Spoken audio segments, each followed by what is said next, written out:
never been before. It's the first time. It's just, I'm so glad that he's opening our minds to the reality around us. The world's got a lot of problems at the moment. I think even the people who are taking news from the main media are aware of a lot of problems out there.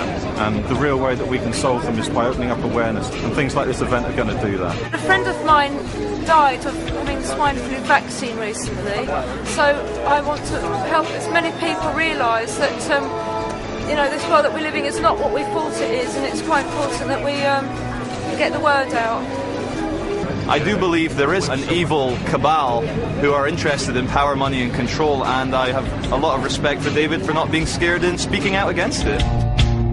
I admire him. I think he's very brave. I just want to see him doing his thing. I want David to tell us all, man. You know, I wanted to talk about the moon being a spaceship. I wanted to talk about the future, which he's so positive about. You know, with the what's coming and how humanity is gonna remember who it is. You know, and see that fork in the road where we actually stop believing all the mainstream education and media and start to wake up to the true magnitude of who we are and how we create reality. You know. He's done a lot of quality research, and he's also applied a kind of philosophy to it as well. You can take it or leave it, but he's putting it out there for everyone, and he puts himself at risk doing it, and we all owe him big time for that.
Ladies and gentlemen, David Icke.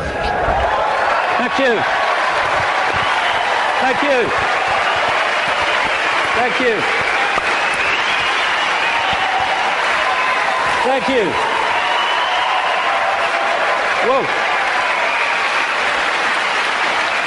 Thank you. Thank you.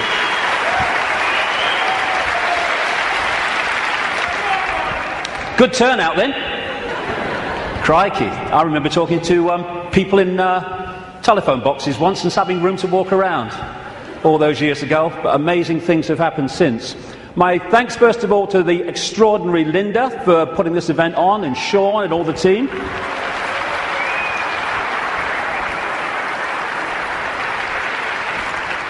And my God, it's 20 years since my head blew off.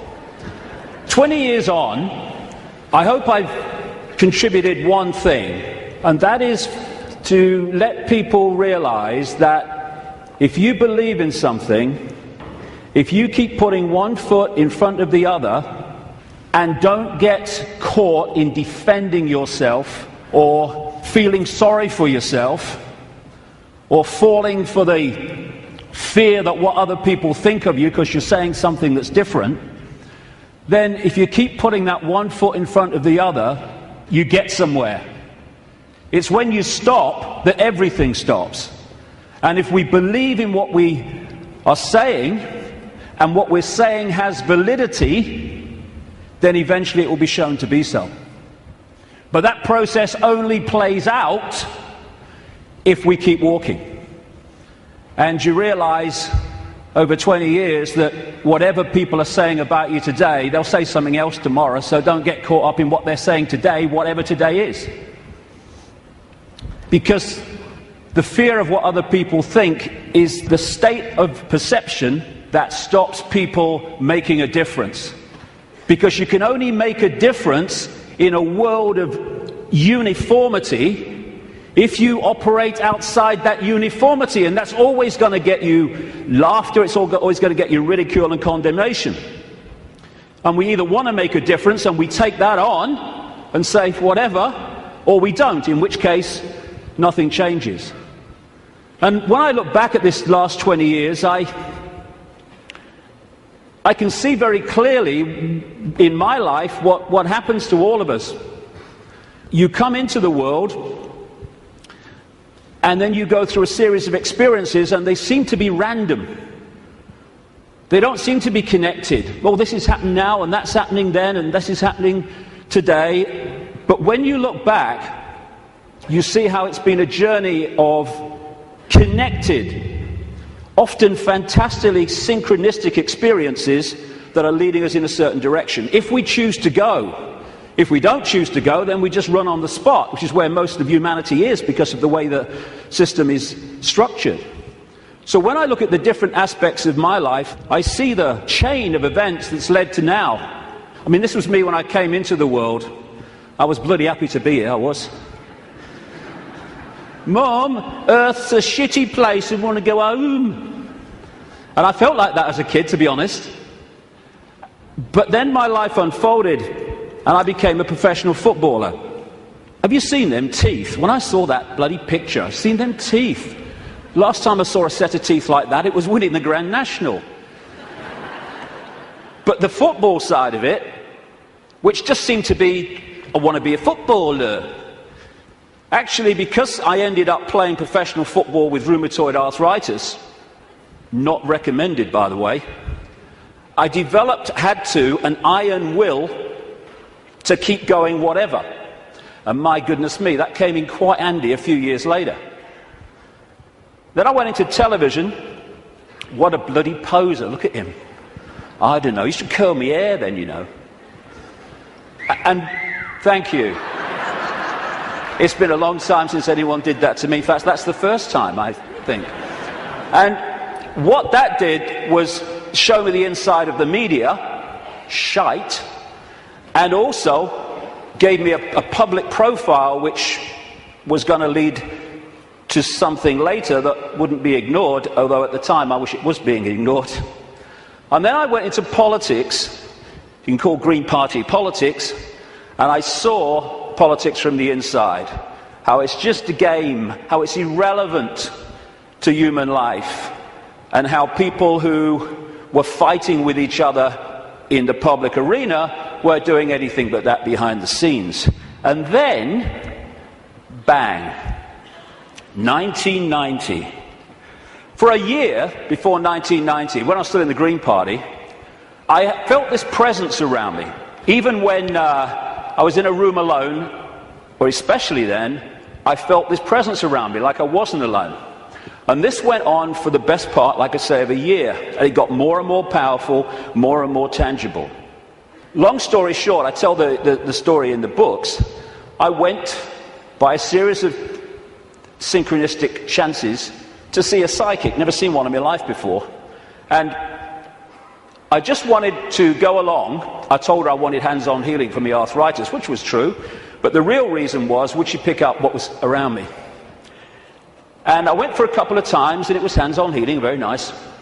Betty Shine, nice lady. And then the third time, she starts giving me this stuff. Ooh, this is powerful, she says. I've got to close my eyes for this one. And in 1990, out came all this stuff. I'm presenting the snooker at the time. You know, I'm with the BBC still, and out came all this stuff. I was going to go out on a world stage. I was going to reveal great secrets. And basically there was a shadow across the world that had to be lifted. There was a story that had to be told. And I was going to tell it.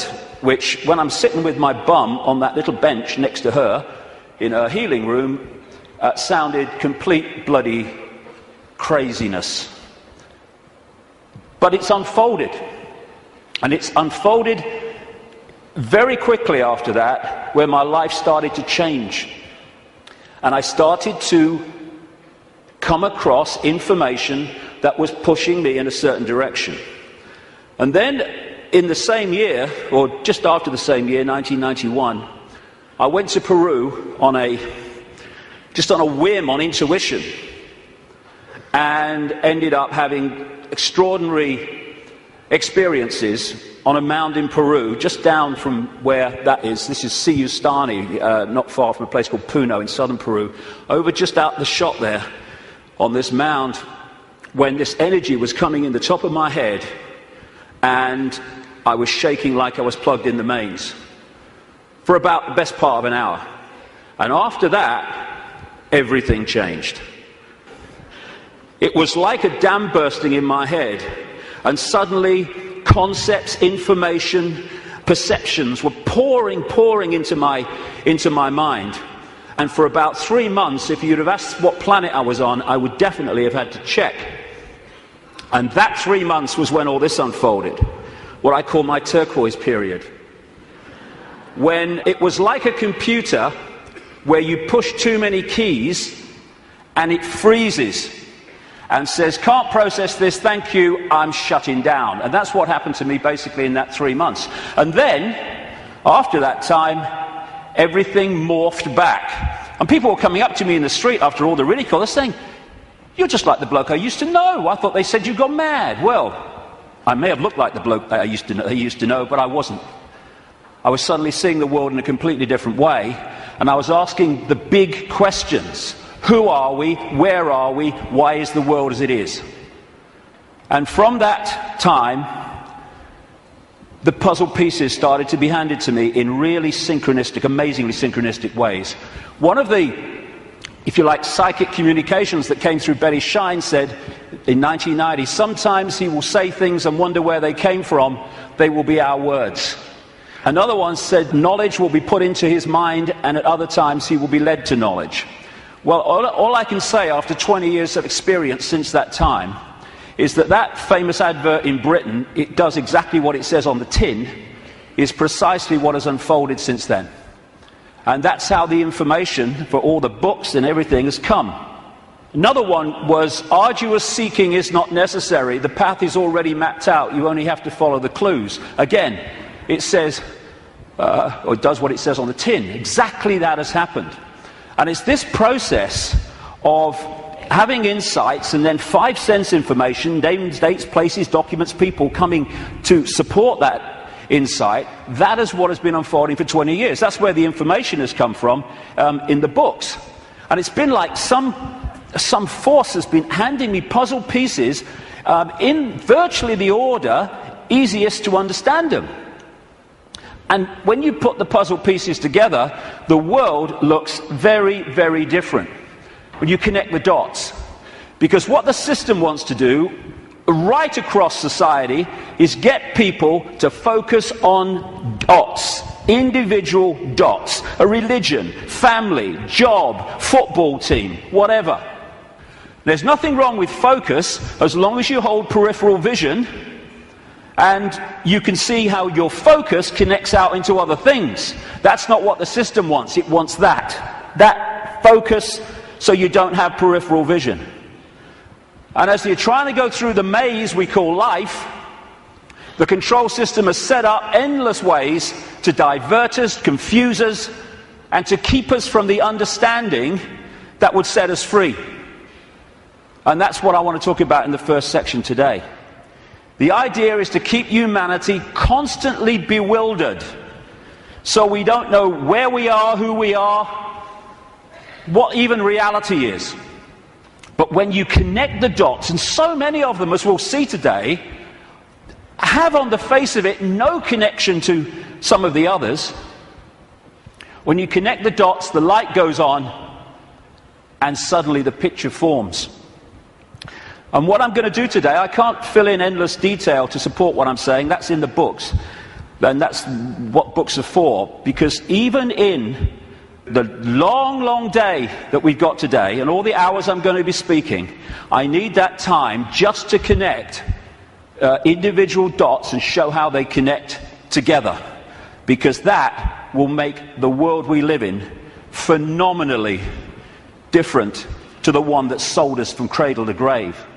The elephant in the living room appears when you connect the dots. When you connect enough, the elephant it's so blatant. But when the dots are unconnected, there's no elephant there, because you can't see it. And that elephant in the living room is that there is a multi-level conspiracy, and it is multi-level, to enslave humanity in like a global concentration camp. The trick is to make sure the slaves don't realize they're slaves, so they don't do anything about their slavery. Although as this moves and moves towards its goal, that is becoming more obvious. When I first started on this journey 20 years ago, the first few years, all the information coming to me in, like I say, incredible synchronicity of meeting people, seeing documents, coming across information, having experiences. That first few years were about what I call the 5 sense level of this conspiracy. The banking scams, the police state, the Orwellian surveillance, the big pharmaceutical cartel, attack on the human body and the human immune system, engineered wars. And then after a few years, I started to move through the synchronicity, just following the clues as it said at the start. I came across this reptilian connection to the families that are running our reality. And then the most important part, from about 2003, 2002, when the synchronicity started taking me in to the nature of reality itself. And until we understand at least the themes of what this illusion is, we can understand nothing else about the world as it is and the way that the control system works. And then, over the last year, that synchronicity and the puzzle pieces has taken me into, perhaps for many people, I understand it, the most extraordinary area, which is that the moon is not what we think it is.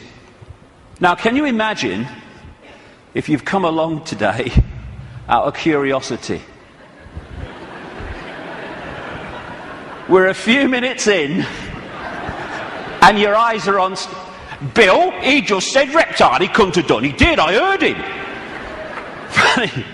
Well, we're going to get into some strange stuff, especially in the second section. Well, the first section is strange. We really are lunatics for reasons that I'll come to. So we're now at this fork in the road where we can go down one track and we can experience freedom in a way that we've never even understood what freedom is. We go down the other one, the one that the control system wants, then we're heading for a Orwellian fascist global state. It's unfolding as I speak. That choice, that fork in the road, is to become conscious, because most of humanity isn't, because it's manipulated not to be, or the control system's route, which is just to become a clone, a computer terminal of a control system, a merciless control system. The choice is between this, not too far down the road if we allow it, and this. Go hard, isn't it? Which one? Ugh.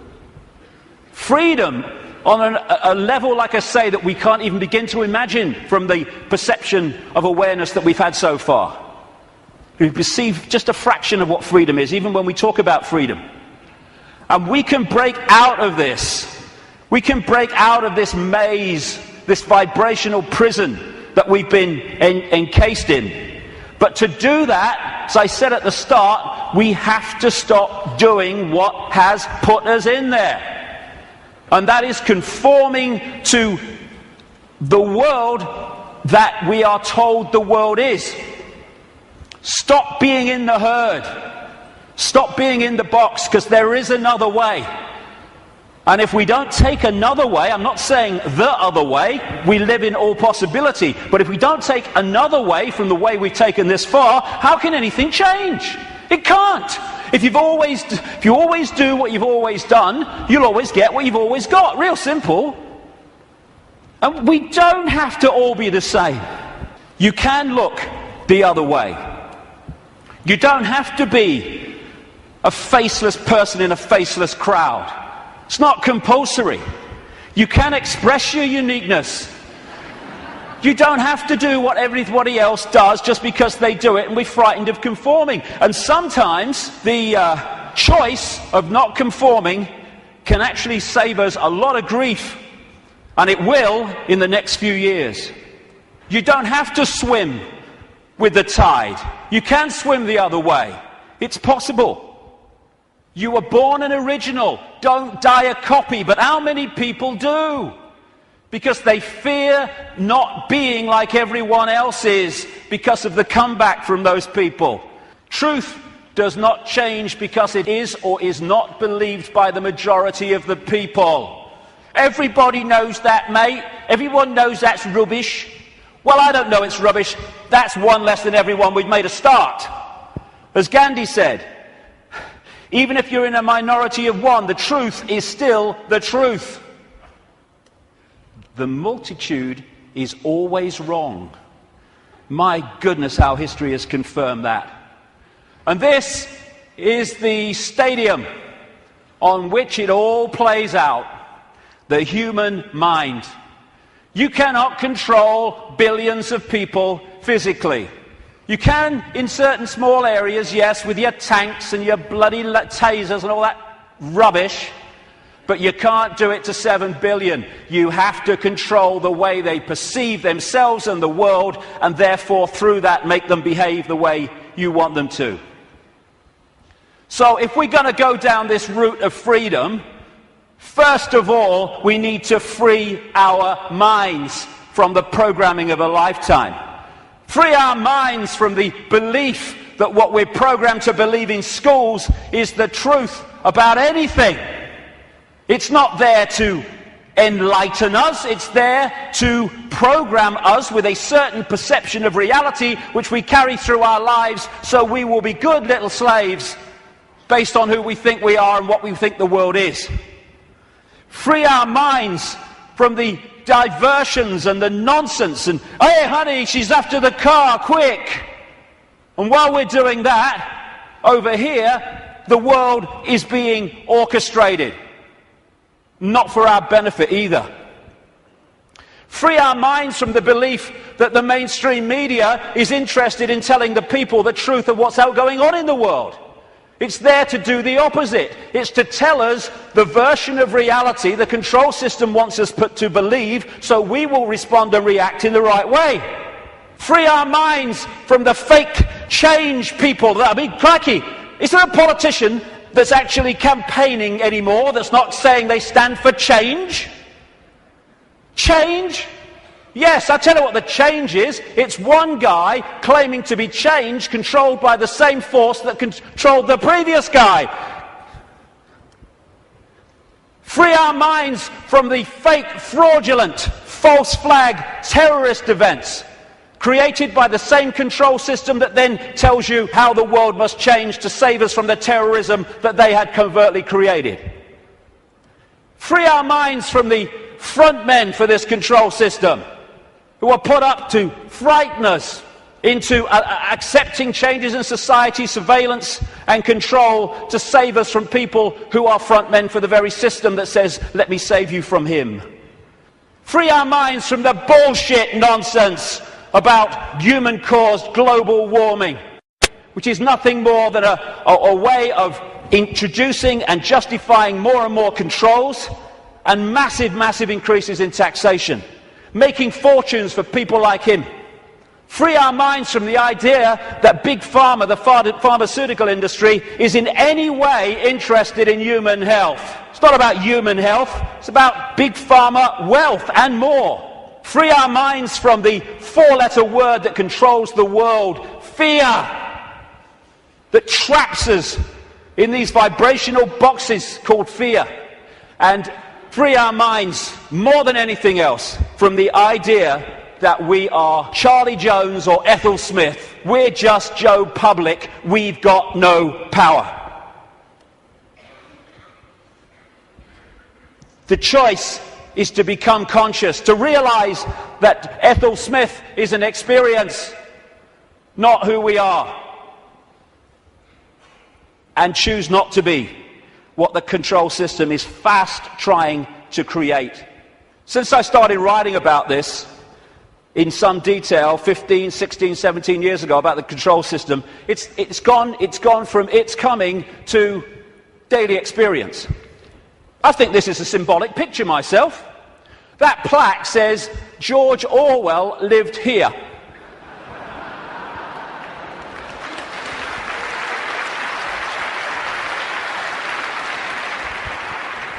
We've got peaceful demonstrations in America being scattered by excruciatingly painful sound technology. The microchip agenda's moving on. The sky's full of chemtrails and all the stuff that's in them. The food we are given to eat, if we choose to eat it, is full of chemical cocktails that are destabilizing our ability to think straight and be emotionally stable. And they're targeting the children more than anyone because they're the ones who are supposed to live most of their lives in this control system. They bloody won't, as I'll get to later, but they're trying. And yet so many people are still saying, well, it looks all right to me. Looks all right to me. To have your head in the sand, you have to be on your knees. The two go together. Ain't it great? Ain't it great to be free? So the idea is to enslave us while people think they're free. And this is a real important area that keeps us from focusing on this and acting on this. Wishful thinking. Wishful thinking that says, well, I don't want it to be true, so I'm going to kid myself it's not.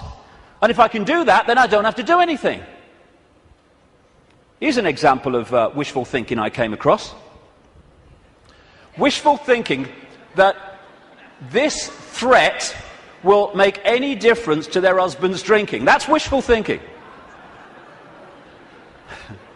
When I first saw that, I immediately ordered a large one, personally. But that's wishful thinking.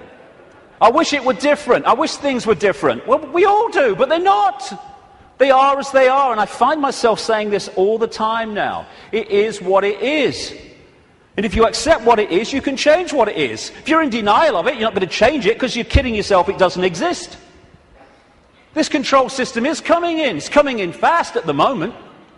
And we have to get it from talking about it to doing something about it. And it's crept up on us, step by step. While we're watching the game shows and celebrity world and sport and stuff. Nothing wrong with any of those things. But if you're there and you've not got the peripheral vision, they will keep you from seeing what's going on. And now the future is here. It's not sometime never. The future is here. And we've got to go from that to that pretty damn quick. And we can and we will. In many, many ways.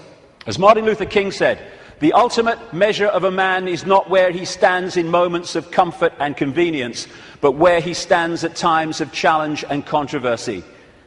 And we are at a time of challenge and controversy, and we'll see what we're bloody made of, frankly.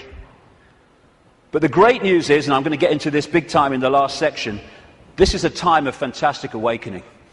Like I say, when I started on this journey consciously, anyway, 20 years ago, the number of people that were in any way interested in this information, whether it's the nature of reality or the control system and its agenda, was tiny, tiny, tiny. It was a lonely road. Not anymore. A phenomenal awakenings happening all over the world as people start to expand their minds and open their minds to another possibility, to another world, to another sense of self. And what comes with that awakening, indeed what triggers it in so many ways, is when we decide to ask the big questions. Because only then can we get the big answers. Like, who are we? Where are we? What is reality? And that's what I'm going to focus on in this first section, because unless we at least understand the themes of what reality is, we cannot possibly understand what's happening in the world and how the control system really works and how deep the rabbit hole goes. Establishment science, education, media, that's what it does. I mean, have you seen these politicians in Britain now? You got Clegg in the Liberal Party, Liberal Democrats. You've got Cameron in the Conservatives, you're going to probably have one of the Miliband's, maybe David Miliband, leader of the other major party, and they're all standing on the same sodding postage stamp, all three of them.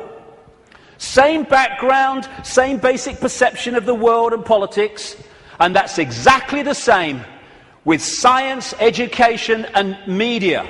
They all stand on this same postage stamp, and anyone wants to step off it and explore in other areas, stop him! Stop him! Ridicule, condemnation, stop his funding. And people say, well, if what you're saying is true, science would tell us. Yeah, okay. Like the media would tell us, right? Yeah, okay. What the control system doesn't want us to know is that this reality, in terms of its physicality, the one we think we're experiencing now, is an illusion. There is no physicality. There is no out there. Everything I'm looking at now out there is going on in here. I'll come to how that works. It is so simple. As the great American comedian Bill Hicks said, great man. All matter is merely energy condensed to a slow vibration. We're all one consciousness experiencing itself subjectively. There's no such thing as death. Life is only a dream, and we are the imagination of ourselves. And that's the control system's bottom line, manipulating our imagination of self.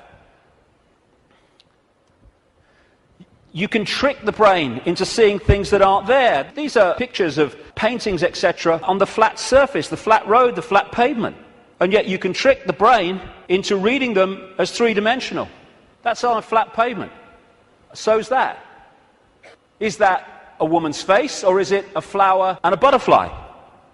Very easy to trick the brain to decode reality in a certain way. For instance, is this a man and a hand, or is it a Mexican, a woman, a bush, and a dog? Depends how you decode it. And the control system, en masse, is manipulating 24/7 the way that we decode reality, so we decode it in line with what suits the control system. As Einstein said, reality is an illusion, albeit a persistent one. And the reason it's persistent is because we live in a virtual reality universe. A fantastically expanded, advanced version of a gigantic computer game. And the analogies go one after the other. Today, it's much easier to talk about reality, because technology is starting to mirror the very reality that we're experiencing.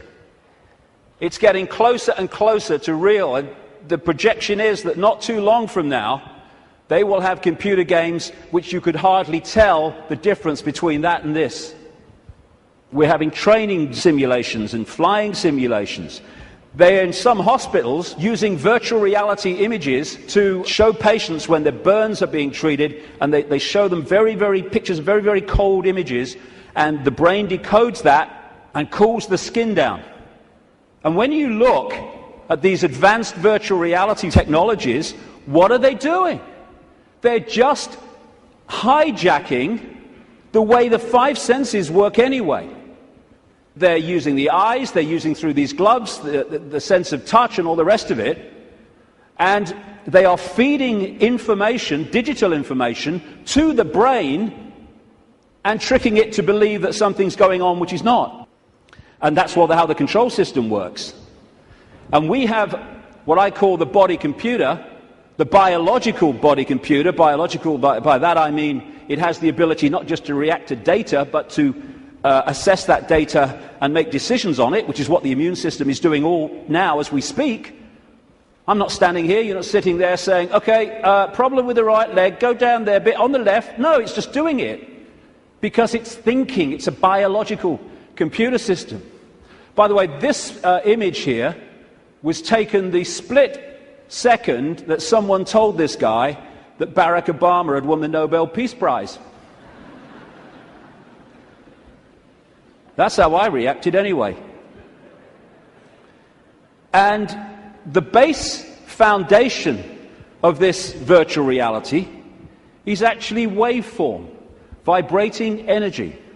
And within waveforms, as scientists will tell you, fantastic amounts of information can be stored. And that's what the base information construct of this reality is. It's information in wave form. And what I'm going to call that through the day is the metaphysical universe. When I talk about the metaphysical universe, I mean the waveform level of this universe before it becomes this. What happens is the waveform information construct is decoded through the body computer into the world that we think we are experiencing. It's all going on in here. And it's like, as I'll come to in a second, it's almost a mirror, though much more advanced, of the wireless internet, where you can get a computer and you can pull the wireless internet, the World Wide Web, a whole collective reality out of the unseen to appear on a screen anywhere in the world. And so as we decode vibrational information through to electrical information, which is sent to the brain, and the brain decodes that into the world that we think we are experiencing. This is the metaphysical universe. Through the body computer, it becomes the world that we experience as outside of us. The five senses, which of course, as I say, virtual reality computer games lock into, that's how they work, they change vibrational information into electrical information, which goes to the brain to be decoded into what is holographic information. I'll come to that. So this is absolutely right, this scene from The Matrix, where the Neo character says, this isn't real, and Morpheus says, what is real? How do you define real? If you're talking about what you can feel, what you can smell, taste, and see, then real is simply electrical signals interpreted by your brain. That's all it is. And imagine if you can manipulate the way the brain interprets reality, because you know how reality works and the population doesn't, because you bloody well keep it from them systematically. The five senses are a decoding system. The most obvious one, of course, is sound. That's a vibration, comes to the ear, message to the brain, brain hears the sound. There is no sound until we've decoded it as so. Sound is just a vibration until we've decoded it. Sound exists in here. Same with taste. Electrical signals to the brain decodes it. This is how you can, through stage hypnotists, etc., get someone to eat a potato but taste an apple. Because you implant the belief here that it's an apple, and so the electrical signal with the potato code goes there, and it doesn't read it like that, it reads it as an apple. Even on that basic level, think of the potential for manipulating the way we see reality individually and collectively. And different parts of the brain, like with smell, are specifically there in the body computer to decode those senses. Same with touch. Exactly the same. Even movement. There is no movement until we've decoded that movement. There are conditions of the brain, which some people have, where they don't decode movement. So often they don't even see it. They'll see a car in the distance, the next thing, whoom, it's gone. Nothing in the middle. They see someone pouring a cup of tea, and all they see is a static arc of tea. It's all an illusion. It's a computer game. A very, very sophisticated one. I love that. Crikey, talk about having a laugh. Hey, Ethel, come and see who's in the telly. Don't you mean on the telly? No. Stage hypnotists are playing with this system all the time, like I say. And there are some other hypnotists I made earlier. These don't know they're hypnotists, most of them anyway. But that's what they're doing. They are, all the time, giving us a sense of reality, a belief in what is real. And if the brain takes on that belief system, it then starts reading reality in line with that belief, and it becomes a self-fulfilling reality. So we live in the equivalent, as I'll keep saying, a very, very advanced equivalent of the holographic internet, the World Wide Web. If you say to people, tell me about the internet, they say, yeah, well, it's graphics and websites and words and colors and the pictures. Yes, it is. But the only place that exists in that form, the internet, is on the screen. Everywhere else, it's electrical circuits, etc., etc. You say, tell me about television. They'll say, well, it's moving pictures on a screen. Yes, it is. But the only place that television exists in that form is on the screen. Everywhere else, it's electrical circuits and, in some cases still, many cases still, broadcast frequencies.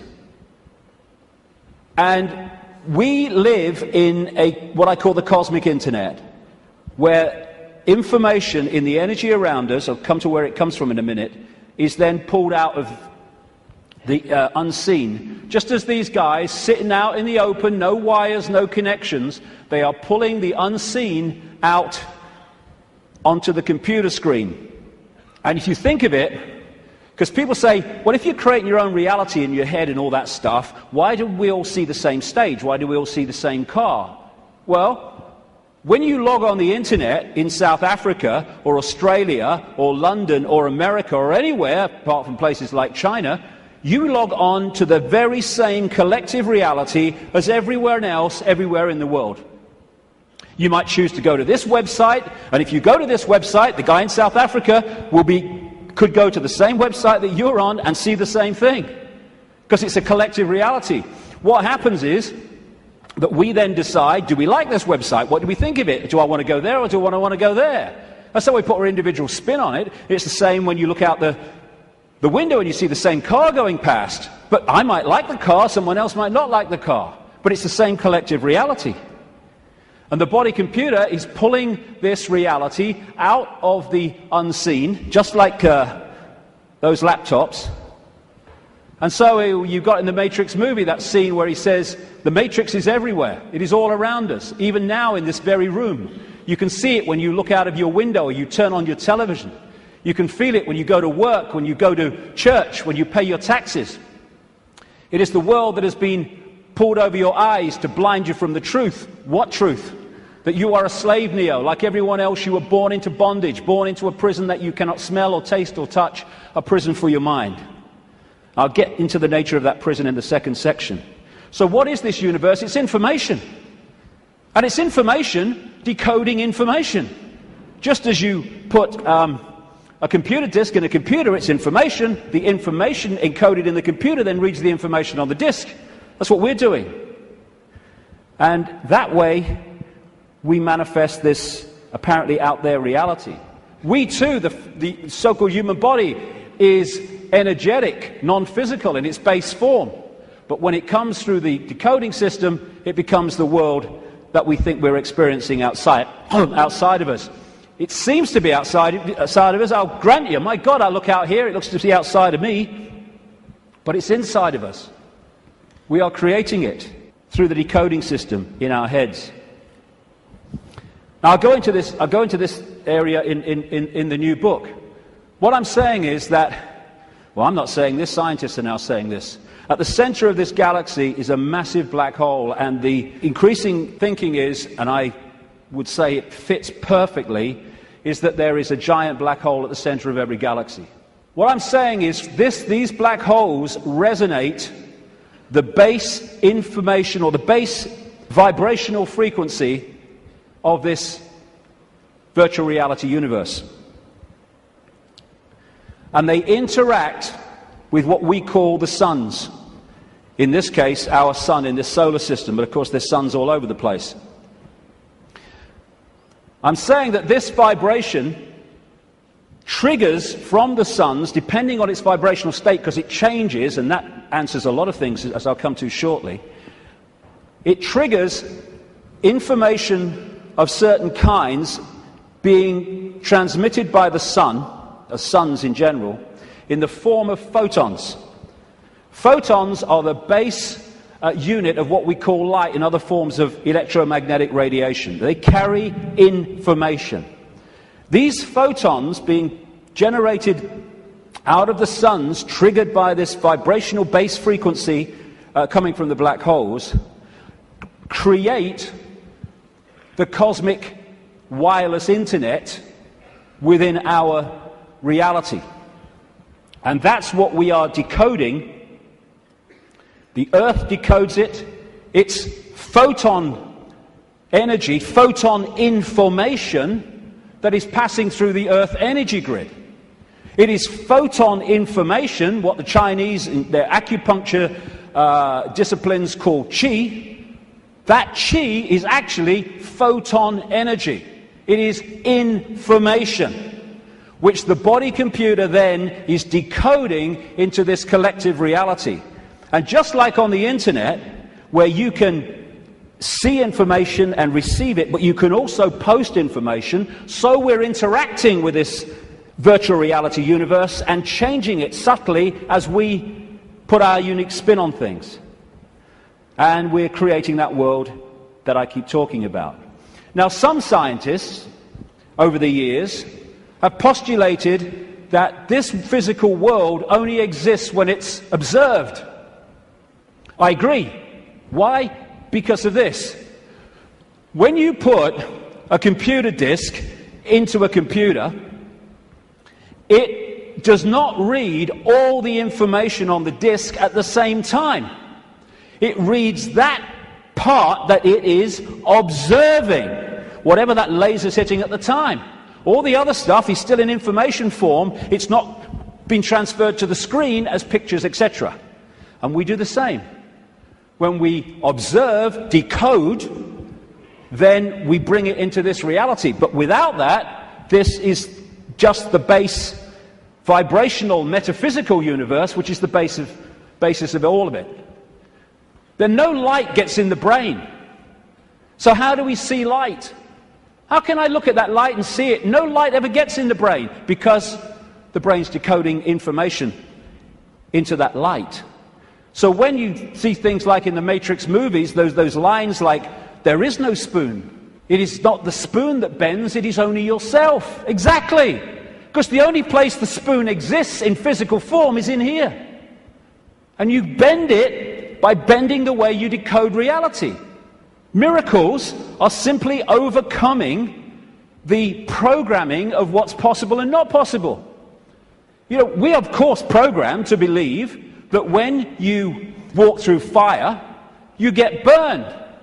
And if you walk through fire or hot coals with that belief, that decoding state, you'll burn your bloody feet.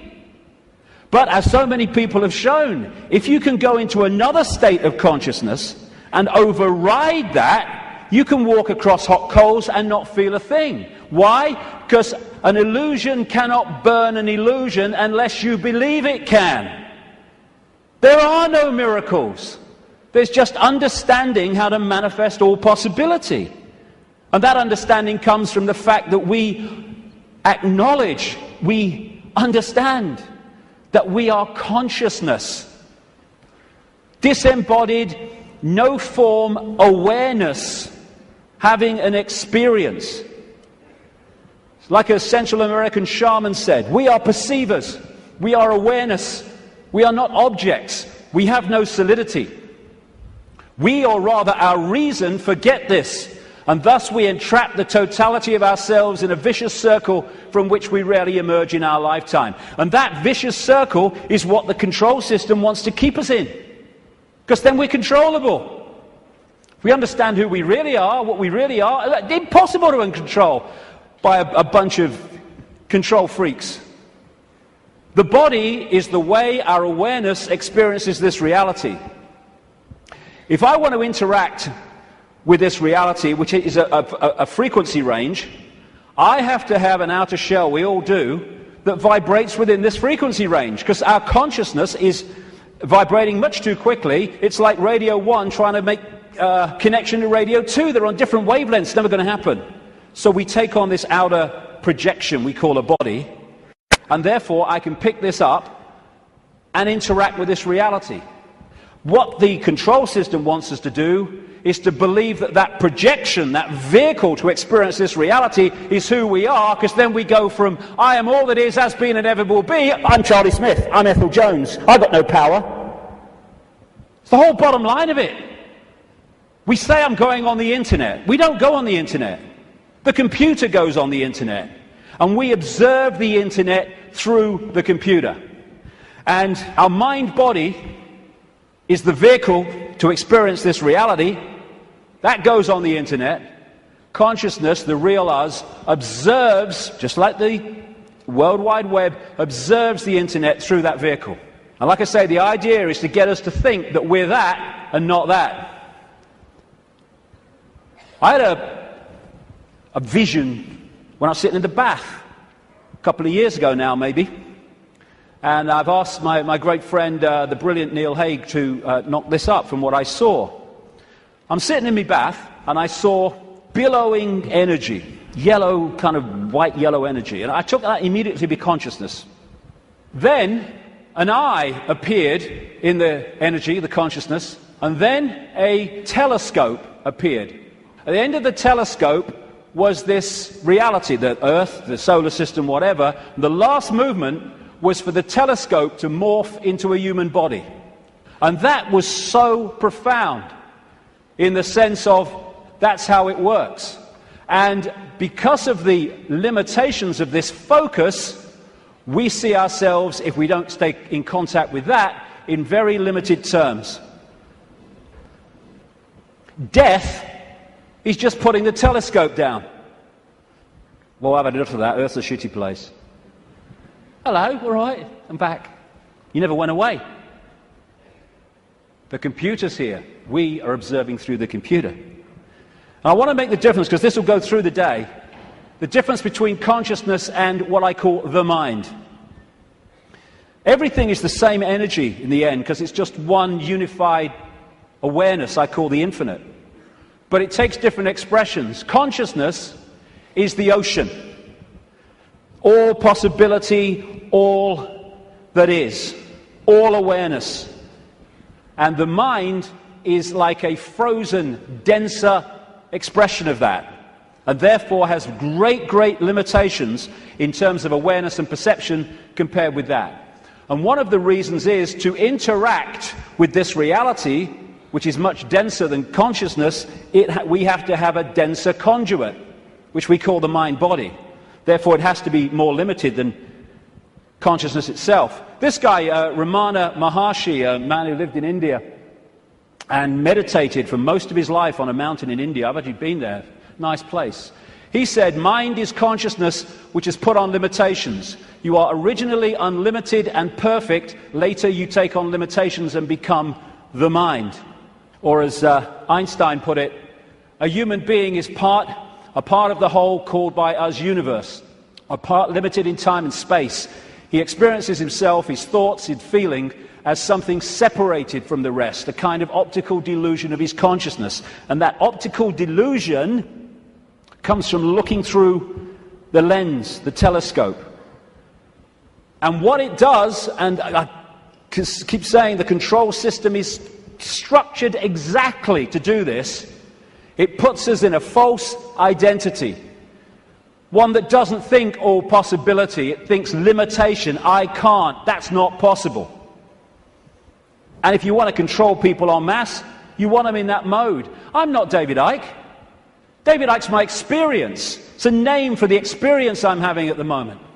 I am all consciousness, all awareness. All that is, has been, and ever will be, and so is everyone else in this room, everyone else in all the realities of this infinite world that we live in. We are all possibility. And that's our base state. I don't care who you are, what you've done in your life, what regrets you have, how successful you've been. Your base state is all possibility. And I've only taken psychoactive drugs once, well, 1.5 times. The main one was in Peru when I took something called ayahuasca in 2003. And for 5 hours, I had this voice, as loud as mine is now, took female form, talking to me about the illusory nature of reality. And when I came back out to Britain, it happened in the Brazilian rainforest, I started following up names, dates, places type information, what I was told.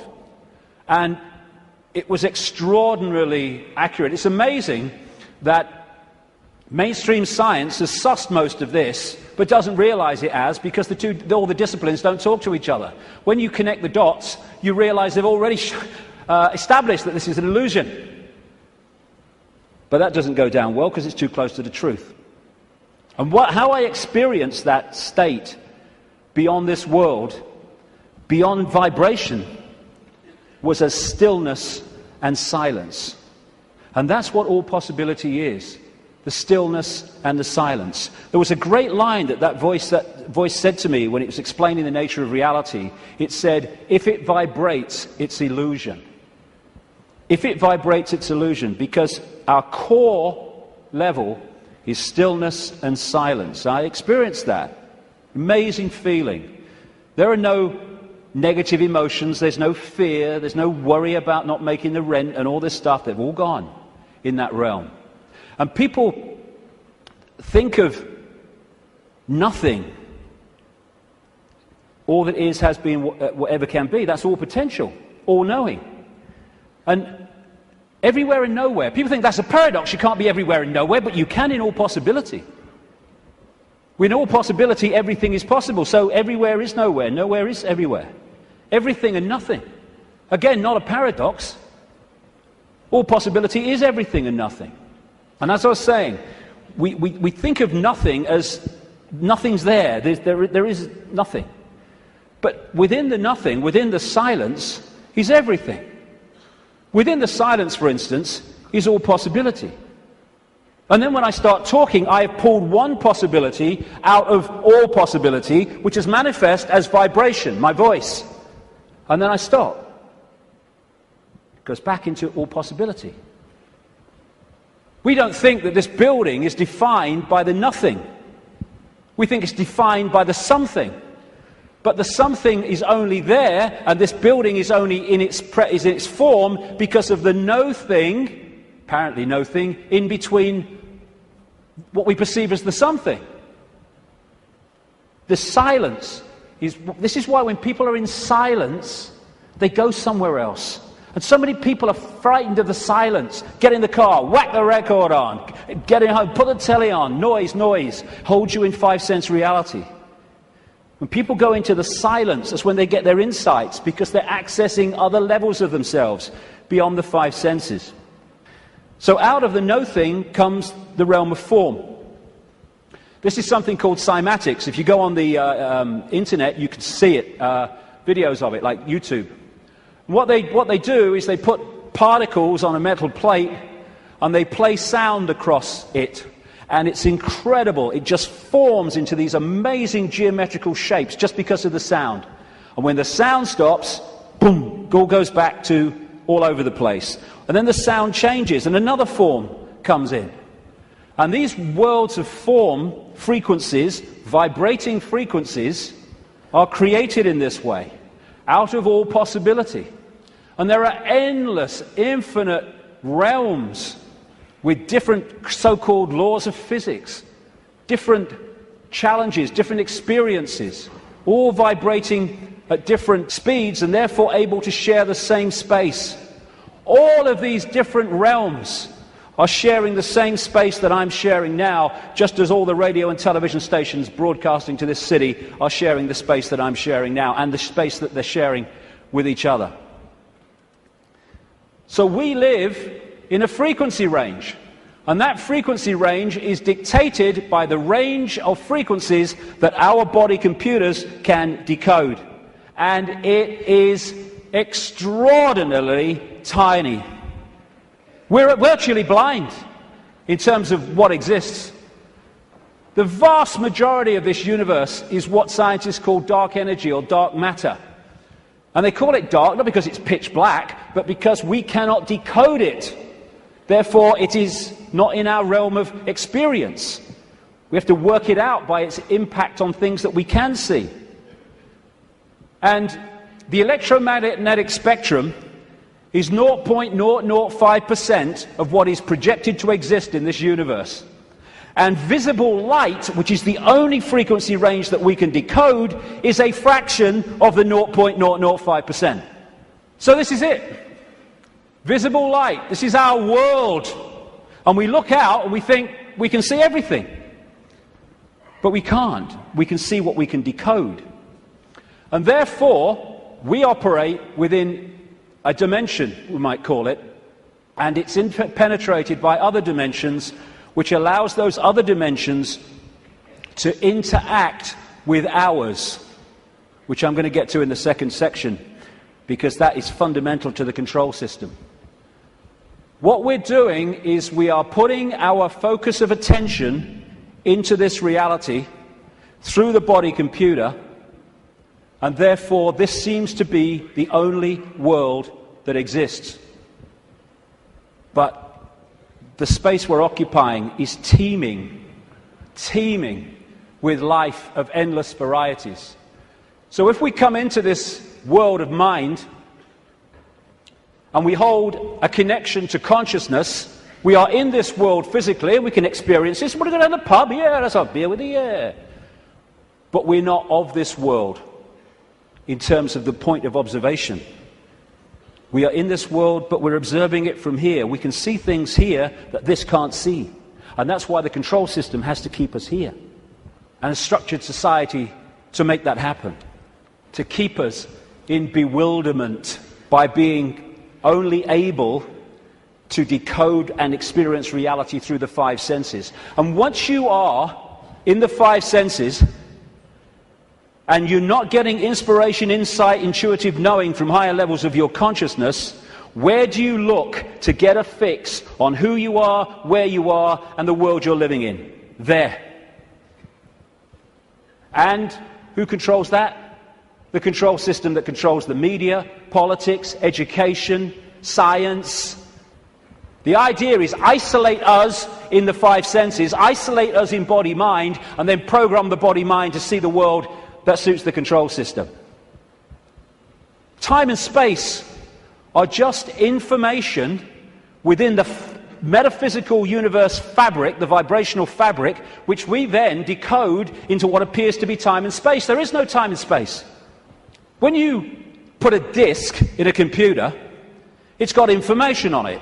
You put it in the computer reads it. On the screen, you see time and space, or what appears to be time and space. But all it is information on the disk being read by the computer and being put on the screen. That's what we are doing all the time. Time's an illusion. And my goodness me, if we fall for that, then we totally get encompassed by time, that time exists. You can say it's 1 o'clock, I've got to meet someone at 1 o'clock, so you're there at the same time, and you synchronize that, but all along you know that it's just a construct. It's not part of you this time. Because no time is where consciousness operates. And if we operate completely connected to time, then by that very nature we're going to disconnect from consciousness, which is on another level of perception. Our time is just crazy. You cross an invisible line in the ocean, you go into tomorrow, you go the other way, you go into yesterday. There is only the now. That's all there is. People say, no, there's the past and there's the future. Well, okay. When you think of the future, where are you? You're in the now. When you think of the past, memories, where are you? You're in the now. These are constructs. These are perceptions. They're not real. Only thing that's real is now. Everything happens in the now. And the only moment we can change anything is in the now. And if we get pulled into the past, regret, I wish I had, that woman in 1953, or we get pulled into the future, oh my God, what's going to happen, outcome, what if, then we're getting pulled out of the only time that exists, and therefore our power to change things, to impact on now, is diluted. And we are absolutely dominated by time. What's the time? Oh my God, is that the time? Oh my goodness, what's going to happen? Are you going to get time? Oh, I'm late. And yet, the now is the only thing that exists, and time, like space, is a perception, which is part of the construction of reading. You could see time in a way like a disc, like a DVD. What you've seen in the film is your past, as you perceive the past. What you're looking at in the film at that moment you perceive as the present, and what you've yet to see in the film you perceive as the future. Yet all that information exists on that disc at the same time. Whip back a bit, you've gone into the past. Whip forward, you've gone into the future. And I've been talking for years about the time loop, as I call it. wrote a book with that title. And it's not really a loop, but it does can express itself like that in the play-out world of so-called physical reality. And we go round and round and round, and it comes back to the start. And we think we're going forward, but because we're only in it for a certain section, we think we're going forward. If we stayed with it, it will come basically back to the start. It's like a place of experience, and depending on what we wish to experience, depends on what part of the loop that we decide to experience. Because, as I said earlier, this vibration, and by the way, this vibration coming out of the black holes vibrates in the now. It doesn't move through time. It carries the encoded information that we decode as time, but it vibrates in the now. But it doesn't vibrate just the same forever. It goes through a cycle, a vibrational cycle, changes. And as it changes, it elicits different information from the suns, which we then decode. And as we do so, the world moves on, experience moves on through different epochs. You look at the ancients around the world, and they invariably see time as secular. You have, of course, the famous yugas in Indian belief, Hindu belief, where the world goes through different cycles. You have a golden age when everything is expansive and everything's fully integrated and connected. And then you have other yugas which are suppressed, and you have control, and you do not have the expansive awareness that you had before. It's a different kind of experience. And so as this vibration changes, it takes this reality through a cycle and then comes back again. This is where all these yugas come in. And what happens is the left half of the brain particularly decodes this information, which is vibrating in the now. It decodes it into a sequence. It's what some brain scientists call the left brain a serial processor. And it's this sequence that it puts the information in that appears to be the passage of time from past to future. The quicker it decodes it, the quicker time seems to move, the slower it decodes it the reverse. This is why, as Einstein said, if you're in the company of a beautiful woman, time can pass very quickly, but if you're in a dentist chair, it can pass very slowly, because your brain is decoding reality in a different way, putting it into a sequence in a different way. And so the time loop is actually just the decoding of this changing vibration, changing information. And again, if you can hold connection to out there, you can be in the world and not of it. If you're not, you're literally caught in the loop, and that's where most people have been for a very long time. Now, as I say, the body is a biological computer, and I'll get through this part pretty quickly because I've been through this before in talks and stuff, but it's very important to keep connecting the dots. So, the body computer is our vehicle to experience this virtual reality, consciousness to experience it. It's like, you want to go to experience another planet, you need an outer shell. As I said earlier, we need an outer shell vibrating within the frequency of this reality. And this is what makes racism so ludicrous, so insane, such a confirmation of ignorance. Because it's just a vehicle to experience this reality. And racism is the final confirmation that you are caught in five-sense reality and have not a clue of the nature of what we all are, racist and non-racist, and that is consciousness. Humans, we think we're humans. We're human. Humans are like a software program. We're not human. We're experiencing being a human. We are consciousness having that experience.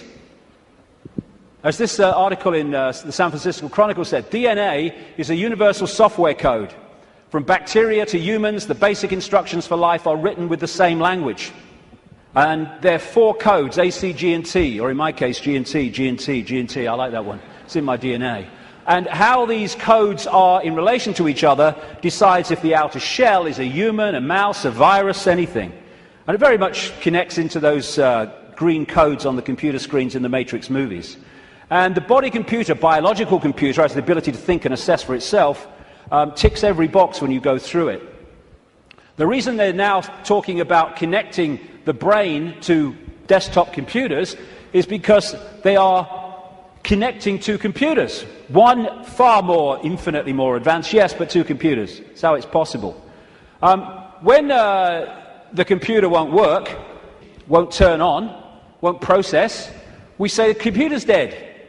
You drop a computer from a top floor, it will smash and it will be dead.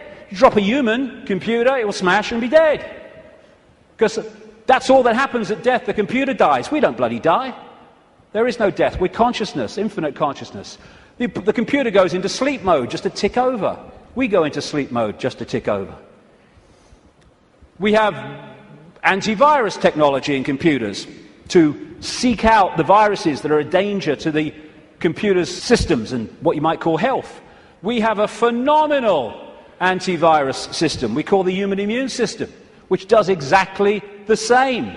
And when you have a virus system and a new virus comes up, they have to update it because it can't work out how to stop it, because it's not been programmed to. This is updated by reacting and then integrating that so that the next time that comes, it can deal with it. This is an enhanced photograph taken at the Necker Hospital in Paris when they put tracer dye into the acupuncture points and then photographed it. And the tracer dye went through these lines of energy in the body, the chi, the photons. And when you look at it, it's just like a motherboard. And interestingly, when this chi is passing around too slowly or too quickly, the body is ill in some way. And what acupuncture is about is using the needles and other techniques to balance out that flow of energy. And what happens when the information is passing around a desktop computer in less than optimal speed? You say, my bloody computer's slow today, and often it's slow because it has a virus. The brain is the central processing unit of the computer, which in a desktop is a microchip. It's the main processor of information. The DNA is the hard drive, and it's not just the DNA we see physically, because even DNA is just the decoded version of an energy field. We have an energy counterpart which we call the human aura. What we call cultures. I'm this culture, I'm a black South African, I'm a Hindu or whatever. These are different sub-softwares of the human software. This guy, William Sheridan, was in a New York hospital waiting for a heart transplant, and he joined an art therapy course. He was about as good as I am, and I'm a terrible, terrible artist. And this is what he was drawing. After his heart transplant, suddenly he went back on the art therapy course and started drawing much more sophisticated pictures. As a result of agreeing to promote organ donation, he managed to meet the donor's mother. He asked her the obvious question, did your son have an interest in art? And she said he wanted art materials rather than toys from the age of 18 months. He was crazy about art. And there have been many studies, some of them very extensive over the years, that have shown the incredible connection between people who've received hearts, lungs and other organs from people and then taken on either and or their character traits or their abilities. Because what are they doing? They're downloading information from one computer to another. That's how it gets passed across. Credo Mutwa, the great Zulu shaman in South Africa, told me that in the days when they used to eat people in Africa, one of the golden rules was that you must heat the person to a certain temperature, otherwise if you eat them, you become them. Same principle. We are led to believe that what identifies us with the body and what identifies us with the body being us is whether we're a man or a woman. Again, being a man or a woman is not what we are, it's the experience we're having. How can we be a man and a woman, or how can that be what we are, when you can change from a man to a woman through chemical intervention? It's changing the nature of the computer through chemical intervention. Freaky the chicken, who was in the papers a few years ago, started out life as a hen, laying eggs, then had a massive, for some reason, explosion of testosterone, and became a cockerel. Started chasing the chickens, the hens, and crowing at dawn. Grew a comb. How can male or female be what we are when that can happen? It's an experience for consciousness which is neither male or female because it's all possibility. This is from the BBC website. Scientists have been able to take control of flies' brains to make females behave just like males. Researchers genetically modified the insects so that a group of brain cells that control sexual behavior could be switched on by a pulse of light. The team was able to get female fruit flies to produce a courtship song behavior usually only seen in males. Just so you manipulate the computer. Why do birds suddenly start singing together when the sun comes up? I mean, is there someone with a baton? Go! Why did Freaky the chicken start crowing at dawn when the testosterone came in? It's a program. It's the same with emotions, where we think the emotions are who we are. But you can fundamentally change your emotional state through drugs, through chemicals, through things like mercury. Mercury in fillings can change your personality. Can change your personality by drinking the shite in food and drink, these chemical cocktails. That's what's happening to so many kids. How can even emotions, as we know them, be what we are, when chemicals can change the emotions that we have? It's to do with the way we decode reality. And we are receiver-transmitters of information. Like we're taking from the worldwide cosmic web and we're adding to it. And how interesting and appropriate that one of the great ways or great means of receiving and transmitting is through crystals, quartz crystals. And it turns out the human body is a gigantic liquid quartz crystal. The membrane of every cell, and we have trillions of them, is a quartz crystal, a liquid crystal. The Earth is a gigantic crystal. Every grain of sand, for goodness sake, is a crystal. And the Earth, too, is receiving and transmitting information within this cosmic web. DNA is a receiver-transmitter of information, and it's made that way. This is an article on DNA. From the characteristic form of this giant molecule, a wound double helix, the DNA represents an ideal electromagnetic antenna. On one hand, it is elongated and thus a blade which can take up very well electrical pulses. On the other hand, seen from above, it has the form of a ring and thus is a very magnetical antenna. We are receiving and transmitting all the time through what we think is the body computer. And the energetic auric field connects into us through what we call chakra points, from a word, Sanskrit word meaning wheels of light. And these connect into what we call the physical body through the endocrine system of glands, two of which include the pituitary and the pineal gland, which together make up what we call the third eye. The ability to get out there through the sixth sense. It's like that Muse song says, if we could flick a switch and open your third eye, we would know that they'd never be afraid to die. Words to that effect. Exactly, because we'd be out there. Now, anything that can shut these down holds us in five-sense reality and stops us from breaking out into the greater self.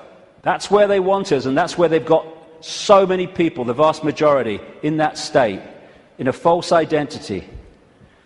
The world looks so solid, I grant you, but it can't be. It can't be, even though it seems to be. And if you bang your head on the wall, again, like walking through the fire, believing you're going to get burned, bang, you'll bang your head. But it can't be, because the world is made up of atoms, and as quantum physicists have shown, atoms have no solidity. How can something which is basically empty space make up a solid world? It can't. The reason it appears to is because the information in the waveform metaphysical universe is decoded through into apparent solidity. Again, it's just the way we decode reality that gives it form. We take information from a disk, we put it on the screen, it seems to have time-space solidity. But it doesn't. It's just information being read, and that's exactly what's happening to us.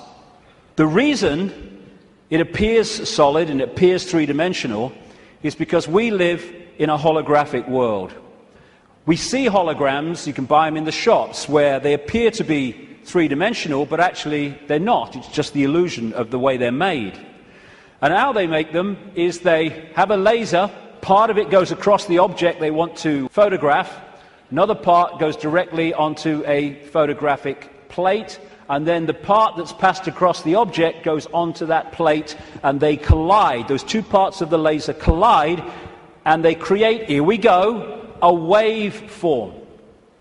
We call it in holographics an interference pattern. It's like dropping two pebbles in a pond, and then the waves they create collide, and that is a waveform representation of where those pebbles fell, how heavy they were, how high they fell from, etc., how big they were, etc. And this is what the waveform, again, looks like on a holographic print. It's information. It seems to be nothing. It looks like a fingerprint, appropriately, actually. But what is it? But you fire a laser at that, and suddenly a three-dimensional, and the best of them, a very solid-looking image comes up. This is we create our reality. It's holographic. This guy is in an Australian city, I think it was Melbourne, but he was projected as a hologram onto a stage in Adelaide. This is one that CNN did. So we are creating a holographic version of this information, just like a hologram does, in our heads. That's where it comes from. It's this construct. And how funny, I've been saying this for years, and then I come across this very, very mainstream New Scientist magazine in January now 2009, and its front page, "You are a hologram projected from the edge of the universe." You don't need to go through great swathes of academia. In fact, it's often the worst thing that can happen, because it puts you in the box on the postage stamp, often, to understand reality. You just have to access that which is all around us, containing that knowledge. And then you have the question, how can something be a waveform and a particle at the same time, which is what quantum physics has found and gone, what? How can that be? Very simple. When you're creating a hologram, the waveform doesn't disappear when the hologram projects itself. They both exist at the same time, the information construct and the decoded holographic form. The particle and the waveform exist at the same time. It's so bloody simple. People think it's so complex. One of the great things about a hologram is that every part of the hologram is a smaller version of the whole. So if you cut a holographic print into 4 and put a laser onto the 4 pieces, you don't get a quarter-size version of the whole picture, or a quarter-size part of the whole picture. You get a quarter-size version of the entire picture. And because of that, this is why these things happen. This is why reflexologists can find points on the hand and the feet and elsewhere that relate to different organs and parts of the body. This is how acupuncture can do it, and reflexology, with the points on the ear. Do something here, it affects the heart. Do something here, it affects the liver. Because it's a hologram, and it must be like that, because every part of the hologram is a smaller part of the whole. Holographic blood, this book by an American physician called Harvey Biggleton, I went to see. He has found holographic images in the blood. And I looked through one of his really powerful microscopes, and as he increased it and increased it and increased it, my blood went from blood as you would perceive it to quartz crystal when you got it to the most powerful level. That's what we are, crystals. So because we live in a holographic reality where everything is a smaller version of the whole, that's where we get the theme of as above, so below. That's why the human energy field is mirrored by the Earth energy field. Because we are a smaller part of the Earth hologram, and the Earth hologram is a smaller part of the greater hologram. And on one level, this reality is digital. And they're creating now, and this is extremely relevant to what I've been saying, they're creating now digital holograms that operate in a slightly different way to the holograms we've had before. And some of these digital holograms, that's one, are being used at promotions to sell products and stuff. And people are frightened to walk through the hologram because it looks so solid. And that's what this is, digital holograms. Digital holograms is the reality that we're experiencing in what I call the play-out world. And this is why numerology works. Numerology can predict things, and it can make things happen because it is working on this digital level of reality. Computers work on binary systems of on-off electrical charges, just symbolized as 1 and 0. They're now starting to develop trinary computers with a third number. And the human brain works how? On binary and trinary on-off, etc. electrical charges. And of course the A, C, G and T codes of the DNA all connect into this. So while in the Matrix movies we saw the projection of beyond the physical world, it was a digital world, so is ours. That's exactly what it is. And like I say, scientists are not sussing any of this stuff in terms of the mainstream because they focus on their own discipline, their own individual dot, and they don't connect the dots, and therefore they can't see the picture. I watched a program the other day. It was a mainstream science program, and it asked the question for at least an hour. I think it was an hour. What's the biggest number? And they were going to these bloody numbers that went on and on and on and on, disappearing up there, trying to work it out. Well, I'll tell you the biggest number. That's the biggest number. Infinity. There is no biggest number. There is only all possibility. And numbers are the digital level of this reality. And because of that, numbers represent vibrational states. As a result of that, you can manipulate reality through numbers and numerology, because you're manipulating that level of the decoded construct. So what does all this mean? We live a false identity. We think we're humans when we're consciousness. We're multi-leveled awareness, not just the body, consciousness. And some near-death experiences have experienced and then come back to tell the story of what they've experienced when they've been through. Sometimes they experience it as a tunnel and then come back when their body releases the consciousness for a short time. And this is one that encapsulates all of it. He said everything from the beginning, my birth, my ancestors, my children, my wife, everything comes together simultaneously. I saw everything about me and about everyone who was around me. I saw everything they were thinking now, what they thought then, what was happening before, what was happening now. There is no time, there is no sequence of events, no such thing as limitation of distance, of period, of time, of place. I could be anywhere I wanted to be simultaneously. This body computer is what gives us the delusion of all those things. And I'll just finish on this bit. Key to holding us in servitude is to keep us in the left hemisphere of the brain. We have two, the right brain, the left brain, and we have a bridge called the corpus callosum, which bridges the two and should pass information between the two.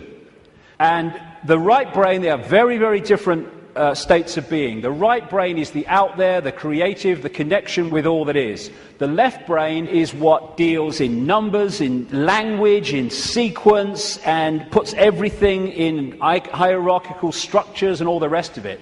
And what the system wants, he wants us in there. Because when we're in there and not in there, we are there. And the whole system is structured to put us there. The education system, everything. I found this. Different functions of the right and left brain. What the right brain wants to do is say the colour. What the left brain wants to do, language, it wants to say the word. And it's interesting when you try to go through these and say the colour, how difficult it is for many people to say the colour instead of the word, to say green instead of what the left brain wants, which is yellow. And the functions of the two are massively different. This lady, a brain scientist, neuroanatomist called Jill Bolte Taylor, became well known when she had a stroke in the 1990s, I think it was. And she had a stroke in the left brain and stayed awake for most of it, and therefore experienced what was happening. First of all, she got onto an exercise bike trying to overcome how she was feeling, and she looked down at her hands, because this left brain decoding system's now not working, and was not decoding reality as it normally did. She looked down, and she saw not hands, she saw claws. As this went on, she could no longer see a division between her and anything else. Everything just joined as one infinite field of energy consciousness. And she said it was just bliss. Nirvana, she called it. When she tries eventually, the left brain eventually kicks in and says, you've got to get help, she tries to call work, a colleague, to help her out. Took her 45 minutes, I think she said, a long time, trying to go through these business cards to find the number, because when she looked at them, she couldn't see numbers and words anymore, because this wasn't decoding reality as it should. She could see pixels. She was seeing this reality one step back in its digital pixel state. Eventually, through following the squiggles, she says, she managed to ring the number. And when the guy, he must have said something on the other end, like, hello, all she heard, she said, when he picked the phone up, was woof, woof, woof, woof. And then she said, I tried to say to him, hey, this is Jill, I'm in trouble.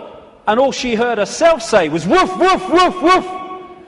Because the vibration was not being decoded by the left brain, the language part, into words that we can understand. And what the system wants to do is to put these firewalls up, called education, science, politics, media, peer pressure, to keep the right brain out of it. And this is fundamental, because these things are all part of the defense mechanism, keeping us in left brain reality and out of right brain infinity. Now, some people, they call them autistic savants, like this man, Stephen Wiltshire. They access the right brain potential in ways that other people don't. And this is why they're capable of fantastic achievements. This guy, Stephen Wiltshire, was taken up in a helicopter over London by the BBC for half an hour with nothing except his eyes, and then came down and drew London from the air with incredible accuracy. Why? Because he was accessing that infinite potential that left brain people, most of people in the world, don't. This guy, Daniel Tammet, another autistic savant, has again achieved incredible things, because he was challenged once to learn Icelandic in a week, and it's an incredibly difficult language to learn. I mean, none of the media were using on their news reading, were using the real name of that volcano in Iceland, were they? Because they could bloody pronounce it. This guy went back on television a week later speaking Icelandic. And his Icelandic teacher said, he's not human. Yes, he is! It's the human that we once were and will be again. When this suppression of our potential and our infinite possibility is brought to an end, and this shite stops.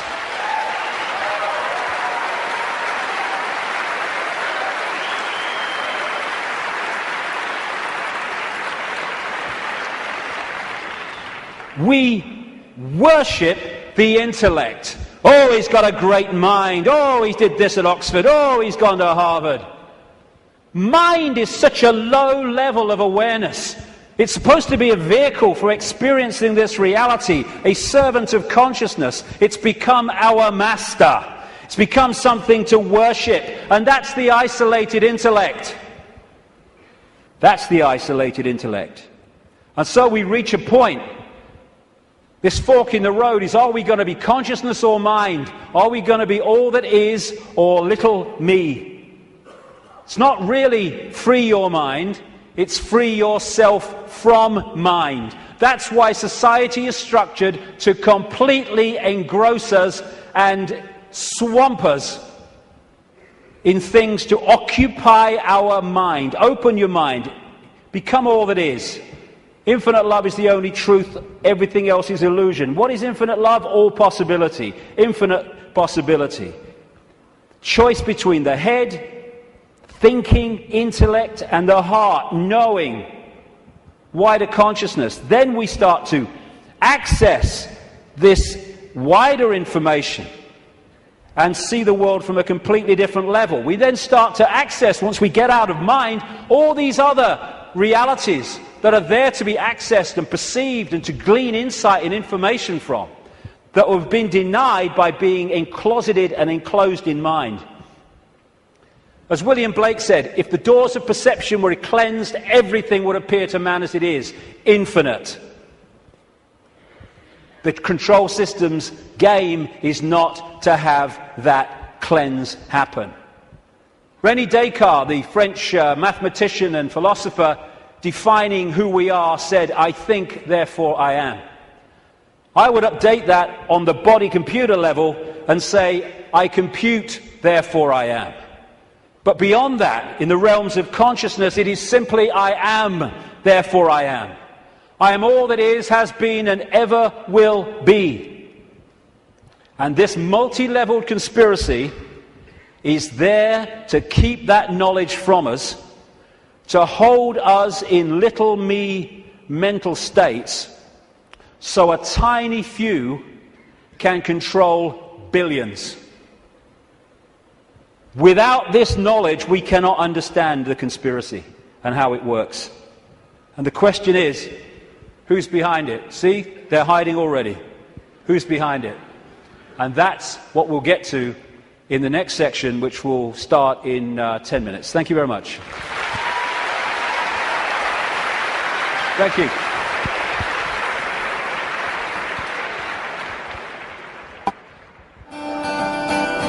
Love will set you free. Love will set us free. Love will set you free. 'Cause you can't manipulate peace and harmony.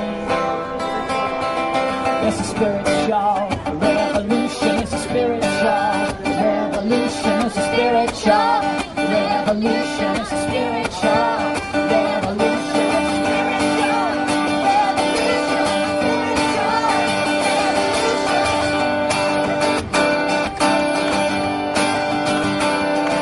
It's a spiritual revolution. It's all part of your evolution. Your fate is still unknown. So wake up, my friends. The future now depends on you. So please lead us home.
This next section takes us from that information about reality and starts to relate it to the situation we find ourselves in.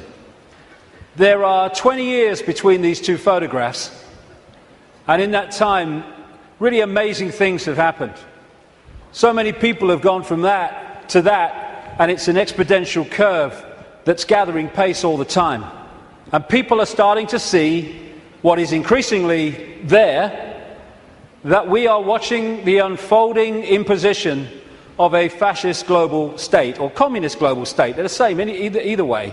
I'm sure people in fascist Germany and people in Stalinist Russia thought there was a big difference between the worlds that they lived in. Different names for the same basic control system. But I would suggest that if we stay only at the level of the five senses, only at the level of the world we see banking scams, manipulated wars, Orwellian imposition, then we're not going to get truly what is going on. Because I say this, look at it. This world has been changing and is changing so rapidly in terms of all different aspects of this control system, the way they manipulate education, manipulate wars, put in the people they want as presidents, give us all this shite through food and drink, control the media, manufacture the global warming scam, Big Pharma and 9/11 and all that stuff. And it's coming in such a coordinated way.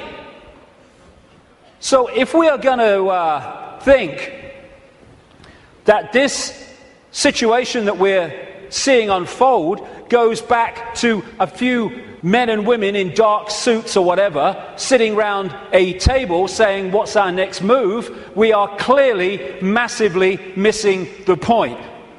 And the vast majority of people who over the last few years have started investigating this, they will not go any further. They will not go any further because A, their belief systems won't let them, often their religious belief system, but also they are fearing what other people will think about them if they go into some of these areas I'm going to go into now. What people make of it is up to them. My right to say it is up to me. So yes, it's not just people sitting around a table somewhere in the world discussing the next move. There's the level where we see this unfolding in the news and what have you. Then there's this other dimensional, non-human level to look at, as I will in this section.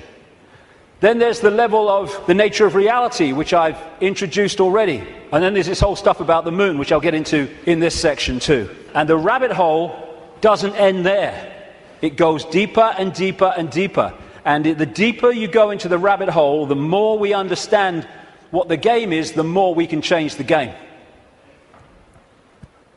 And it's all about the control and programming of perception. That's the only way the few, and it is a few compared with the global population, that the billions can be controlled. Manipulating how we interact with reality, keeping from us that we are consciousness, putting us in these bubbles of our sense of limitation and I can't, manipulating the way we decode reality and therefore making us see the world as the control system wants us to see it.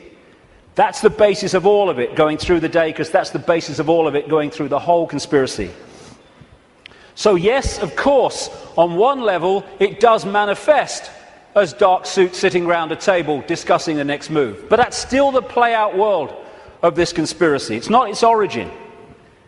It goes beyond them into the advisors in the shadows, the Mandelsons in this country. Peter Mandelson, if he's not manipulating, he gets withdrawal symptoms, that man. And into the Rahm Emanuels, ditto, in America, the controller, handler of Barack Obama. It goes into deeper levels, beyond them, deep in the hidden secret society network. And eventually, it goes out of this dimension. And that's where this whole thing is really coming from. Beyond the frequency range of visible light.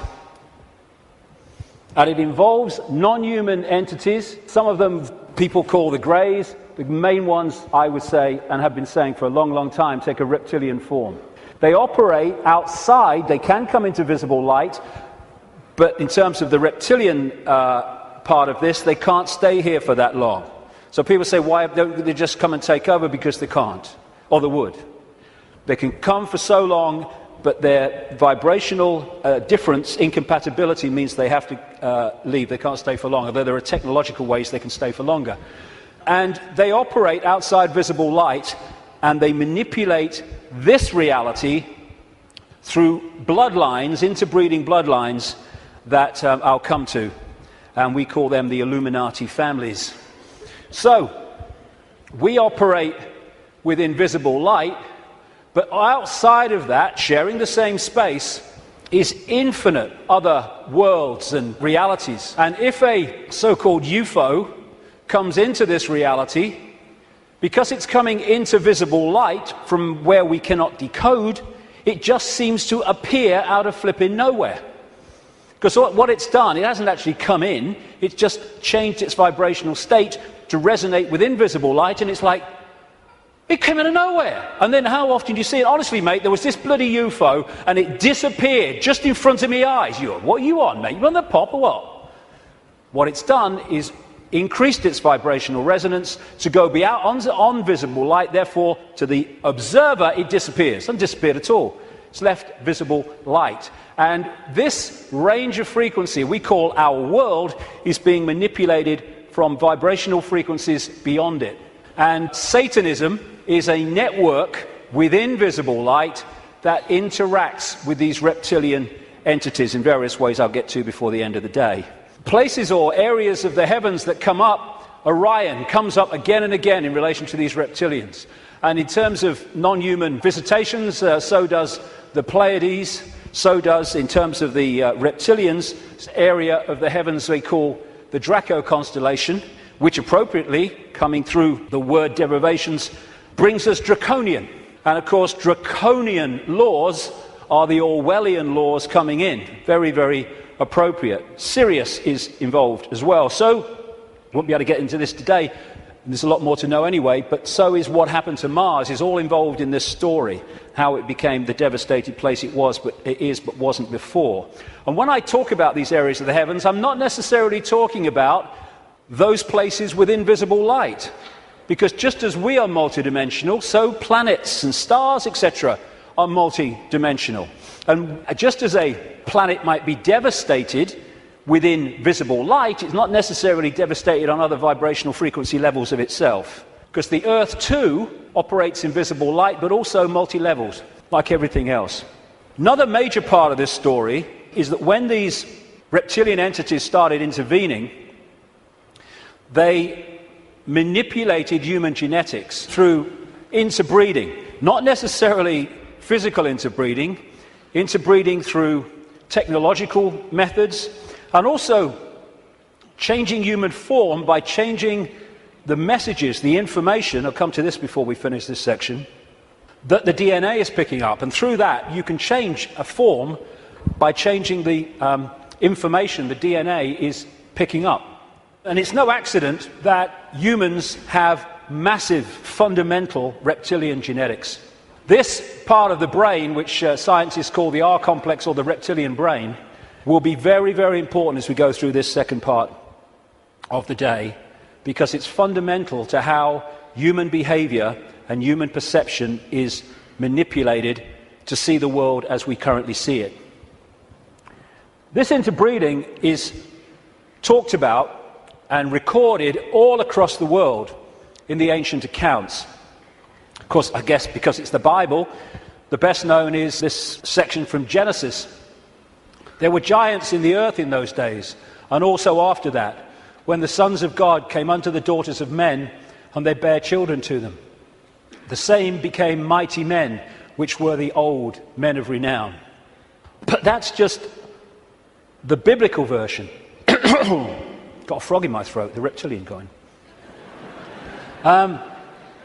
All across the ancient world, you see similar stories and accounts of this interbreeding.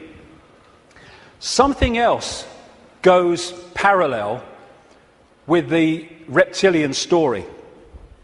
Again, not just in the Bible with the Garden of Eden and all that stuff, which of course the serpent was dominant, but across the ancient accounts. And that is the connection between the reptilian intervention and what we call the fall of man. And again, this is universal. And these themes will come together again and again as we go through this next part.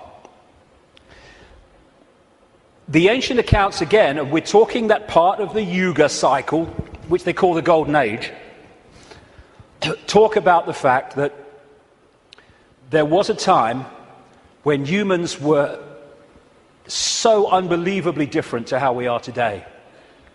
They were connected to higher levels of consciousness. They were in this world, but they were certainly not of it. They were capable of incredible feats, and they lived what we would call impossible lengths of time in terms of age. And then there was a sudden change, the fall of man, as it was called. What I call this is the schism. There was an energetic schism at the level of the metaphysical universe, the waveform-based information construct, And that, as it was decoded through into this holographic reality, obviously mirrored in the holographic play-out world the schism in the information construct. And this is a portrayal of that, a symbolic portrayal of that. Anything that happens here gets decoded through to there, and this is where the schism happened. It was like a distortion in the information. Thanks, mate. Cheers. You put the gin in, right? It was a distortion in the base information construct, and I'll be coming to how that happened. There were many consequences for this, and one of them was there wasn't just a schism in the energetic level of the world itself. There was a schism was passed through into human personalities. We became distorted also from the magnificence and harmony that we were before. And we went from that to this. And we're now at the point where we're coming out of that. And there was also genetic manipulation to stop us accessing ranges of frequency that we did before. This is a major reason, not the only reason, but it is a major reason why scientists call 95% of human DNA junk DNA, because they don't know what it does. This is the reason, not the only reason, but a major reason why we only use a fraction of our brain's capacity. This is why billions of cells in that bridge, the corpus callosum, don't seem to be doing anything. They've been switched off. We've been put into a state that disconnects us and therefore makes us controllable, makes us farmable. So you've got this reptilian group, and the ones involved appear to be relatively small in number, tiny compared with the global population, and this is why they're terrified of being exposed. That's a constant theme, all the way through it, wherever you look. And they've imprisoned humanity, or sought to, in this tiny frequency range of perception called visible light. Another key aspect to this is that they created hybrid bloodlines specifically to be the middle men and women. They became known in the ancient world as the demigods, the people, the children of the gods, part human, part god, as these serpent gods were perceived. And they were to be, like I say, the middlemen and women operating in visible light for the outside visible light control system. And it's appropriate that the caduceus and the symbol of the medical profession is the DNA, in effect, portrayed as two snakes. Because to these reptilian geneticists, who were far ahead of where we are in public arena in terms of genetics and understanding, the DNA is a software program. And so they manipulate it for their own means. And this is crucial to understand the world that we live in. One seriously important aspect to this DNA, this hybrid DNA I'm talking about, is that it has eliminated what we call empathy. The ability to decode the emotion of empathy. Empathy is the fail-safe mechanism of all behavior. If I can empathize with the consequences for others of my actions, that limits and balances my actions. If I have no empathy because I cannot empathize, then there are no limits. There is nothing that won't do. 3,000 dead on 9/11, who cares? Who cares? That's what we're dealing with. And this is vital to get across. If we look at this information on the basis of thinking I wouldn't do that, so they wouldn't do it, then we're going to miss the plot completely. Because it's not like that. No, you wouldn't do it. They would, and have no emotional comeback whatsoever. The reason for the interbreeding, the hybrid, is vibrational compatibility. These hybrids have a greater infusion of reptilian DNA than the general population, although we have a lot. And therefore, the resonance is sympathetic to the resonance of these entities operating just outside visible light. And through this resonant connection, like two radio stations talking to each other, the possessing entity outside of visible light can control the thoughts, actions, perceptions of the intermediary, the demigod. And of course, the theme of possession is as old as history, right up to the present day. We look at these people. All these pictures are by Neil Haig, by the way. Anything that looks like this. Great, great, great friend of mine, great artist. And this image symbolizes the fact that he looks at him with invisible light and he sees George Bush. Nothing else. What people don't see, because it's outside the frequency range of their decoding system, is there are entities around these people who are actually controlling these people's thoughts, actions, etc. A number of psychics have said to me around the world how they've seen people walking along the street or wherever, and then they've seen like an ethereal reptilian entity locking into these bottom two chakra points, the emotional level, one of them is, and floating around with them. And this is a kind of a good analogy. You know when there's scientists in a laboratory and they're trying to work with something that they can't touch because it's too dangerous, what they're working with will be in a tank, and they'll put gloves on, which allows them to be outside the tank, but to manipulate inside the tank. Well, that is a very good symbol of what I'm talking about. These Illuminati bloodlines, these hybrid bloodlines, operate like those gloves, operating inside this reality. And Neil symbolizes these Illuminati families with invisible light as this bearded man. Whenever you see him as we go along, that is symbolic of the Illuminati families, controlled beyond human sight by these reptilian entities.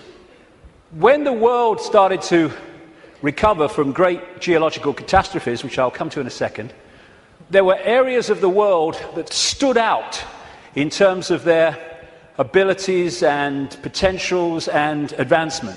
These were some of them, and this area is particularly important to the bloodlines I'm talking about. The area that was once called Sumer, thousands of years BC, and became Babylon. This is why Babylon comes up in the writings of these people so often. And it's Mesopotamia, the land between two rivers. They didn't invade Iraq just for oil or just for anything. They didn't invade it for one thing, but multiple things. But one reason they're so obsessed with Iraq is because to these bloodlines in control of the world today, this is a very significant, almost religious piece of land, of historical importance to them. As Sumer and Babylon broke up, these bloodlines started going walkabout. They became the royal families of the world. And what do royal families claim? The right to rule because of the divine right to rule. The Chinese emperors used to claim the right to be emperor because of their genetic connection to the serpent gods. And this is a theme all across the world between the serpent gods and royalty. They became the aristocracy and the royal families, claiming the right to rule because of their DNA. Just down the bloody road from here, we have a head of state in Britain to this day who is only head of state because of her DNA. Head of state because of her DNA. I actually made a complaint, nothing happened to it, but I made a complaint to the Race Relations Commission, or whatever they call it. They said, if you see racism, report it. So I reported the royal family. I thought, well, I mean, you would.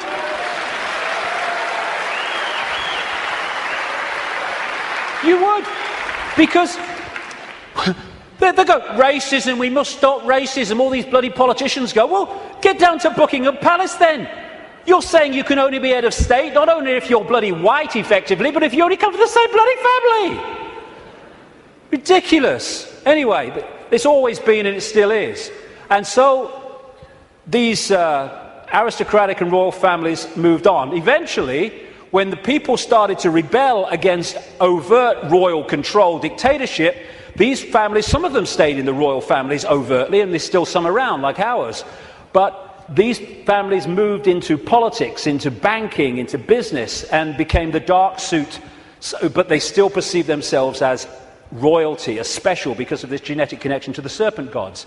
And through the British Empire, the so-called Great British Empire, and the other European empires, as these bloodlines moved up into Europe from the Middle East, etc., they exported these bloodlines all over the world. And we saw them in power in what we call colonization.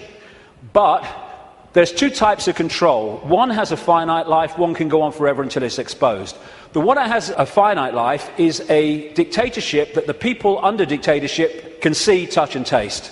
Communism, fascism, apartheid. People know where they stand and eventually, therefore, they will rebel against it because they know what they're dealing with. The greatest form of control is a control you can't see. Prison without the bars. You can't see the bars because you'll just sit there. People do not rebel against not being free when they think they are. And that's the idea of replacing the colony control with another kind of control called freedom. So what happened is, as these colonies, like the United States as it became, etc., and all the others around the world, as they were given independence, what was left out in those countries were the bloodline, under different names, the secret society network that manipulates the bloodline agenda, and those countries have gone on being controlled ever since. But because they have the ability to have a vote every 4 or 5 years, they don't realize they live in a tyranny. And that's how it works, the prison without the bars, and until it's exposed, it'll go on forever. And so these kind of people, especially the Rothschilds, they are major, major players in this. They are the middlemen for the manipulation of this reality from these entities mostly outside of this reality. And what they've created is like a global transnational corporation. What you have with a corporation is you have a headquarters somewhere in the world, and then in each country you have subsidiary companies of that headquarters, that central point. And all the subsidiaries in the world carry out the policy of the central point. Well, what these Illuminati hybrid family networks have done is create exactly the same, but instead of companies, they are secret society networks. So you've got the center of the web in Europe, for historical reasons, at operational level anyway, people at places like London, not the British government, the secret society centre in London. In Rome is another one, the Roman Church, Rome, and other points in Europe. And then in each country, you have families from the network in those countries whose job it is to run the networks that control that country's business, banking, politics, media, all of it. And so what you have is, from this central point in Europe, the centre of the web, all these different places and countries all over the world then impose on their country what is being dictated here. And that's why, as I travel around the world, I see the same things being introduced in different countries at the same time, overwhelmingly justified by the same excuses. It's all a global network. It can be symbolized too as a web, like I say, with the Rothschilds real close to the spider, and all these different strands on the web are different secret societies, different semi-secret societies, transnational corporations, and all the rest of it. So when you see all these different names of these corporations that dominate the world in so many ways, and the pharmaceutical cartel and the oil cartel and all the rest of it, the biotech cartel, they're all different names or different masks on the same one face. And so you have this structure where outside of visible light you have the reptilian control system, comes down through the Illuminati families, and they control the people in power to push the world in a certain direction. Another way of looking at it here. You see, all these different people, these fight among themselves and all the rest of it, though if it gets out of hand they get sorted. So these sit on the top of all these different countries. They control these different areas of their societies, and the people are then played off against each other. These buggers don't go to war, they tell these buggers to go to war. And if we stop going to bloody war, game over. But we do. Ridiculous. That's part of becoming conscious.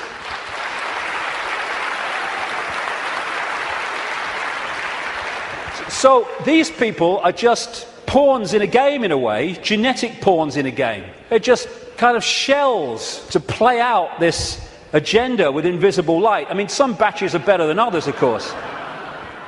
So if you look at the principle of the Trojan horse, the symbol of the Trojan horse, coming into a society and not seeming to be what it is, though taking it over, and you put that on the face, well, you've pretty much got symbolically what we're talking about here. People send me pictures from around the world and stuff that they find on the internet and elsewhere, which have a kind of reptilian feel about them. I'm not saying these are reptilian eyes, it could be a trick of the light, but I've used it because it gives an indication of the number of people that have told me this all around the world, from all walks of life, how they've seen people shift from a human to a reptilian state, and especially the eyes are the first to go. They describe how the pupils become reptilian. And interestingly, a great friend of mine has an associate who, I don't agree with it, but he's been doing a research project to develop iris scan technology, and it led to him looking very deeply into 2,300 eyes.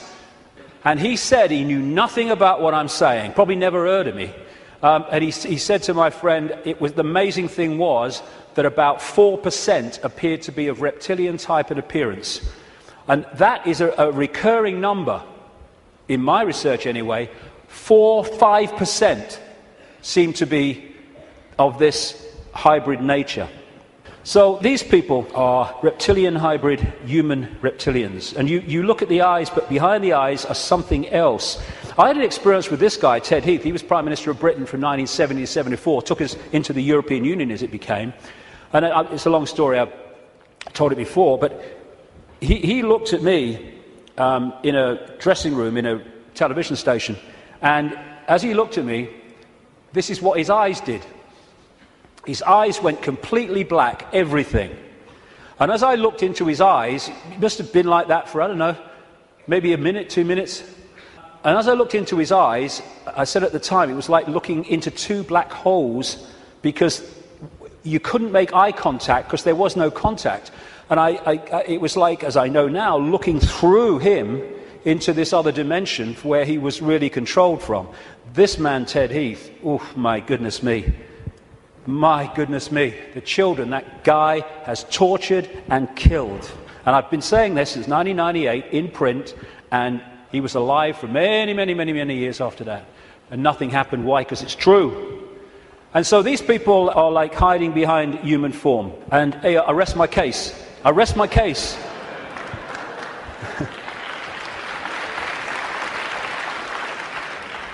Ooh, you look tasty.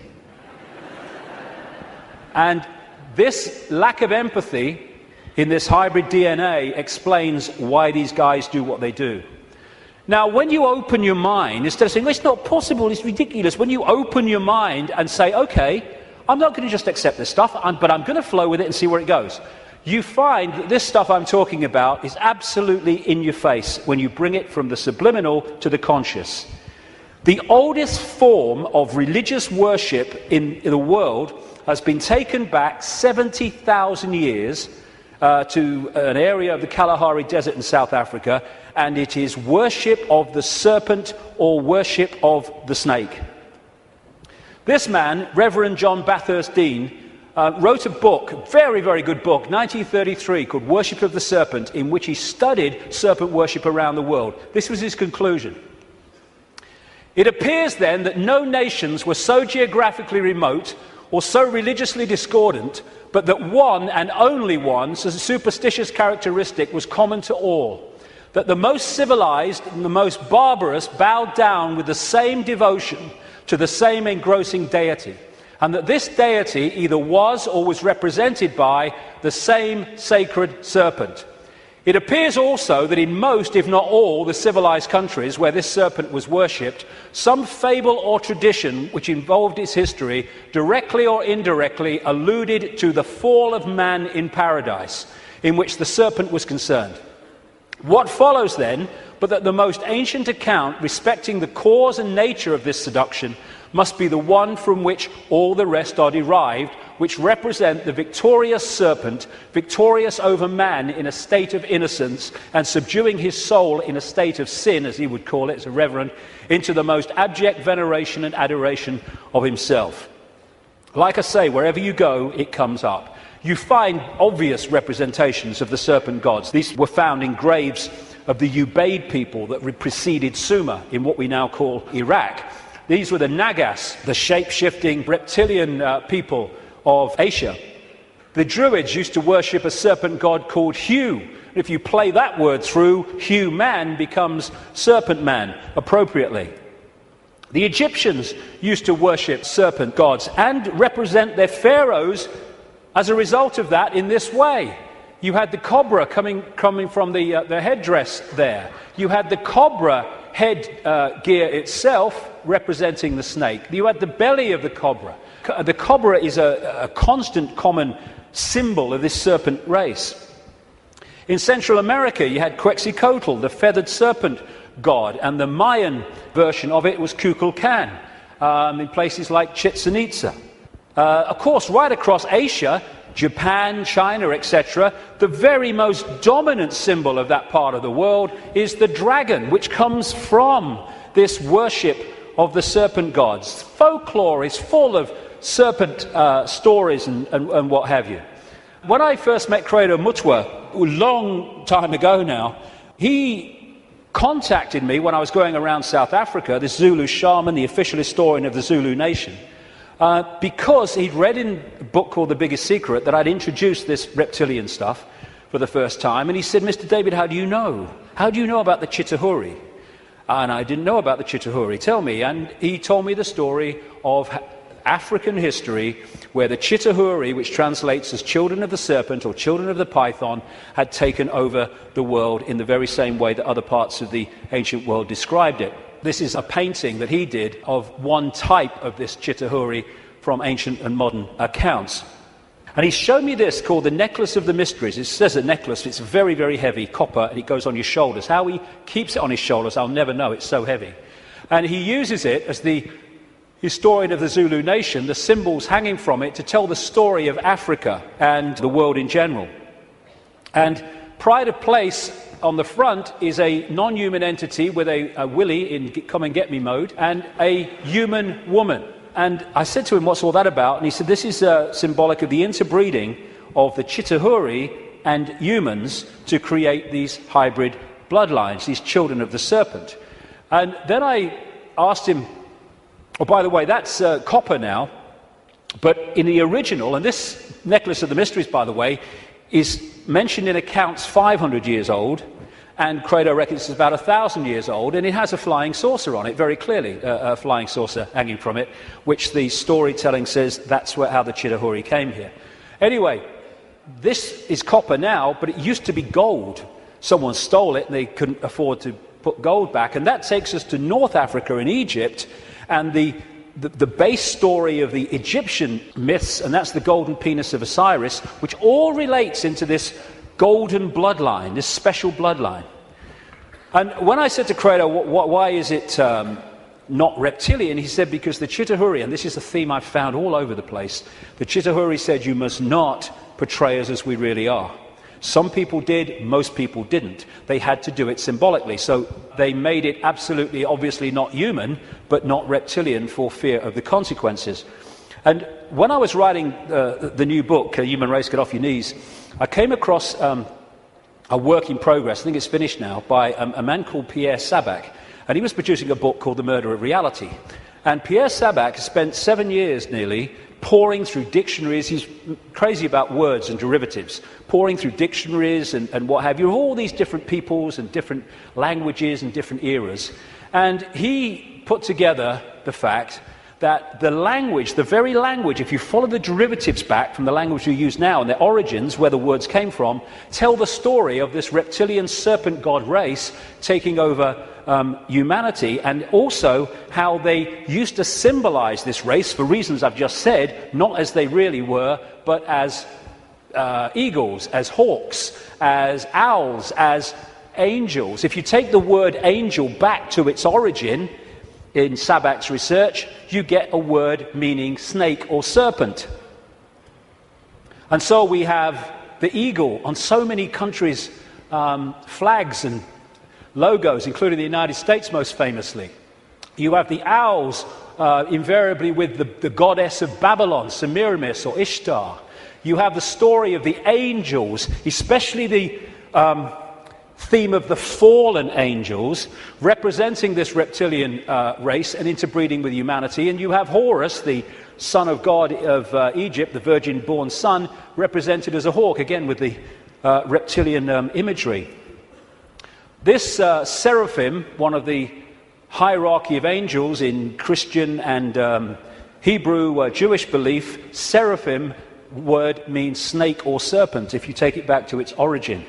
You have the flying serpent disc, which is widely used in the ancient world. And another thing that they did was they symbolized the heavens as the upper ocean.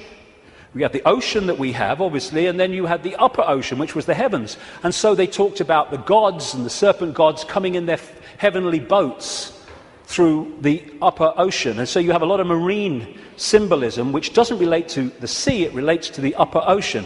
And it's reading this. These bloodlines were known in the ancient world under different symbols and different codes, like children from heaven and earth, and children of the gods, children of the sky. And another big symbol of these gods, these serpent gods, were the Watchers. They were called the Watchers. This is widely found. And that's why there's an eye, as Credo Mutua confirmed, on that hand, on the necklace of the mysteries. That's the Watchers, that's the serpent gods. And that's why we have the eye on top of the pyramid, the all-seeing eye on the dollar bill, and why that is a massive Illuminati symbol in the secret society network. They are the gods overseeing the pyramid of control. One way that they often symbolized these hybrid bloodlines in the ancient world was as part human, down to the bottom of the torso, and then the legs, or the bottom part, being a snake.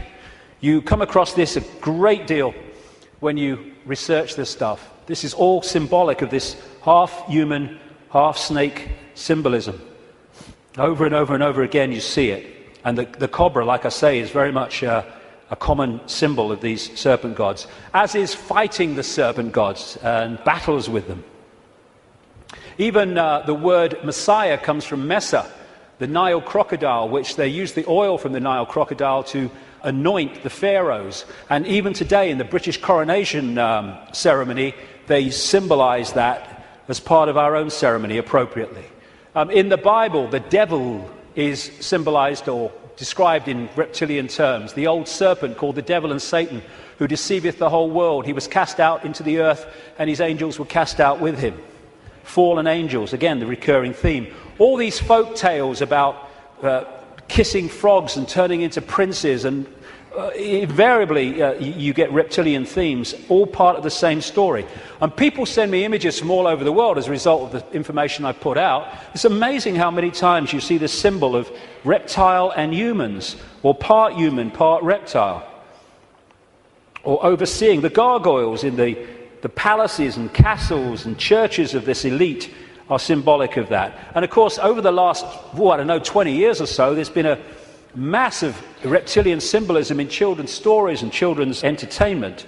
And then recently, you saw this, is a quick one, this 16th century painting in the National Portrait Gallery of Queen Elizabeth I, they thought she was holding flowers because that's what someone had painted over. But with where what's underneath is coming to light, and this is a representation of it. It was in one of the papers, again holding the snake, very, very appropriate. And these aristocratic families, which became the hybrids, again used reptilian, dragon, and all these other serpent images on their various coats of arms and what have you. And one of the centres, like I said earlier, is London. Not necessarily London, the Great Conurbation, but the City of London and the temple that runs into the City of London. The City of London, of course, being the great centre of not just British finance, but global finance. And how appropriate that they too have the symbol of the flying dragon and the symbol of the Knights Templar Secret Society, a major strand in this web of secret societies, as the very symbol of the City of London.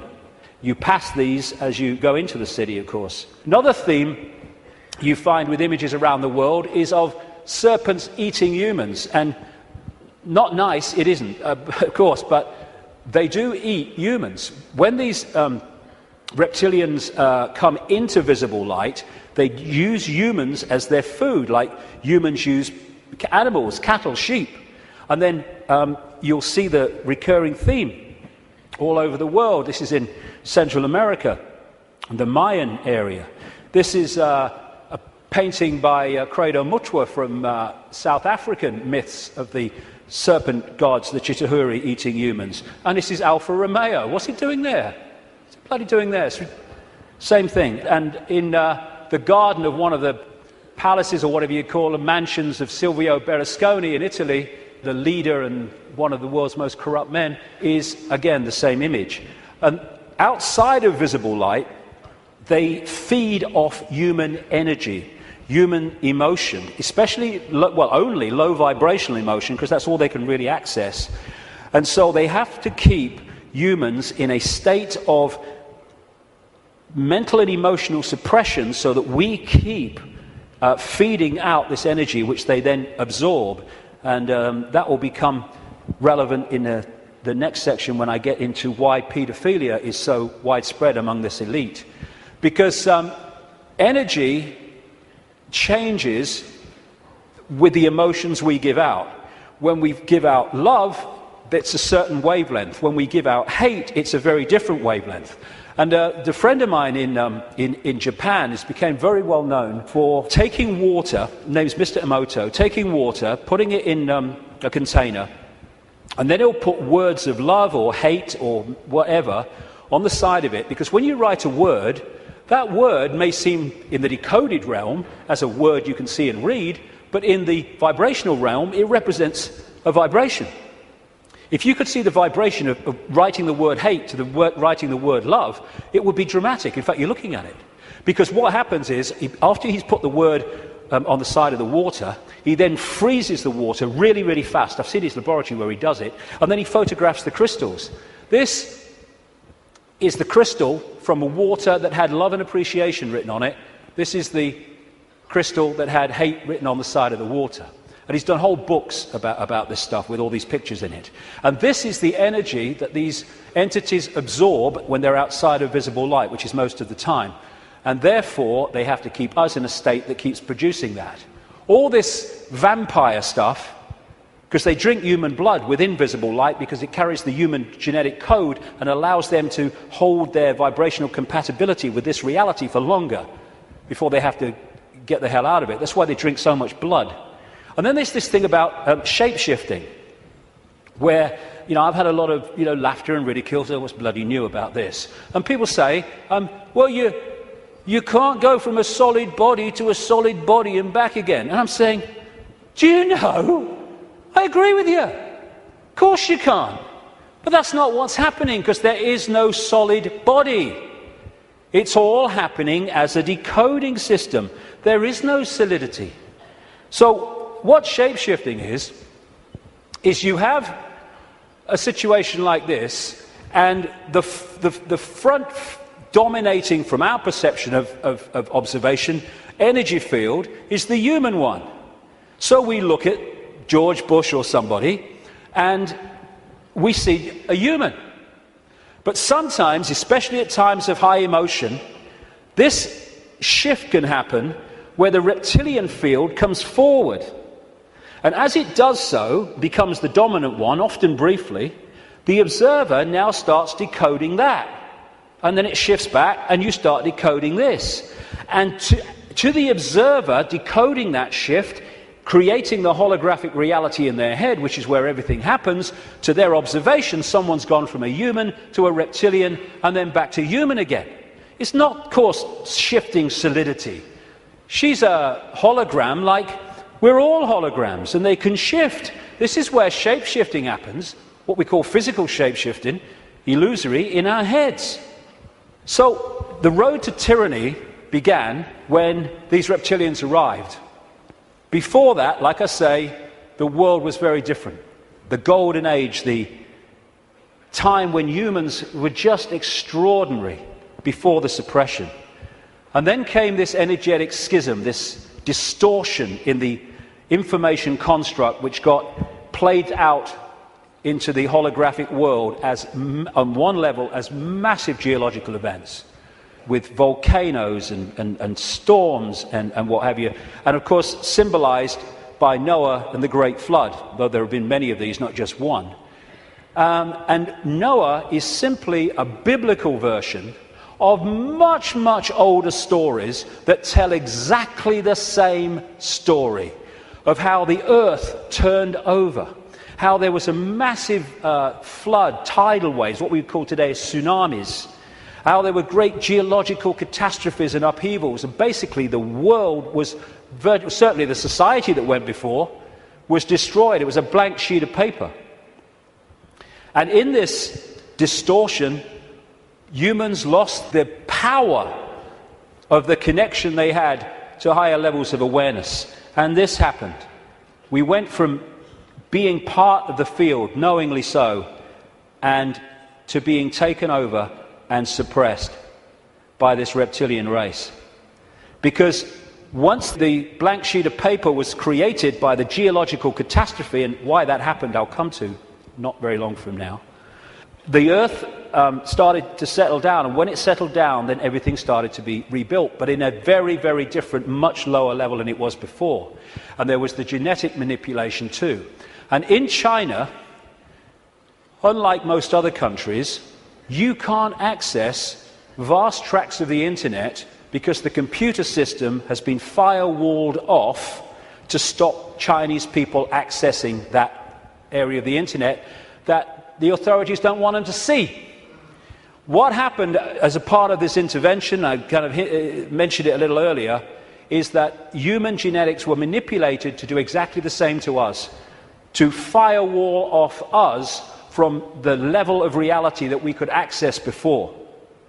So we went into this prison called visible light that we've been in ever since, and particularly isolated in the left side of the brain so that we only perceive through the five senses, and we can only see structure and language and hierarchy and all that stuff, and our potential dramatically reduced. And this world came as a result of it. And it's dominated by controlling human perception, by suppressing our true self and dictating what we bring into holographic reality. Okay, now let's go really crazy. I've had enough of only being half crazy. Let's do the bloody lot, eh?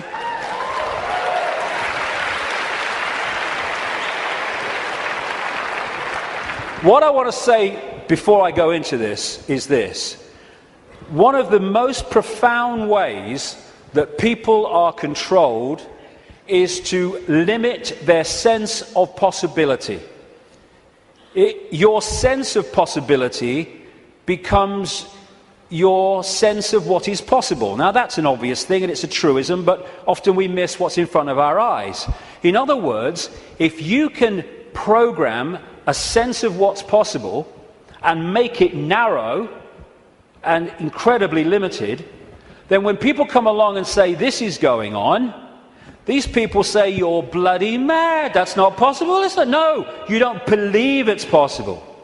Talking to some of the insiders that I have over the years, and talking to other people who've done the same, there is a feeling among some of them that these entities technologically, and I keep emphasizing there's not that many of them compared with humans, and so therefore they have to keep out of sight, and that's one of the reasons, the major reason they want to cull the global population, because it's out of hand from their point of view.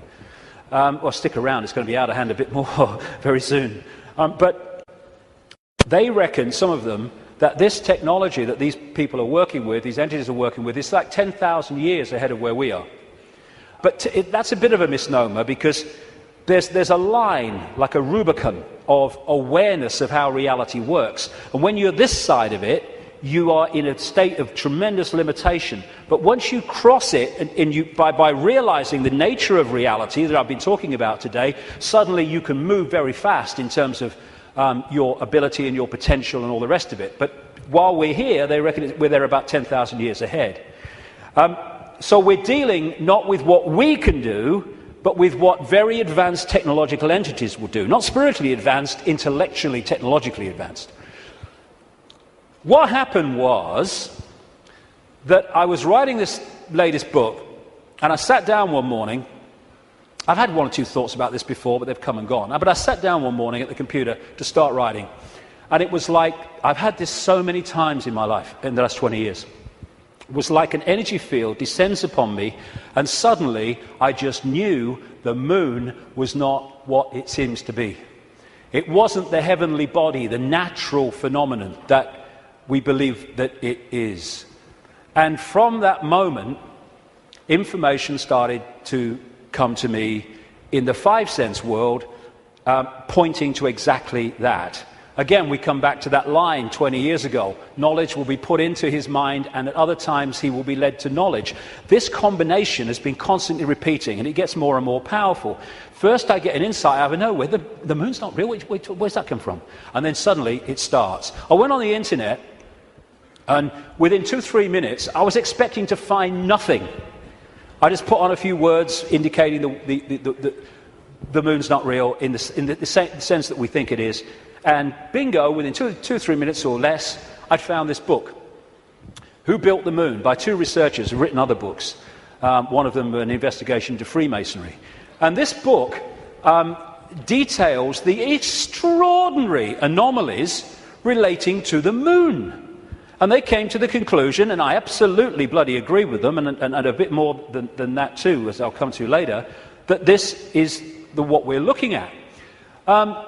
The geometrical connections and everything, and the mathematics and the relationship between them in terms of size and position is just mind-blowing. And what I'm suggesting, and I'm not alone over the years at this level of it, though I think I might be alone at the next bit, that I'll come to in a second, or a few minutes. I've been there before, I don't mind. Is that the moon is actually a hollowed-out planetoid by a very, very advanced race, and it was brought here to take the Earth over. And what they do, this seems to be a modus operandi. They bring these moons in, and as they bring them in, they fundamentally affect the Earth. I mean, the Earth is at the spin it is, and is at the angle it is, because of the moon. Massively so, anyway, because of the moon. So when they come in, bingo, things change, and the society that was there before ain't there anymore. And then gradually they take them over in ways that I'll come to. So when the moon came in, and again, it's so important to come back from the holographic world to the base construct. We see a solid moon, yes, in the play-out world. But back here, it is an energetic construct in the metaphysical universe. And as it came in, and other things that happened, which I talk about in the book, it created this distortion in the information construct of the waveform information base of this universe. And as it did so, it was played out here in all this catastrophe and stuff that I talked about and the ancients talk about. It was played out as this great geological catastrophe and the great flood and all the rest of it. And what is a common theme that they talk about, the ancients, in relation to this? The earth turned over. And you think, how the freaking hell can the earth turn over? Well, what happened? What happened when the moon came in, the earth turned over? It's at an angle that it is today because of the moon. And so the distortion brought an end to the world that was there before, and we basically went back to rubbing sticks together because of what happened. And that distortion was played out in the human mind, the human perception, the human psyche, and we completely changed our perception of the world and who we are, where we are. So in Who Built the Moon, like I say, I do recommend it, the way it looks at the anomalies and everything, and the connections between these three bodies. And these mathematical, geometrical connections only apply to these three bodies in the solar system. They don't play out against the other planets, just these three. And the moon is so perfectly positioned that because of where it is, when we have an eclipse, it is the same size as the sun. That's why we have the eclipse. And the authors of Who Built the Moon say this: the moon is bigger than it should be, apparently older than it should be, and much lighter in mass than it should be. It occupies an unlikely orbit and is so extraordinary that all existing explanations for its presence are fraught with difficulties, and none of them could be considered remotely watertight. When you go on and you say, where'd the moon come from? You get this story. And like so much in what we call science, that people take it as fact, it's actually a theory which repeated becomes fact, but then you go back and you find that it's the theory.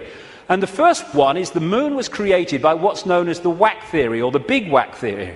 And that is that a Mars-type planet came in, smacked the Earth, great chunk came off, and became the moon.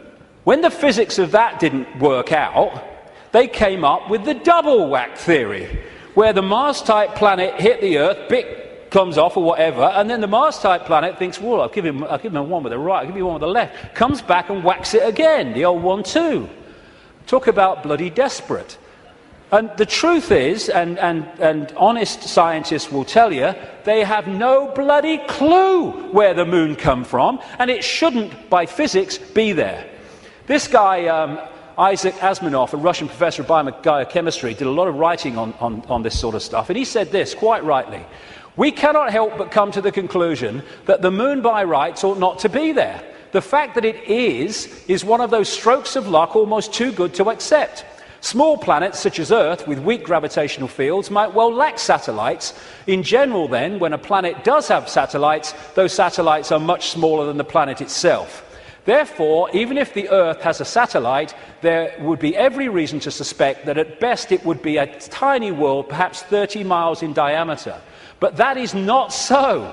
Earth not only has a satellite, but it is a giant satellite, 2,160 miles in diameter. How is it then that that tiny Earth has one? Amazing. Some scientists don't even talk about a planet-satellite relationship, but a planet-planet relationship. The moon's bigger than Pluto.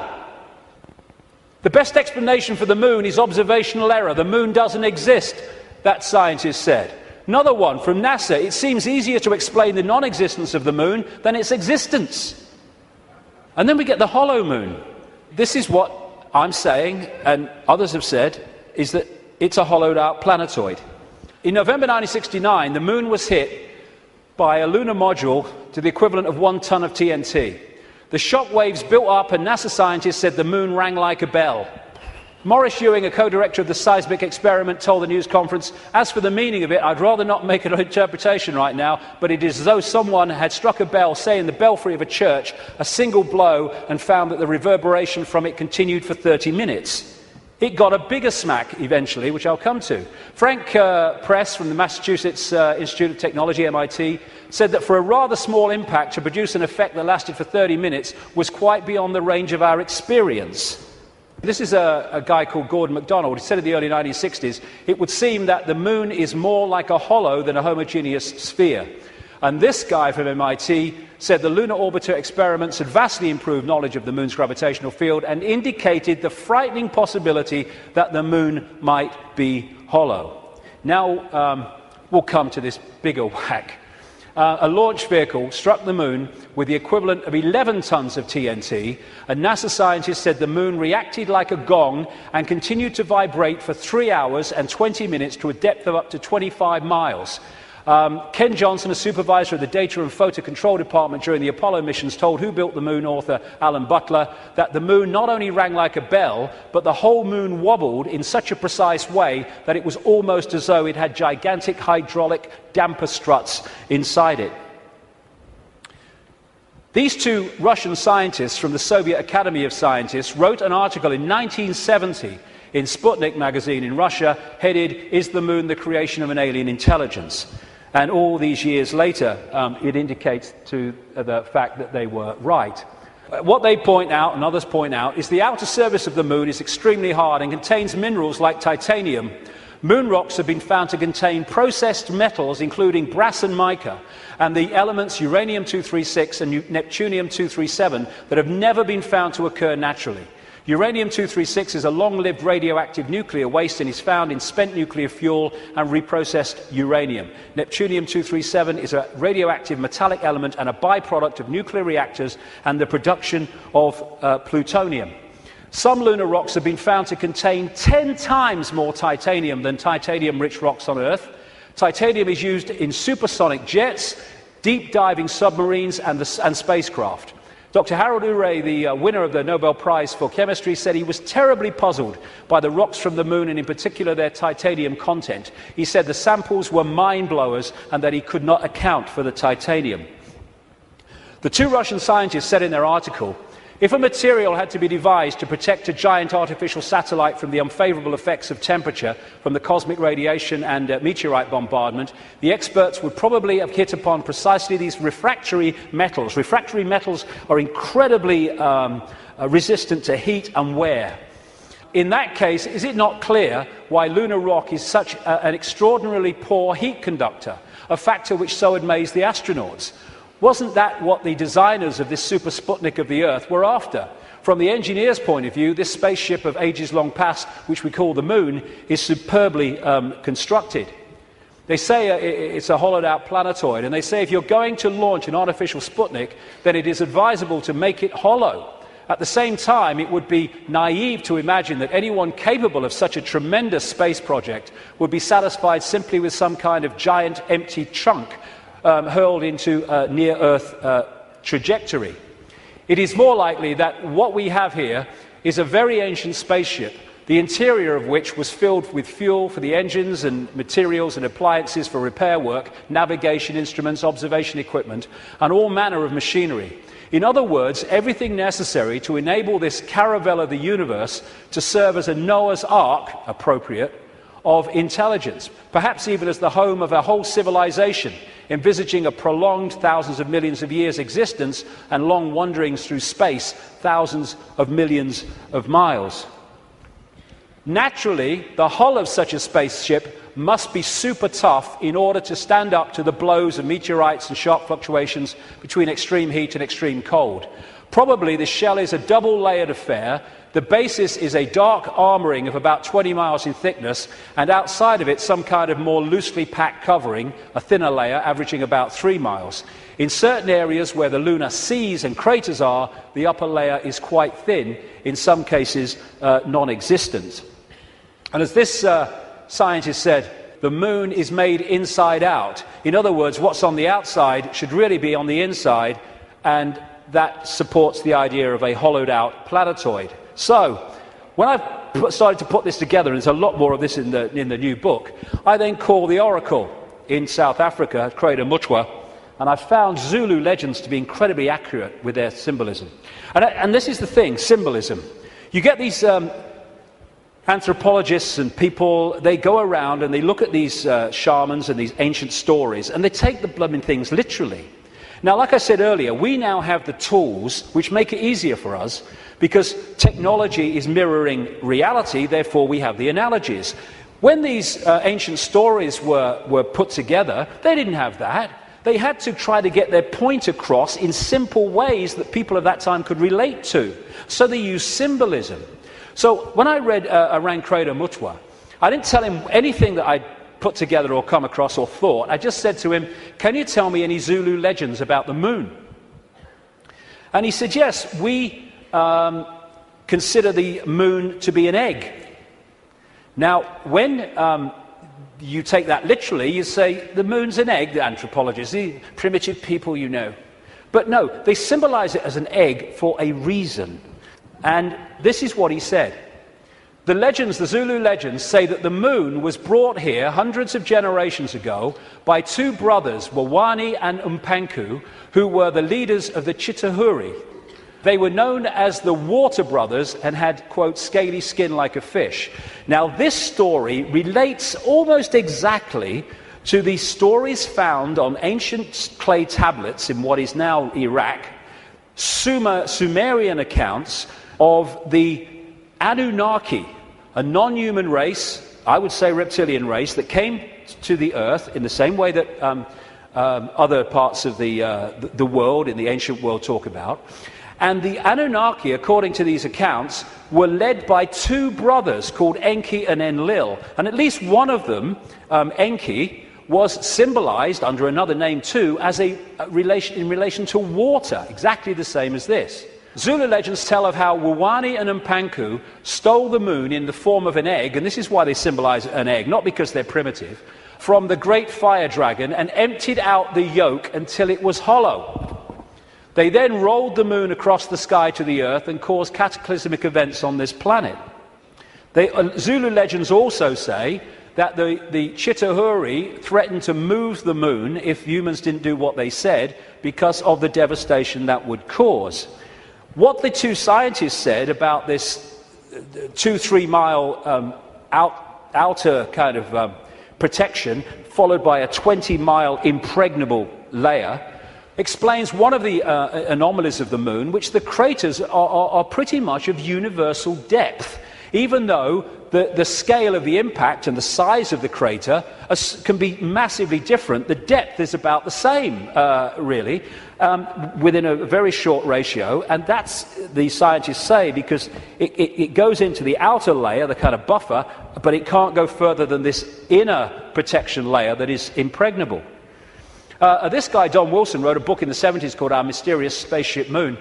And these are some of the anomalies that he lists, and there are others that can be explained by what we're talking about. Why the moon is a freak world, too big and too far out to be a natural satellite of Earth. Why the moon has such shallow craters. Why some moon rocks are older than Earth and as old, at least, as the solar system. Why the moon seems inside out. Why the moon vibrates like a huge gong, transmitting tremors great distances around and through itself. How the moon can produce so many contradictions of data and findings. And I think it was in 2001, there was a series of people who spoke at the National Press Club in Washington who were insiders of government projects and space projects, etc., who came out to give evidence on things that they saw and were covered up and have never come to light. And one of them was this man, Sergeant Carl Wolf. He was a precision electronics photographic equipment engineer based at the Langley Air Force Base in Virginia. That's the CIA Air Force Base. One of the planes in 9/11 flew out of that and never got there, weren't meant to. But what he told at the press club was that he was called across to part of this base where they were putting together what they called mosaics. As the craft were flying over the moon and photographing it, they were taking different photographs and piecing them together to complete the landscape. And they had a technical problem, so he went over to try to help them out with it. And then a guy there who was working with his mosaics showed him something of interest. And this is what he said at that presentation in Washington. Then he pulled out one of these mosaics and showed this base, which had geometrical shapes that were towers. They were spherical buildings, they were tall towers and things that looked somewhat like radar dishes, but they were large structures. If I compare it to what I have seen now, because I do have photographs that have artifacts in them that are similar to what I saw, they're massive. And this is a thing, you think about the moon, massive. This is a thing that comes up. The structures and technology and, if you like, spaceships that these people work with, some of them are absolutely enormous, beyond our comprehension, because they've crossed that Rubicon of understanding how reality works and therefore what possibility is. Some of these structures are half a mile in size. They're huge structures. Some of the buildings seem to have very reflective surfaces on them. A couple of structures that I saw reminded me of cooling towers at power generating plants. They had that sort of shape. Some of them were just very, very straight and tall with a flat top. Some of them were round. Some of them looked like Quonset huts and with a dome, a kind of like a greenhouse. The particular shot that I saw, there were several clustered together over the landscape, a fairly large landscape. And other people at that press club presentation talked about how NASA systematically smudged out or removed any non-natural artifacts that they showed on the surface of the moon. And this documentary called Moon Rising, you can watch it on YouTube, I think, looked at photographs taken by something called the Clementine mission in 1994, I think it was, which took 1.8 million photographs, digital photographs of the moon. And you see the way that some things on the landscape were just blocked out. I mean, what's behind this? There's loads of these things which they've blocked them out, and then there's this, which has been smudged out. If you take it from another angle, there it is. What the heck is that? One of the kind of astounding things in this documentary is that they said they took this picture to a photographic expert who's worked with NASA, and he estimated that this was 10 times the size of Los Angeles. because you're dealing with phenomenal understanding of how to create this technology because of the understanding of reality. And whatever it is, it certainly doesn't seem to be natural. You've got all these other things kind of smudged out, and you can only see even the smudging in close-up. And what I came across when I was putting this together is the Death Star in Star Wars. Now, George Lucas, as I've been saying in my books for years, is a massive insider in a galaxy far, far away. I don't think so. I don't think so. This is much closer to home. And, of course, in the Star Wars movies, the Death Star it looks very much, of course, like the moon, and it was constructed to move in on planets and take them over in the same bloody way that I'm talking about in relation to the moon, and there's more to know too.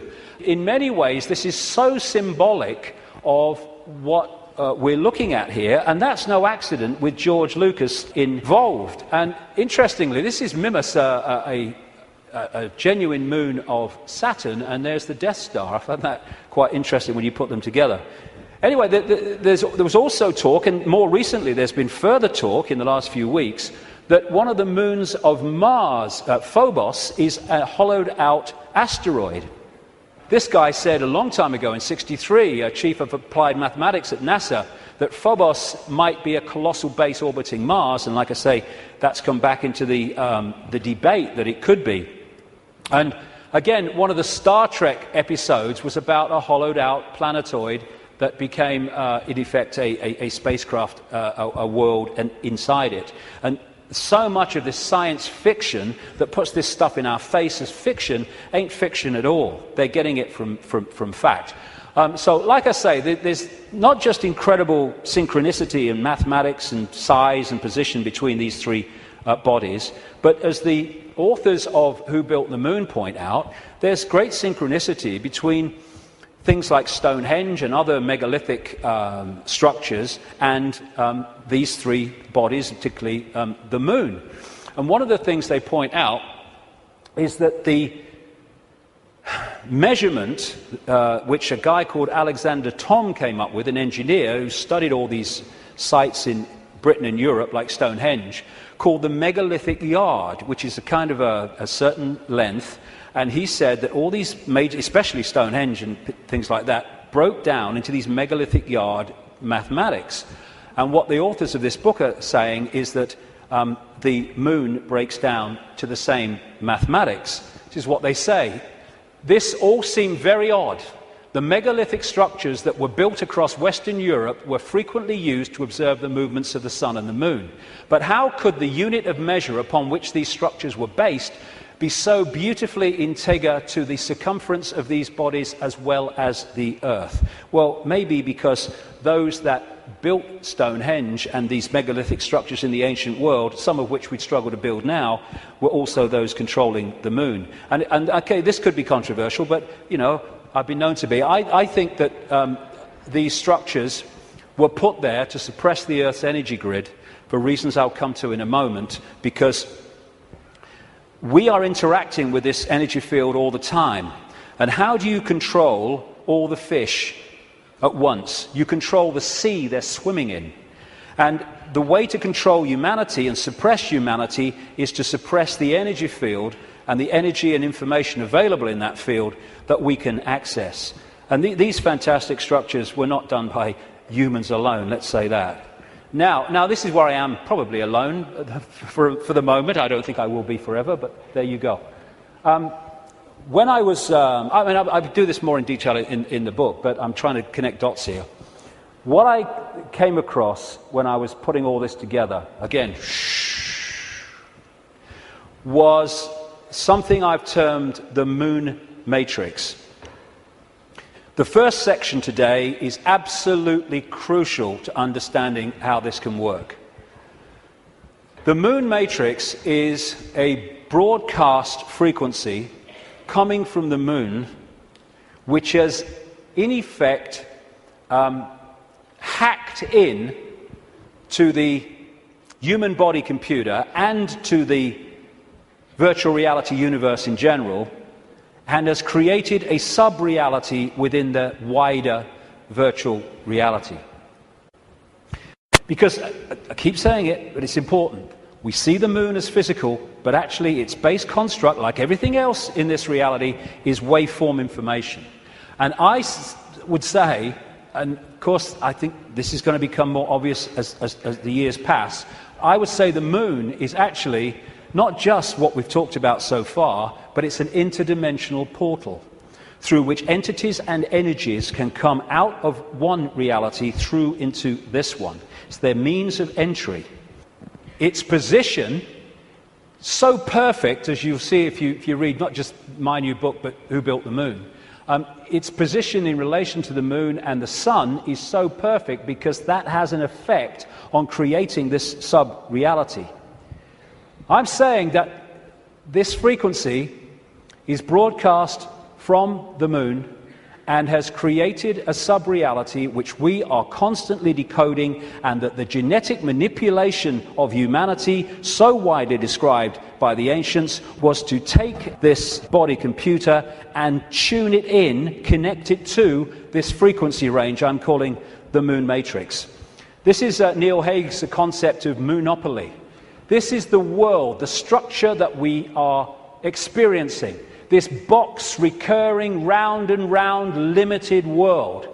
And I am suggesting that we are being massively influenced. In fact, we have been turned into a hive mind by these broadcasts, which are holding us in a sense of limitation, to the point where it operates as a default mechanism.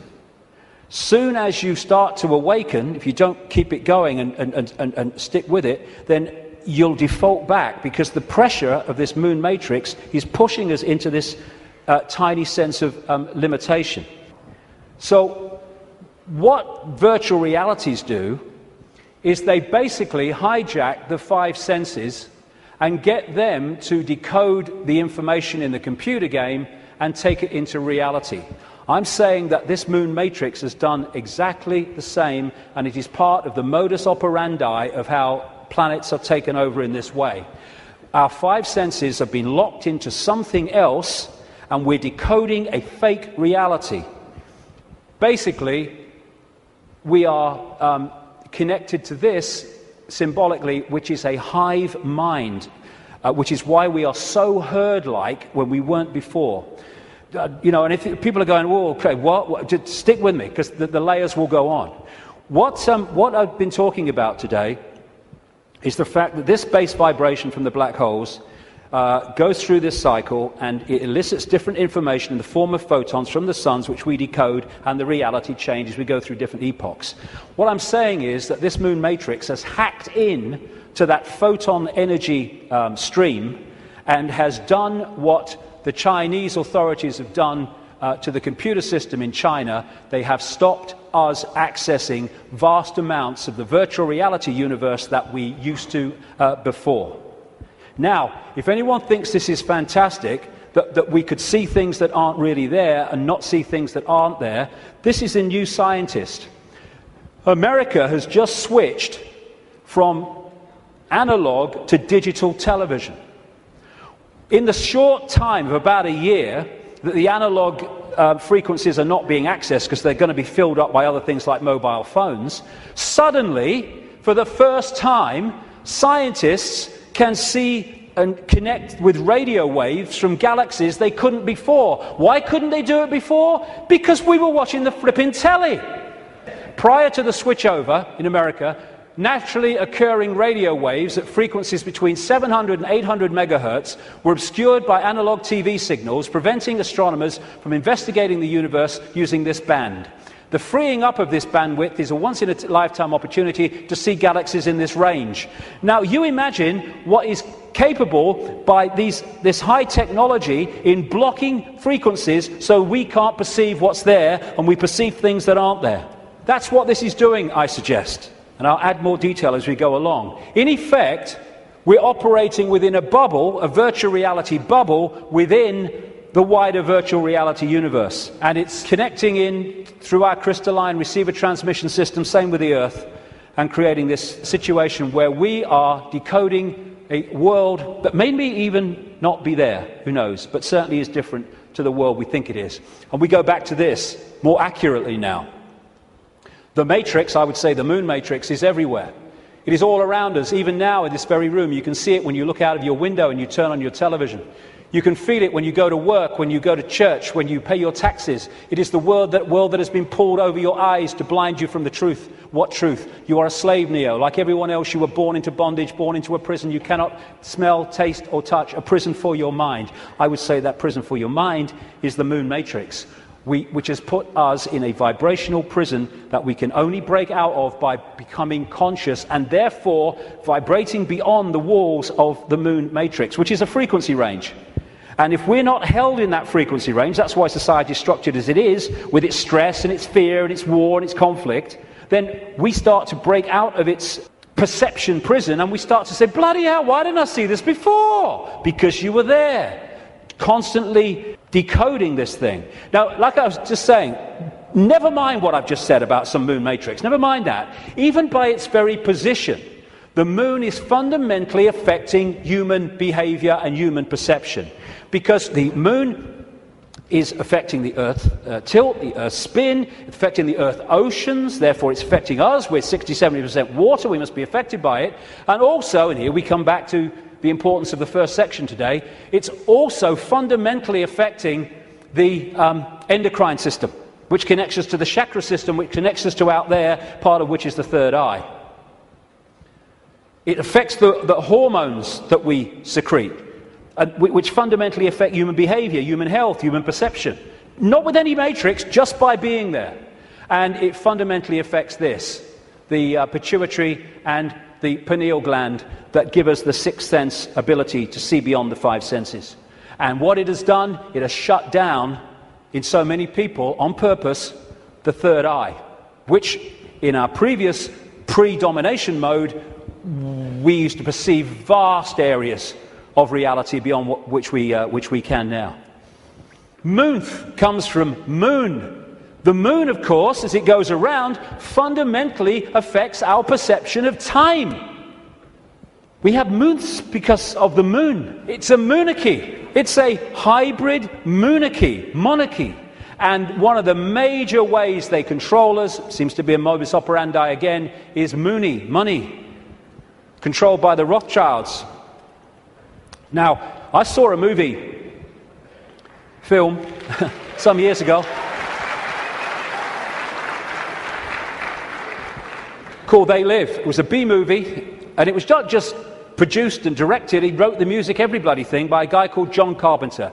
You follow John Carpenter's movie-making history, and you will see that he bloody knows a great deal. He'll say he doesn't, he bloody knows a great deal. He does movies and horrors and Satanism and all this stuff, and he did this movie called They Live, and I thought it was very symbolically accurate when I first saw it, but now it's unbelievably accurate. For those who haven't seen it, you go on YouTube, put John Carpenter They Live in, you can see it in sections still today. The story was this: it was set in the future, but the future was about now, because it was a few years ago now. There was a massive economic depression, and this guy comes along with his tools on his back. He's walking around America trying to find a job in the building industry. He gets a short-term one at this building site. At the end of the day, one of the other builders said, "Do you have anywhere to stay?" Because there's a massive economic depression. People are living in tent cities and corrugated iron makeshift villages on wasteland. Exactly what's happening in America now, incidentally. And he's now having nowhere to stay. So anyway, he goes back with him to stay at this corrugated iron tent little village thing on the wasteland. And he starts getting interested because there's things going on across the church, across the way, that seem very strange to him. And the village has mocked up some kind of television in a kind of Heath Robinson way. And when they're watching the television, suddenly it breaks out of the main channel, and there's just a man's face on the screen saying, "They're here, they're controlling, you don't know," all that stuff. And then there's a police state raid on this village and on this church. And they bring the bulldozers in and the police and the helicopters, and they destroy the village. And this builder guy gets away, and he comes back and he goes snooping around the church, and he finds some cardboard boxes. And he grabs one and runs into a back back passage behind buildings, and he opens the box wondering what's in it. And there's sunglasses. And he's disappointed. Sunglasses? What are all these sunglasses in a church for? So he thinks, oh, I'll have one. He puts them in his pocket, throws the others away, walks off into the street. And that's where we pick him up. When he puts these sunglasses on, suddenly the world looks very, very different. It looks like this. He starts to realize that there are people that look human to his naked eye that are anything but human when he puts these sunglasses on. Not only that, where he's seeing adverts with his naked eye, drink Coca-Cola, holiday in Jamaica or whatever, what he can see with the glasses on is subliminal instructions: conform, stay asleep, consume, watch TV, submit, and all the rest of it. All on levels that he can't see. Other people who haven't got the glasses, they're interacting with various people, but he can see are not human. He looks at the president making a speech. He's not human when he looks at him through the glasses. Same with a number of people in law enforcement. Newsreaders were the same.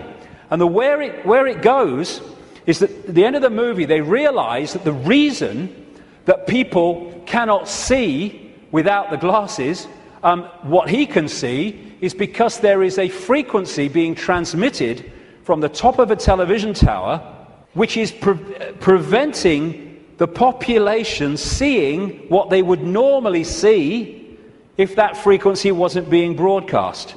And what they do is they break the broadcast frequency, they stop the dish working, and people are sitting in bars, and suddenly they can now see the guy next to them's not human. What a bloody laugh that would be, wouldn't it?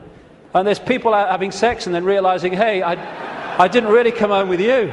Tell you the funny thing, a lady in Canada told me this story happened to her. I spoke in Canada years ago now, and I met this lady. She was a power-dressing businesswoman, you know, very of this world. But she'd had this experience, and she was shaking when she told me the story. She said that she got this boyfriend who had a dark side, she said, that he knew about and he was trying to deal with. And they come home, and they go into the bedroom, and there was a shelf at top of her bed, and standing there was the book, The Biggest Secret, which for the first time I introduced this reptilian thing.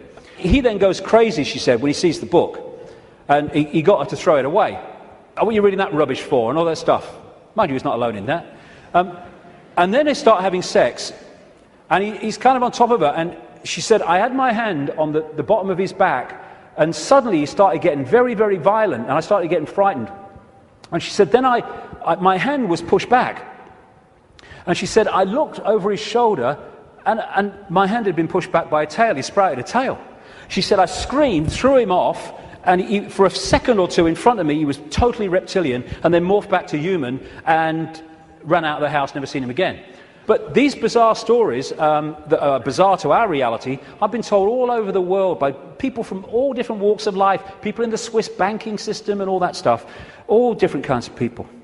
So this frequency is that equivalent of that broadcast dish on the top of that TV tower, which was stopping those people in that movie seeing what they would normally see.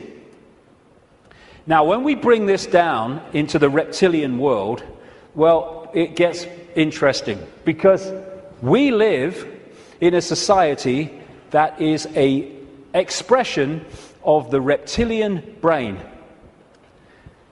This man, Carl Sagan, a cosmologist, very famous, he wrote a book called The Dragons of Eden, in which he was looking at the effect of reptilian genetics on human behavior.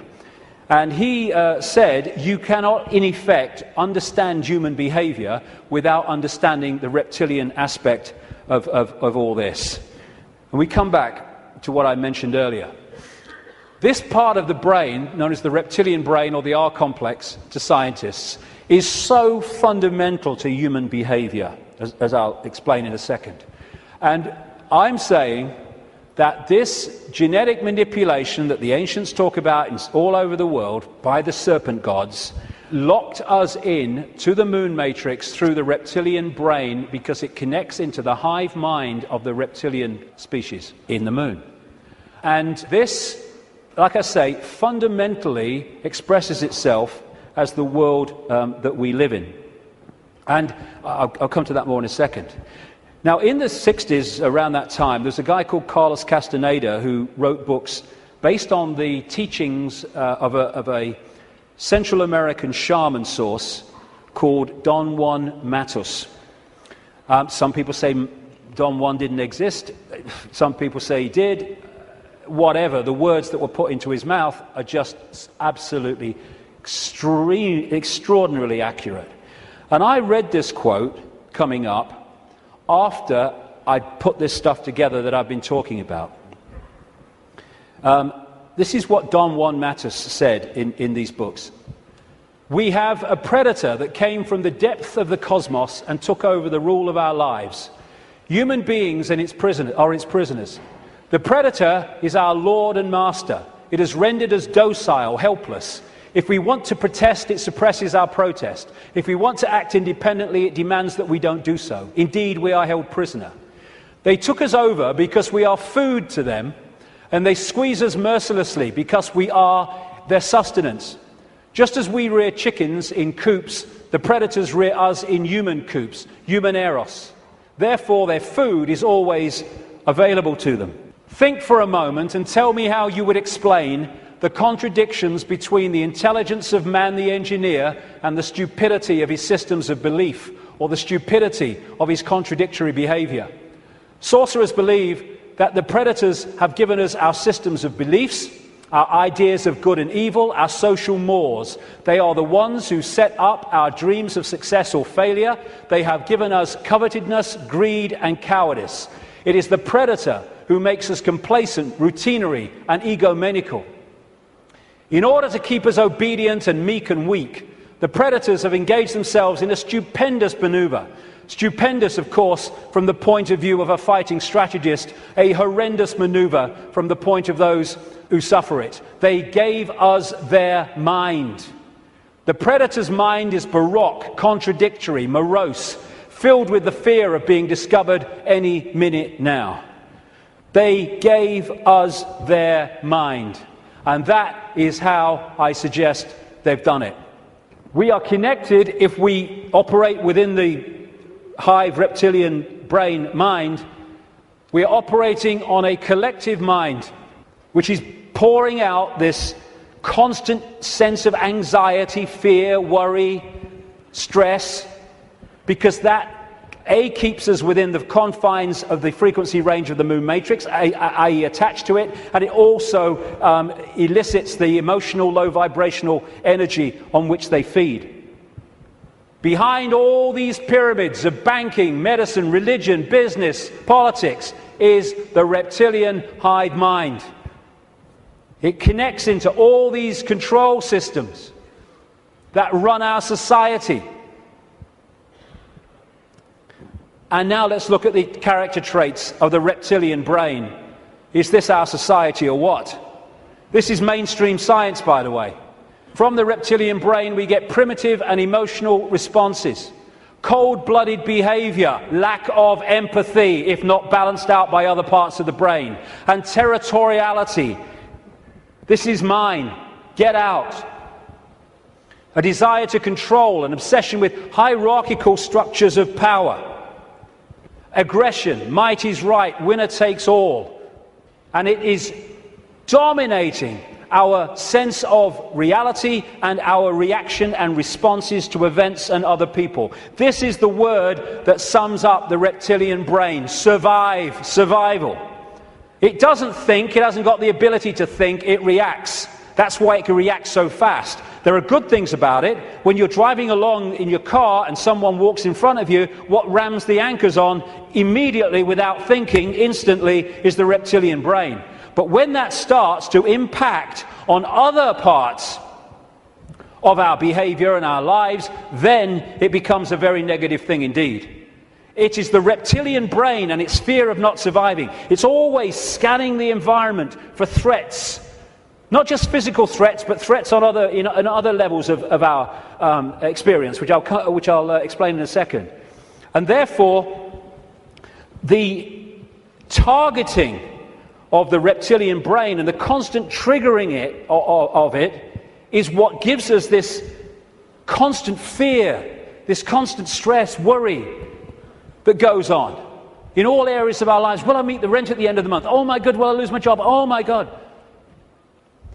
And the more that we can be put in fear, here we go, the more we operate in the reptilian brain. That's why we're constantly given reasons to fear and to be anxious. Be afraid, be very afraid. The big bad monster's coming as soon as we've invented him. And when he's gone, we'll have another. Terrorism! Ah! Global warming! Ah! Swine flu! Ah! The economy! Ah! I don't look like her! Ah! I don't look like him! Ah! Constant reasons to fear.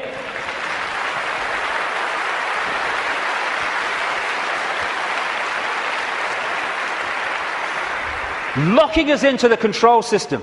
And it's not just physical survival. It's survival of status, of power, of reputation, superiority, intellectual preeminence. Acquiescence to a hierarchy and authority is another aspect of the reptilian brain. I know my place. And you know, when you put information out that challenges the status quo view of scientists and academics, they react vehemently. Why? Because the reptilian brain's kicked in. Survival of their reputation, survival of their belief system. When you put out information that challenges people's religious beliefs, not you're saying you're wrong and all that stuff, you're just saying here's some information, which if it's true, that can't be right. They vehemently attack you. Why? Because the reptilian brain's kicked in, because the belief system is in danger of not surviving. Fear of money. Money is fundamentally reptilian brain. Two polarities of it. One, fear of not surviving, fear of not having enough to pay the rent, to eat. And on the other hand, you can get so locked into the reptilian brain, and this is what the hybrid bloodlines do, that you equate survival with far more than is necessary to survive. So you get people, especially in these bloodline networks, who have got more money than they could spend in 100 lifetimes, but they get up with the sun every morning to go and earn bloody more. It's an obsession, it's an addiction, and it's connected to the reptilian brain, which fundamentally drives our perception of reality. Don Juan Matus again. I know that even now, though you never have suffered hunger, you have food anxiety, which is none other than the anxiety of the predator who fears that at any moment now its maneuver is going to be uncovered and food is going to be denied. Through the mind, which after all is their mind, the predators inject into the lives of human beings whatever is convenient for them, and they ensure in this manner a degree of security to act as a buffer against this fear. Sorcerers of ancient Mexico reasoned, here we go, that man must have been a complete being at one point, with stupendous insights, feats of awareness that are mythological legends nowadays. And then everything seems to disappear, and we now have a sedated man. What I'm saying is, what we have against us is not a simple predator. It is very smart and organized.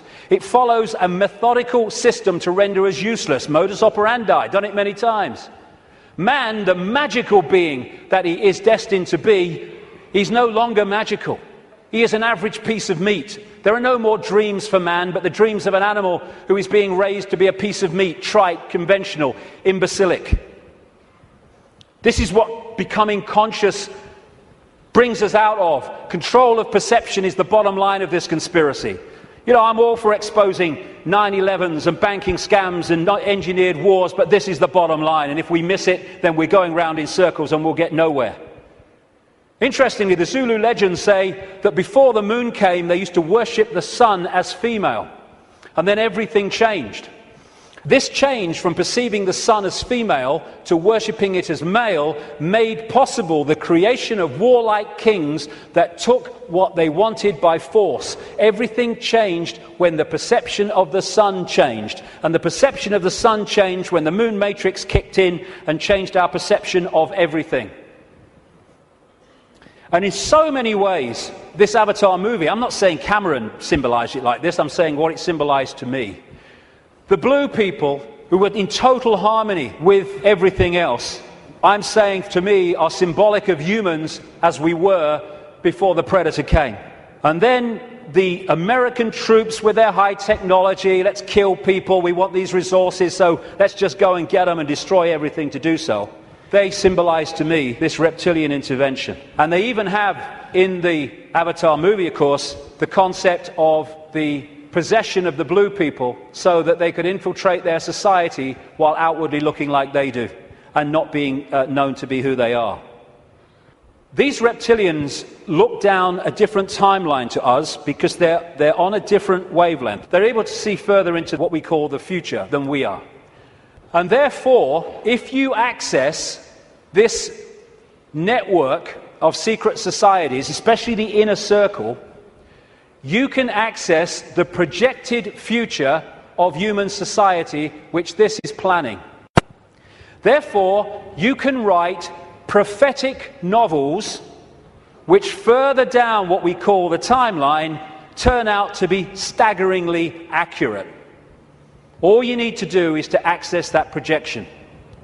And you do it by accessing the Secret Society network. This, the Fabian Society in London, created in 1884, is one of those societies. The deeper inner core that have access to that timeline and that projected agenda.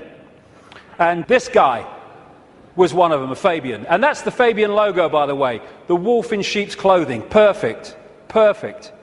It created, in effect, the Labour Party in Britain, and it influences massively the left, not only the left, but what we call the left centre of politics, not just in Britain, but in other countries. Australia too, for instance, very, very powerfully. When people have said to me in the past, you know, what's planned, I've said to them, well, you can read two books and see it, just put them together. George Orwell's 1984 and Aldous Huxley's Brave New World. This was published in 1948, this was in 1932. Put the two together, this talks about the drugs and all the rest of it, and the mind control, this talks about the sort of police state. Put them together, you got it. They were incredibly prophetic. I've been saying for years they weren't novels, or their source wasn't novels. Turns out that Aldous Huxley taught French to a man called Eric Blair then, now George Orwell, at Eton College, and introduced him to the Fabian Society. And this was the knowledge base, plus no doubt others connected, where they got these concepts. And what they said all those decades ago, Huxley's case 1932, is now happening in incredible detail. And it seems that Orwell rebelled against what he heard and wrote 1984 to try to expose it. And some researchers suggest, they may well be right, that he called it 1984 when it was set kind of about now, because 1984 was the 100th anniversary of the creation of the Fabian Society.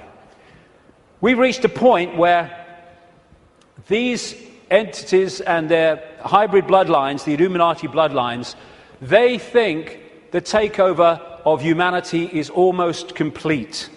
And when you look at it, it may seem to be that that's the case. They think the game is over. It's gone so far. They must be bloody joking. These people...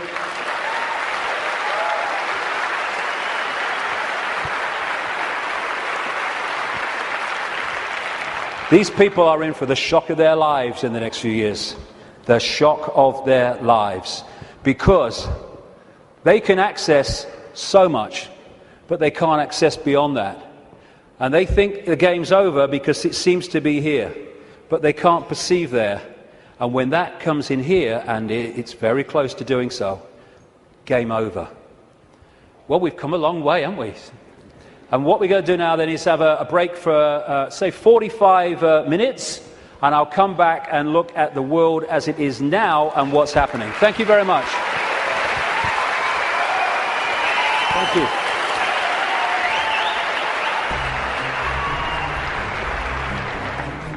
Very good so far. Yeah. The reason I'm here basically is to find out exactly what's going on in the world and find out exactly what the hidden conspiracy there is that's going on today, basically. It's not just David Icke that's saying this stuff about the moon. There's Alex Collier, the Andromedan contactee, who says that the moon was towed here but from Ursa Minor, which is near the Alpha Draconis star system, by the reptilians. I don't think he's necessarily said anything that I haven't known already, but he's very eloquent, and he's put it together in such a beautiful package that it just makes it very easy for anyone to understand. I just like the way David puts things across. You know, he's not afraid. He's not afraid. He's got no fear in him whatsoever. Doesn't give one iota about what people think, and I think we can all learn from that, definitely.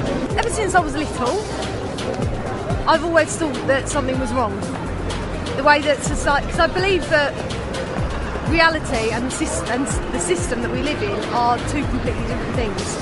I've found it very difficult to concentrate in school because I was always told what to believe. It was very structured, and whenever I used to ask why, nobody could ever give me an answer. And it seems that David Icke seems to give those answers and opens up your perception to new possibilities. Some concepts of it I can agree with, definitely with the controlling aspect of it, because there's got, like, when you look at the controlling thing, there's got to be a way how they're really keeping us controlled. So I would say with that aspect of it, yeah, I do agree with it. I have read and I have seen many videos, and I think he's great because there is a lot of truth in everything he says, and there will be a lot of changes from now on. I admire what he's doing. I think he's got a lot of courage to step out and enlighten a lot of people about what's going on in the world that the majority of us don't really understand or know about. So he's, I give him a thumbs up, really.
Thank you.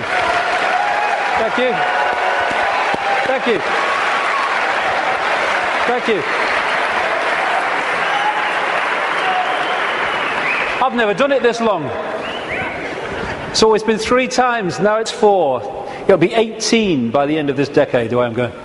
What I want to do now is just look in this section at where we are now and how it plays out in this 5-sense reality. We've come down the levels, now plays out here. Manipulation of 5-sense reality.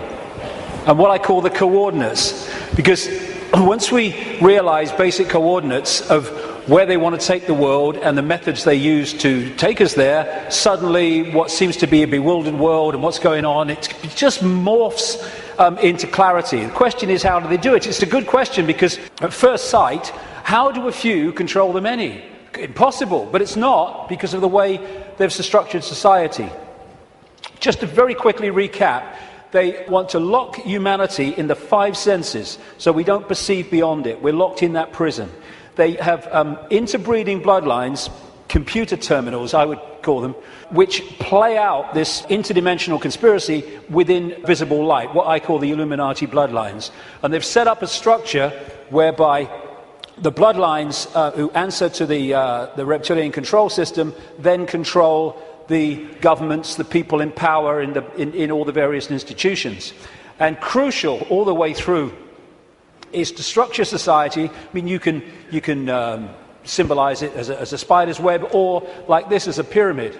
The idea is to hoard advanced knowledge, the kind of stuff we've been hearing about today and more, in the upper levels of this structure. this pyramid within pyramid structure, compartmentalized pyramid, where the few at the top are the only ones that know how it all fits together.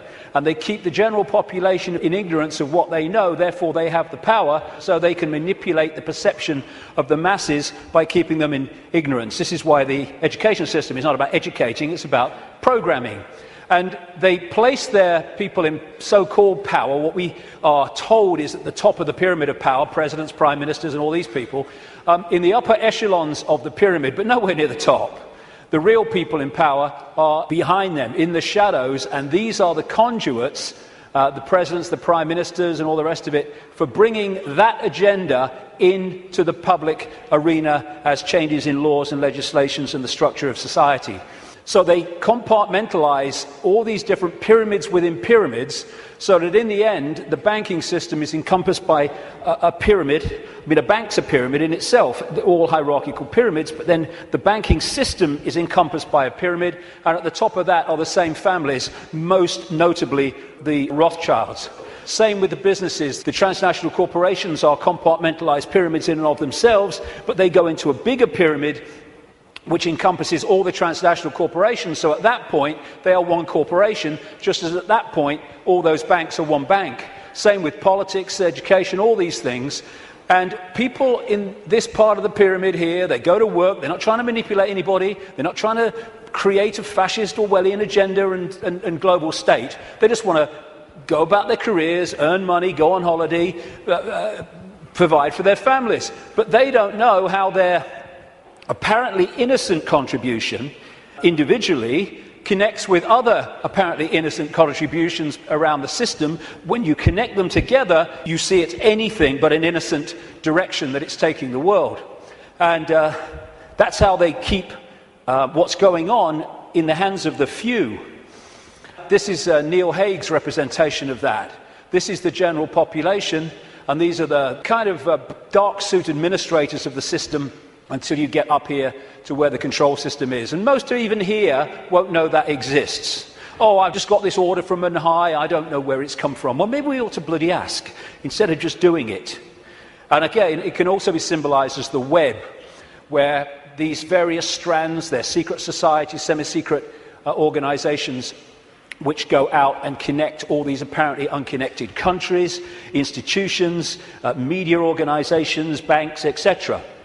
And this Illuminati network, symbolized as the bearded man, spews out all these people who apparently appear to be random. To run for president needs cuckoo land amounts of money. Where do they come from? It comes from here. Where does that money come from? And therefore, you have two people put up for president who are there because of the money provided by this network. Therefore, they've chosen not only who it's going to be, but they've sorted out what the policies are going to be in return for that money. And this is what they do. We think we're choosing our leaders. We're not. It's a myth. And so this structure that I showed you earlier comes into this, where these leaders are put into power to carry out the agenda of the control system, which is why when parties change, whatever they've said in opposition goes out the window and they start acting like the party in government previously that they were criticizing. The common denominator is whoever gets in power basically introduces the control system, and whoever's out of power opposes the control system verbally, which means that you have the illusion of choice when whoever's in power unfolds the agenda. So there is no choice. It's a myth. And they control these institutions and play the people off against each other, divide and rule, both within countries and between countries, keeping everything in a constant state of confusion and conflict. And that's the key. Manipulating confusion and conflict is child's play. Manipulating harmony, manipulating respect between each other is a nightmare. So they have to keep the world in constant states of conflict. Now, when you bring it down to an individual country, as we come down this structure, this is what you find in every country. You had in America, it's a wonderful example, but it plays out all over the world. During the Bush years, Republican, that administration was controlled by a group of people known as neocons, neoconservatives, including all these people like Richard Pearl and all the rest of it. And over here, you have what I call, anyway, the democons. This is a network of people. I put Kissinger in the democons because he's an advisor to Obama at the moment, but he spends most of his time with the neocons, Kissinger. He just goes with whoever's winning. And the democons are a group of people that control the democratic administrations. But the democons and the neocons are controlled by the same force once you get to here. So people think, oh, I voted Republican this time. Oh, I'm going to put the Democrats in because I like that Obama. Got a nice smile. And what you're doing is voting for this, whatever. And that's what's happening in this country. Same thing. And so when people say Big Brother Bush or Big Brother Obama, no, it's not. These are just puppets. Dance. I said dance. When I say jump, I mean Olympic high jump record.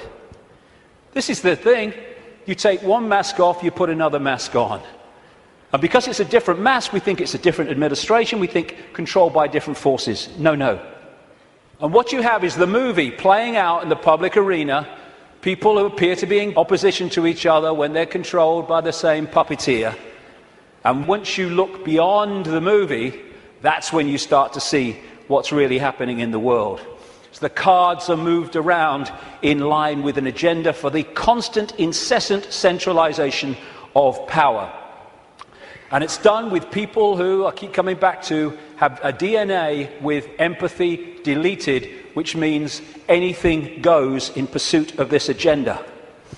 And the people are misdirected, diverted by the way society is manipulated and controlled, increasingly so with more and more laws affecting the fine detail of our lives, so that we spend so much time surviving and rushing around, we don't lift our head up and see what's going on. So puppet people are essential to the few controlling the world. And when we cease to be so, and it's happening more and more, then this will be over.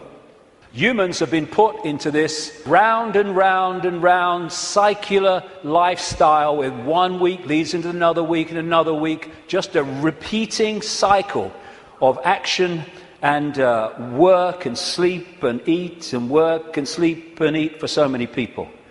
And this is the structure that they're moving towards. Why? Because when you're the few and you want to control the many, you have to centralize decision-making. The more diversity of decision-making there is, the less control any central point is going to have over it. So what you need to do is constantly centralize power, so control over more and more and more people goes into fewer and fewer hands. We started with a tribal situation a long time ago. The people in the tribe decided what was going to happen. We then brought, as part of this centralization, it's gone over at this whole period I'm talking about, the tribes came together into what we call nations. And now, a few people at the center of the nation are dictating to all the former tribes that make up that nation. We're now well into the next stage of that, which is bringing nations together under unions like the European Union, so a few people at the center are now dictating to all those nations, which are made up of all those tribes before. And the next stage of that, which they're already preparing for, is to take us into a world government that would dictate to these unions that are building up, like the European Union, the American Union that they want via the North American Union, the Pacific Union, evolved out of organizations like APEC, Asia-Pacific Economic Cooperation, and the African Union, already in place, evolved out of the Organization of African Unity and other bodies. And what they done in many of these unions is start them off as free trade zones, just for jobs, that's all it is, no worries. And then they've turned them into fully fledged dictatorships, which is what happened in the European Union. And the reason is that you've got to centralize power if you want to get more and more control in the hands of the few over more and more people. So coordinates. Some of these things I'm going to talk about in this section are quite controversial, but they need bloody saying, so sod it. Methods of manipulation. Coordinates 2. How do they manipulate this? One of the coordinates, one of the methods of manipulation, a massively important one to understand, is one I've dubbed problem, reaction, solution, where you want to change society in a way that if you do it openly, you'll get resistance, massive resistance from the population. So what you do is you create a problem covertly, you blame someone or something else for it, you pass that fake version of the event through the unquestioning, pathetic mainstream media to the people, unquestioned overwhelmingly and certainly uninvestigated, and you want the people to react to the manufactured problem with outrage, with fear, and you want them to say, do something. What are they going to do about it? At which point you then offer solutions openly with changes in legislation and society and its structure to advance your agenda. And because of the problem reaction solution, you do not get the resistance here that you would have got without the manufactured problem. 9/11 is a bloody classic. Another way of describing this is ordo ab chaos, the Latin motto of the 33rd degree of Scottish Rite of Freemasonry: order out of chaos, problem, reaction, solution. Create the chaos, then offer the order, your change out of that chaos. So like I say, 9/11 was a wonderful, classic, most blatant example of it. You want to change society, so you create a massive problem. As a result of that problem, you offer the solution, all there, written and ready, the Patriot Act in America and around the world, their versions of it, to change society and to launch a war on terror and an invasion of countries like Afghanistan and, by implication, Iraq. This is Zbigniew Brzezinski, President Jimmy Carter's national security advisor and a major mentor going back to the 1980s of Barack Obama. This is what he said in 1997 in his book. Moreover, as America becomes an increasingly multicultural society, it may find it more difficult to fashion a consensus on foreign policy issues, except in the circumstances of a truly massive and widely perceived direct external threat. Therefore, we create one, 9/11, and bingo, we then introduce what we say must happen to stop the terrorists. In other words, we change society and advance our agenda, the Orwellian state and all the rest of it. These buildings were brought down because they were made to come down. And similar buildings around the world that burnt for longer and were much more fierce never came down. And these are the only buildings of their kind who've ever come down because allegedly of fire. The official story of 9/11 has just left the room. And I've gone into that in great detail before. I'm just using it as an example of problem, reaction, solution. But when through the web you control the intelligence agencies, you control the governments, you control the media, you control countries, and you control the manipulation of fake terrorists like Osama bin Laden, then you've got all the pieces you need to orchestrate the problem, reaction, solution, and to then use this to change society in the image that you have desired. And this is a classic. Adolf Hitler proposing the creation of the Gestapo in Nazi Germany. An evil exists that threatens every man, woman and child of this great nation. We must take steps to ensure our domestic security and protect our homeland. Or actually, word for word, what was said after 9/11. The Second World War, problem, reaction, solution. This is why it is no paradox, no coincidence or contradiction that the same people can be shown to have funded the Nazis, that funded the Americans and funded the British, overwhelmingly based around the cartel of the Rothschilds. They created Nazi fascism, they created Soviet communism and the capitalist world. They brought them together in conflict, the second conflict in a very short time, and afterwards the world was exhausted mentally, physically, emotionally. Something must be done. This can't go on. What are they going to do about it? Gotcha. Because of all this conflict, all this war, it's terrible. Terrible. What we're going to do is we're going to centralize power with the United Nations, European Union, which was justified in many ways by let's stop European countries fighting among themselves because we'll trade. Well, they stopped fighting among themselves because they stopped orchestrating it. That's why the Bretton Woods Agreement with the World Bank and all that stuff all came in as a result of the Second World War. Then there's another version, which I now call no problem reaction solution. This is when you don't need a real problem, you just need the public perception of a problem, i.e. weapons of mass destruction in Iraq, i.e. human-caused climate change. And then you can offer a solution to a problem that doesn't actually exist, but if enough people think it does, well, you got them. Totalitarian tiptoe, as I call it, goes in conjunction with problem, reaction, solution. This is real simple. You start at A, you know you're going to Z, but you know if you go in a big leap, the change is going to be so big and so quick that people are going to go, what's happening, what's happening? Turn that television show off, what's happening? And so you go in steps, as big as you can get away with, but not so big that you get too much of a reaction. And as this quite rightly said, you really think it would be this obvious. Well, it's becoming that obvious now as we move along, but up to this point it hasn't been, unless you looked for it. The European Union was turned from a free trade zone, nothing to worry about, just for jobs, into what it is now, a centralised dictatorship, through the totalitarian tiptoe. And here is the founding father of the EU, as they call him, Jean Monnet, a Rothschild frontman. Europe's nations should be guided towards the superstate without their people understanding what is happening. This can be accomplished by successive steps, each disguised as having an economic purpose, but which will eventually and irreversibly lead to federation. And the word fascism, which comes from this symbol, the fasci from the Roman Empire, is individuality tied together and ruled by the accent. The central point, European Union, precisely described. Globalization, which is the constant centralization of power, which is more and more power in the hands of fewer and fewer over more and more people. This is a totalitarian tiptoe. More and more, the globalized economy is taking over, so that every country is dependent on every other country, therefore has no power of individual action and individual decision-making. Free trade, which means freedom to exploit, which means you can get sweatshop workers here to make your stuff for a few cents, and then you ship it over here and you sell it for as much as you can get. It's called free trade. Everyone's in favour of free trade. You can't be against free trade. This is also part of this globalized centralization of power, which is designed to do this, and it increasingly is doing this. It means that if you're dependent within your country or your community on things outside of your influence, then everyone is dependent on everyone else, therefore has no self-sufficient ability to make decisions in their own lives and their own communities and their own countries.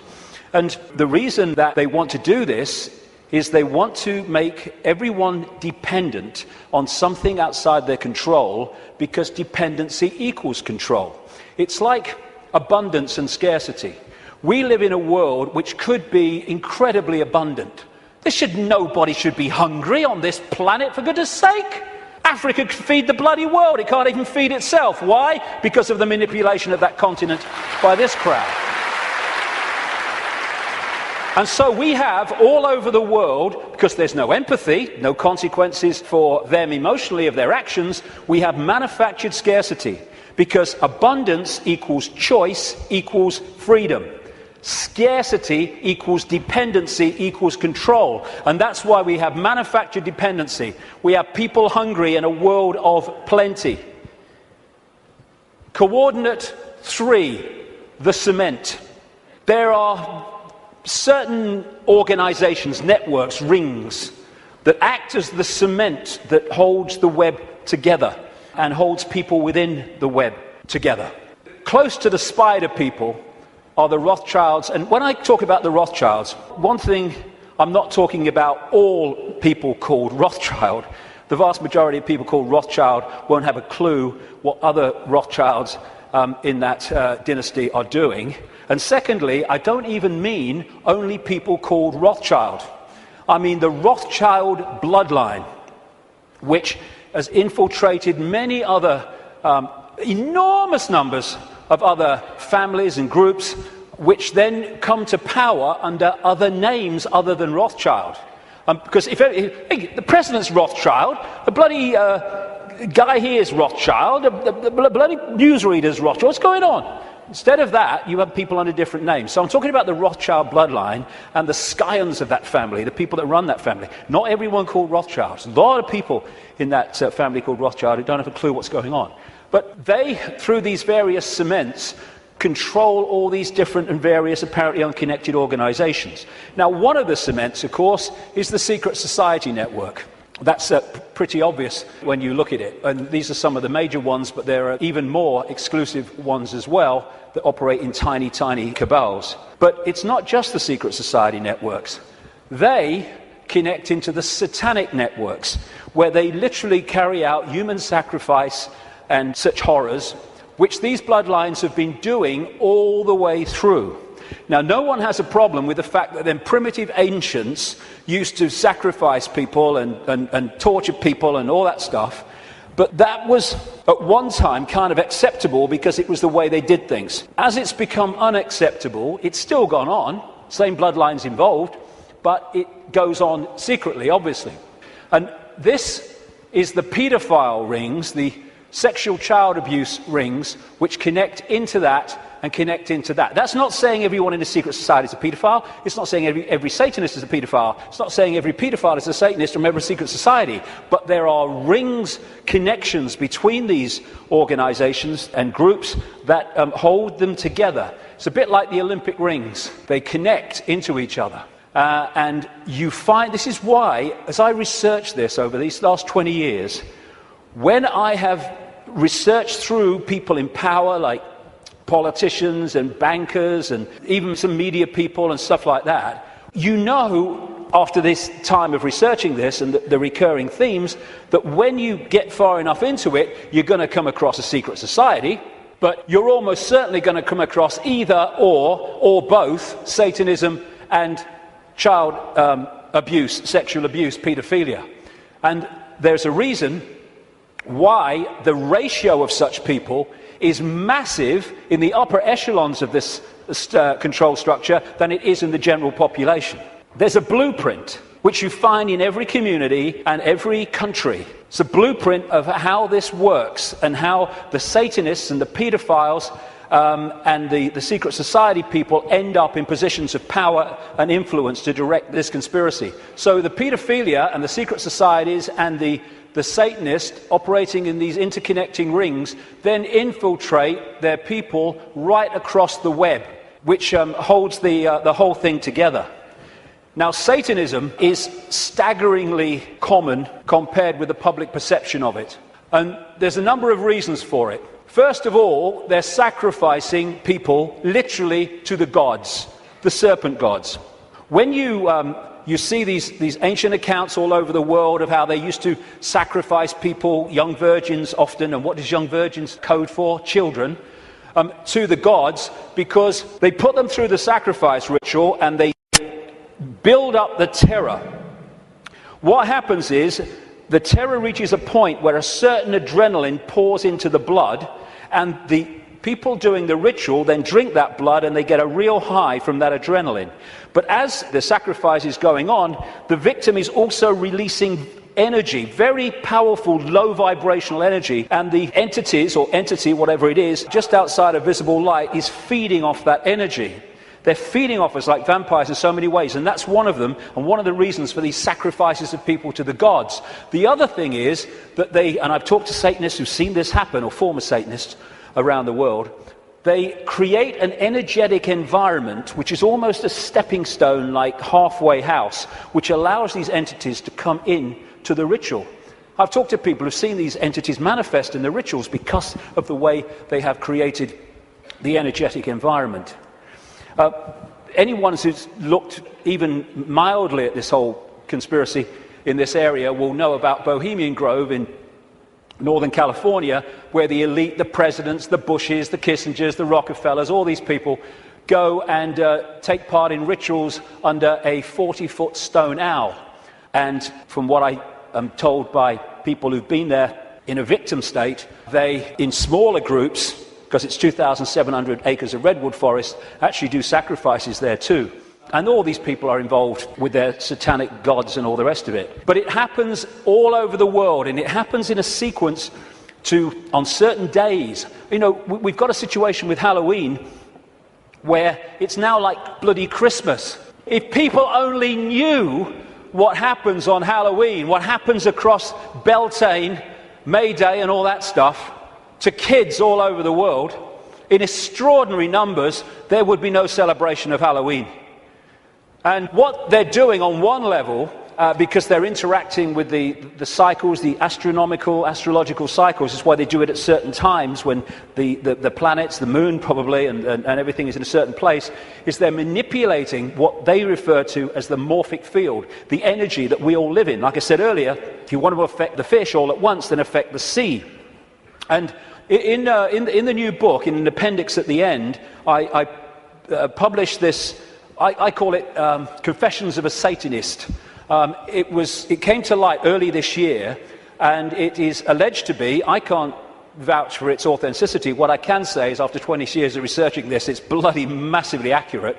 And it's supposed to be a guy who died in 2004. He was a high Satanist in Australia who, wasn't really a confession in the sense of I want to confess my sins. It was just basically an outline of how Satanism controls the world. And this is one of the things he says in that. What most people do not realize is that Satanism is a ritually based practice, and that this repetition, same place, same time, has over time left strong impressions upon the morphic field. They have to control the morphic field so that we stay in a low vibrational state, so we stay attached to that moon matrix I'm talking about.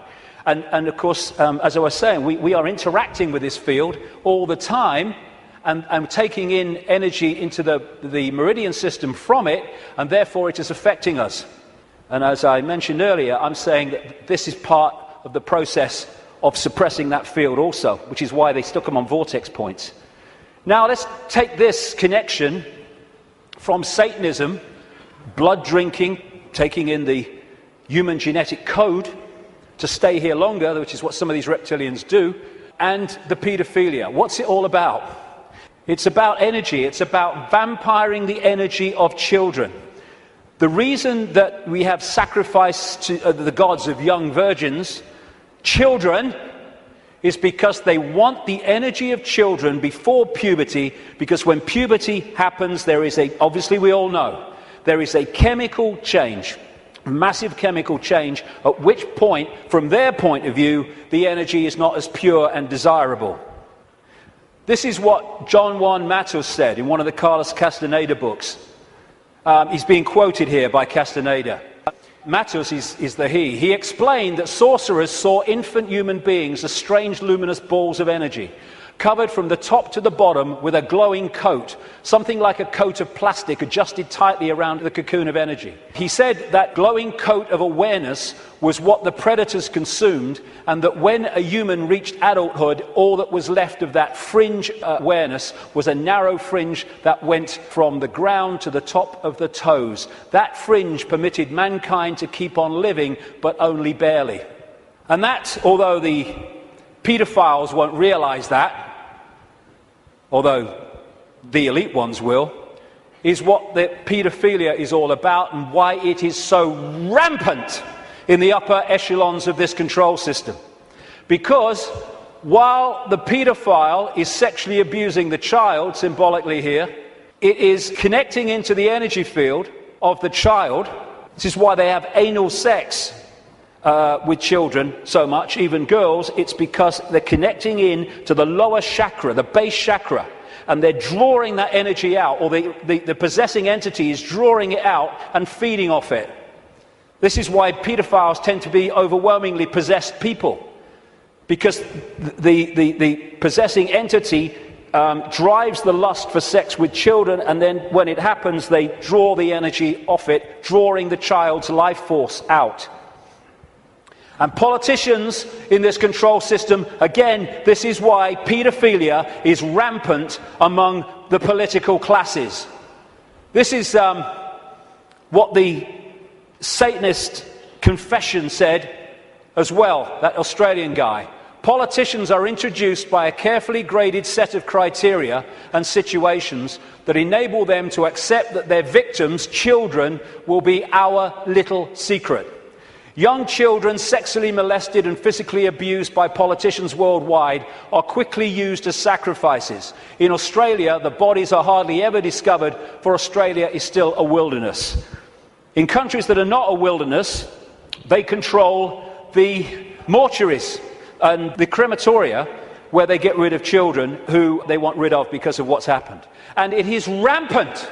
I keep using that word, but it is. People don't realize. What happens is, people think or relate the number of children that go missing every year to the number of times we see a story on the news that a child is missing and everyone's trying to find them. That is the tiniest tip of the iceberg. Hundreds of thousands of children go missing in America every year. I've rung the states, because they don't have federal figures, tell you how many cars went missing federally, but not children. And they said, you've got to ring the states. I rung a load of states years ago now. I said, how many children go missing every year? How many children went missing last year? And I added the figures up. What? Never seen this on the news, hundreds of thousands. Some of them are found, some of them have explanations. Not all, nothing like. And what happens is that you have the cover-up. There are so many stories where the story of this Satanism and this child abuse starts to come to light, and immediately the lid goes on because the system controls the various aspects that can keep the lid on. This is just one example. There's endless numbers around the world. The Franklin cover-up. It was an investigation by this guy, John W. DeCamp, who was former state senator in Nebraska, and he started investigating this guy, Lawrence King, a major Republican who sang the American national anthem in 1984 and 1988, I think it was, at the Republican convention. And he was investigating him for financial fraud through an organization called the Franklin Savings and Loans.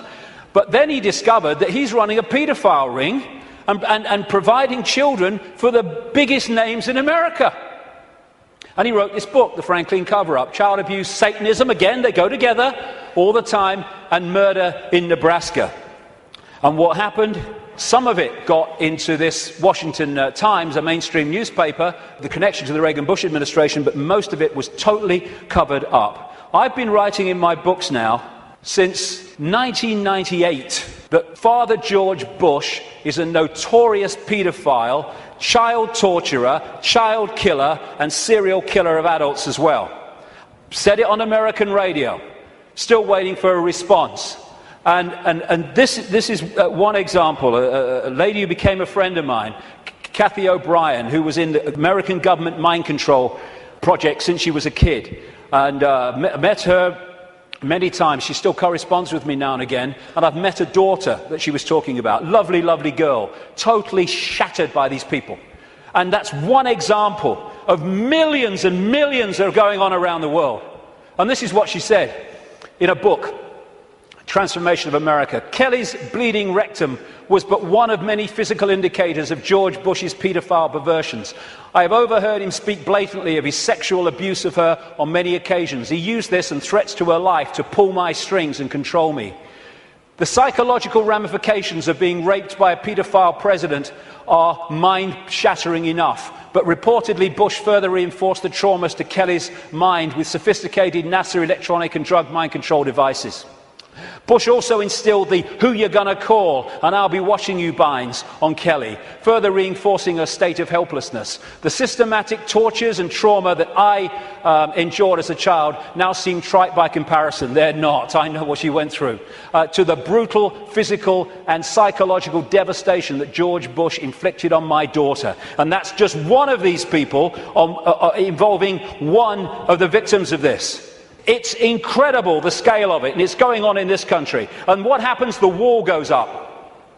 This is what DeCamp found. Suddenly ranks are pulled in, and the media won't touch it, the social services won't touch it, the police won't touch it, politicians won't touch it.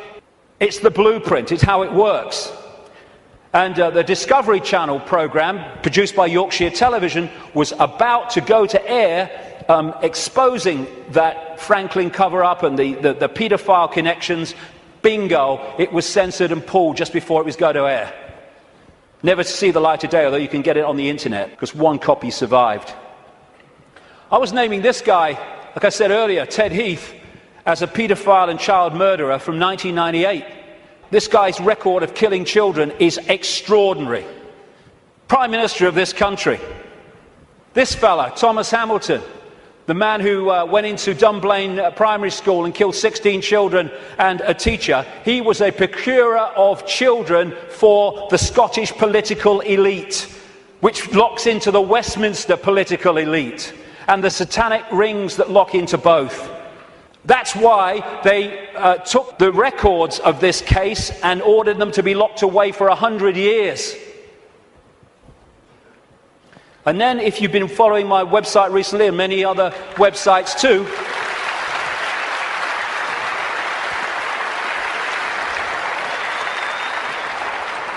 here you have the classic blueprint again. Everywhere you go, same blueprint. This girl, Holly Gregg, Down syndrome girl, her mother Anne, and Robert Green, a fantastic guy who's been helping them and committed so much of himself to this, when Holly started saying what had happened to her, being raped and abused by the Scottish elite, suddenly the wall went up again. And Robert was arrested. He's been treated appallingly by the police, the Grampian police in Scotland. Grampian area of Scotland, by the way, notorious for Satanism. And he's now basically been told what he can't say, and he can't name people and all the rest of it. And the case is ongoing. The media won't touch it, though maybe that might be changing, we hope. The Scottish law network or establishment will not investigate it. The police won't investigate it properly. Anne's brother, Holly's uncle, was blatantly murdered when he had seen Holly's father abusing her, and therefore had the ability to tell the truth and tell the story. He ended up murdered, and a cover story of suicide. When you see the story, suicide, are you kidding, was put together by the Grampian police. And Robert Greene is a man who, if there were more of his like in this world, then this world would be a very much better place.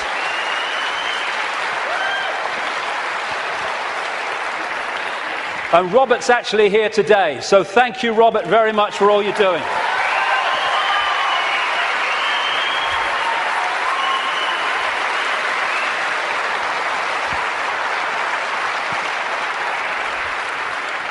This is how they create the wall.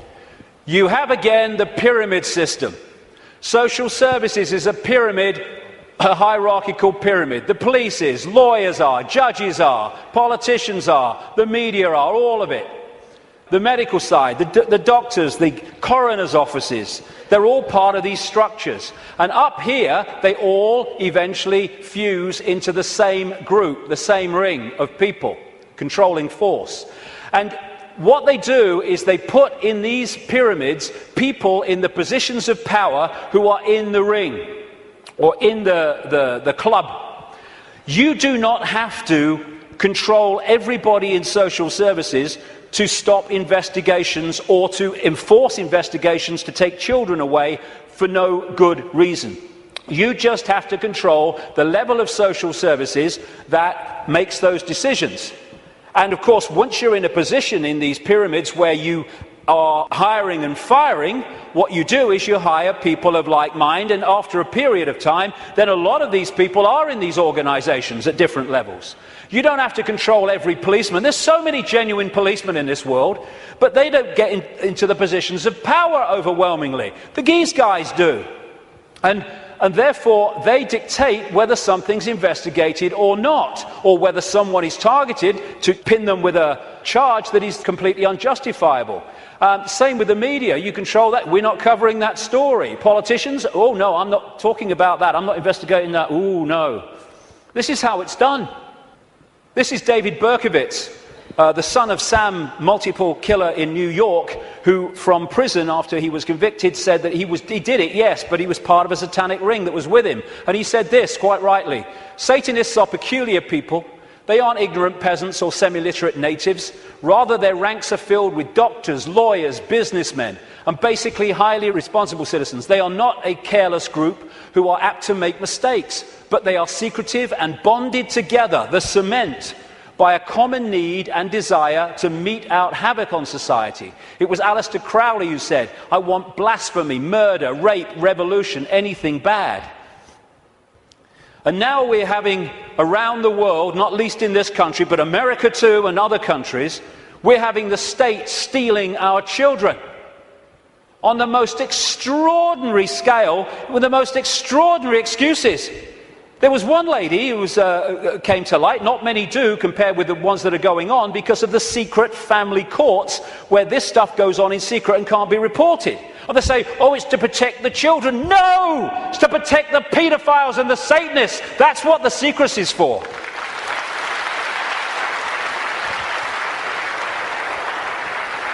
And this lady Here and her husband had spent £38,000 on fertility treatment so they could have children. She had twins, I think it was twins, and she made a joke when social services came round, when the baby came out of hospital, and she said, oh, birth has ruined my figure. They took her children away. And then when she furiously resisted, they said, the mother has anger problems, which are a danger to the child. It's unbelievable the number of children that have been taken away from their parents for no reason. This guy, Tim Yeo, a Conservative MP, just before the last election, said in Parliament, using parliamentary privilege, he accused his local council of kidnapping a 9-week-old baby from parents. But it's the tip of an iceberg, and a gathering iceberg. All over the world, like I say in the book, I've looked at America as well, it's happening there. And what did Aldous Huxley, the Fabian prophet in Brave New World, talk about? The fact that children were going to be taken away from parents, parents were going to become no longer, not even relevant, they're no longer even part of society, and the state was going to take control and bring up all children. And that is where they're moving towards. And this guy, Ed Balls, my God, whoever named him was psychic. He was children's minister up to the last recent election, overseeing, taking more and more power away from parents, giving it to schools and authorities. And this guy is a former chairman of the executive of the Fabian Society and still a leading light in it. Coordinates to the cement. Now, this might be controversial. I don't give a damn, really, because, you know, we've reached the point here where we've got to start saying what is and not running away from it. What I'm about to say now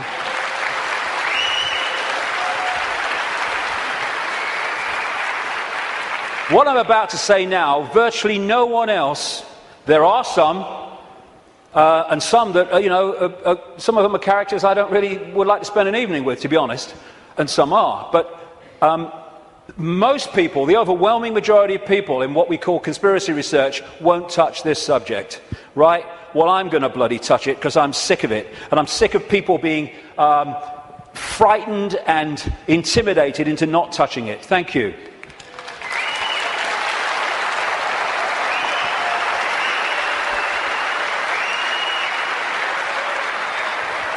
Right.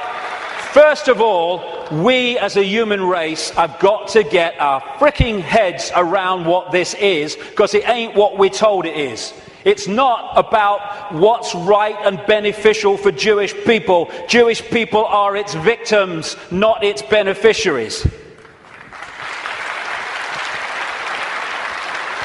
Jewish people have been hung out to dry again and again by this crowd that claim to have their best interests at heart, like hell they do. That's why I call this Rothschild Zionism.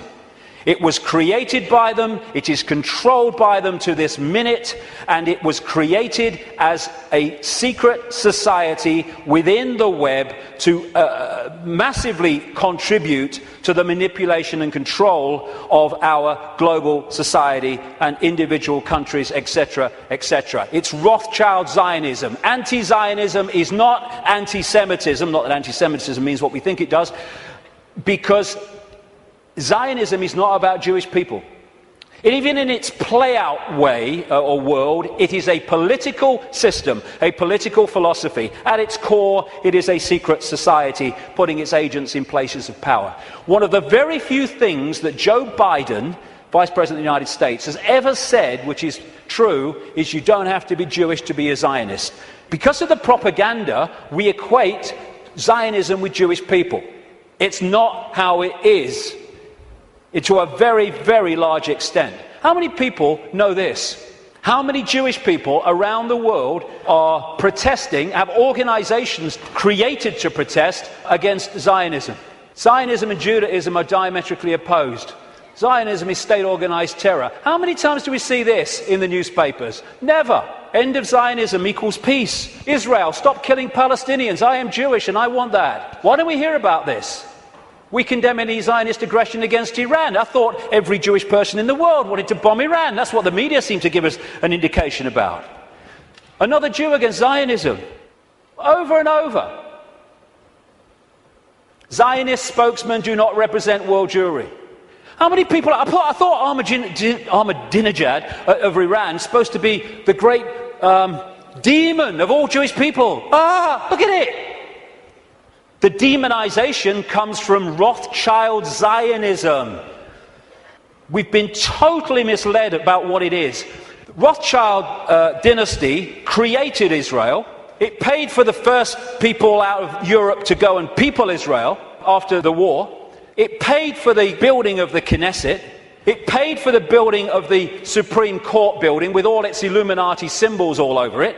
And some of the people who've broken out of the family, I quote one of them in my book, have actually said, and as I've been saying for years, because it's bloody obvious, that Israel is not the homeland of Jewish people. It is the fiefdom of the Rothschild dynasty, created out of Rothschild Zionism, a secret society.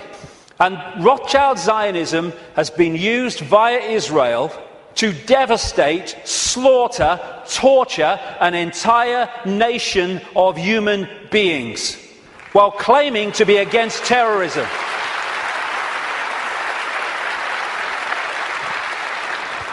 This is the dictionary definition of genocide: the systematic and widespread extermination or attempted extermination of an entire national, racial, religious or ethnic group. Never can what is happening in Palestine and Gaza have been described so accurately. More and more people killed through war, killed through bombing attacks, killed through shootings, killed through lack of food and adequate medical care. Gaza, the most crowded piece of land on earth, is little more, ironically, than a concentration camp. And the world looks on. This is the face of Palestine. Well, tell me what you see. Combat boots. Yeah, another terrorist 5-year-old. And all the time, Palestinian homes are being demolished in occupied land and given over to these extremist settlers who believe that they have a right to it because it says so in some bloody Bible. And then we've got this security fence, which has taken great tracts of Palestinian land, all against international law and all the rest of it. And here is a children's playground being sacrificed as the security fence continues its endless way. This green is Palestinian land in 1946. Then we see what has happened since. This is 2000. We're in 2010 now. It's much smaller than that. What was I saying? The systematic and widespread extermination or attempted extermination of an entire national, racial, religious or ethnic group. And I say to these Rothschild Zionists, don't you bloody dare talk about racism of others when you are behind this.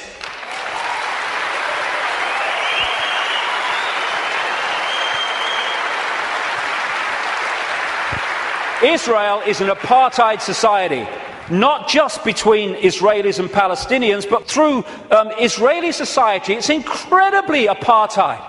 The way they treat the black Jews from Ethiopia is absolutely grotesque. As is spokesman doing that, then talking about other people's racism. We've got to go for that. I mean, and people, Jewish people, have seen it.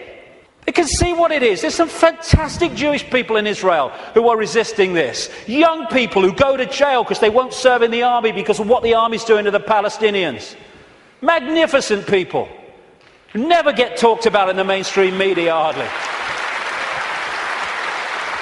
And no matter what is said about Israel, this is Israel's response. Why? Because Israel is the fiefdom of the Rothschild dynasty, which also controls the American administration, the British administration, and so Rothschild's one arm is not going to criticize Rothschild's other arm. In the Matrix movie, there's something called the Zion mainframe. Well, Zionism, Rothschild Zionism, is in so many ways a mainframe of this network. And it pervades all the way through. And it's not about, these Jewish people here and these Jewish people there. It's Rothschild Zionists who are there, and they answer to the Rothschild dynasty. Therefore, they play out the agenda of the web in a coordinated way. Now, before I start this, a lot of names coming up. I'm going to go just through a bit of the American administration and a few other things, just to give you a feel for it, for people that haven't seen the extent of this. Before I start, one fact. Jewish people in America are less than 2% of the population.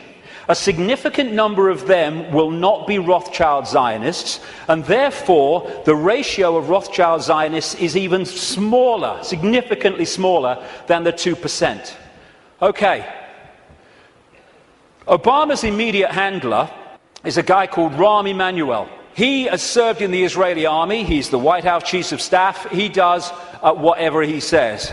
His father, Emanuel's father, was a terrorist in the Irgun terrorist group that bombed Israel into existence in 1948.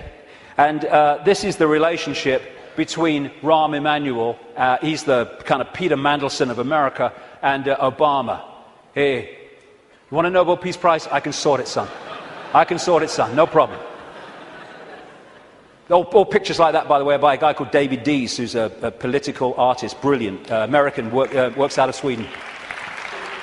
Uses images so powerfully to tell 1,000 words as they go. This guy is the second handler in the White House. His name's David Axelrod, Rothschild Zionist, and he was the man who orchestrated the entire election campaigns of Obama against Hillary Clinton and then against John McCain. The main funder and orchestrator of the funding, in terms of individuals, of Obama was a guy called George Soros, Rothschild Zionist, who manipulates countries and uses his networks and funding to create coups in countries where they want to change the regime change. And he bets on currencies like he bet on the pound years ago, and makes a fortune out of the demise of the economy of other countries, because he has no empathy. Henry Kissinger, massive Rothschild Zionist, has served that dynasty's agenda for 40 years, if not 50 years. And he's now an advisor to Obama, even though he's officially a Republican. The American economy, the American economic team, is led by Timothy Geithner, Treasury Secretary, Rothschild Zionist, and Larry Summers, Rothschild Zionist. The entire Obama budget is run by the budget director, Peter Orszag, Rothschild Zionist. This man was advising the Russian treasury when the Russian governments were giving state assets away to Rothschild Zionist oligarchs, including Roman Abramovich, the owner of Chelsea Football Club, by the way. It's very easy to become a billionaire when a state says, have these assets worth billions of pounds. Thank you very much. It's a piece of cake. You could buy a football club if you want. And this man's company was also advising the Icelandic Central Bank in the run-up to the Icelandic crash. The Federal Reserve in America, which controls the American economy in so many ways, it's a privately owned, not government-owned central bank, and it's privately owned by the Rothschilds and the affiliates of the Rothschilds, is Bernard Bernanke, Rothschild Zionist. He replaced Alan Greenspan, Rothschild Zionist, who was head of the Federal Reserve from Reagan Bush right up into the Boy Bush administration, and he systematically took away the checks and balances which allowed the mayhem of 2008 to unfold. We keep hearing about Goldman Sachs and all the mayhem that it's created, both in the crash of 2008 and the crash of the economy in Greece. Fundamentally involved Goldman Sachs. Goldman Sachs is a fiefdom of the Rothschilds, headed by Lord Blankfein, Rothschild Zionist.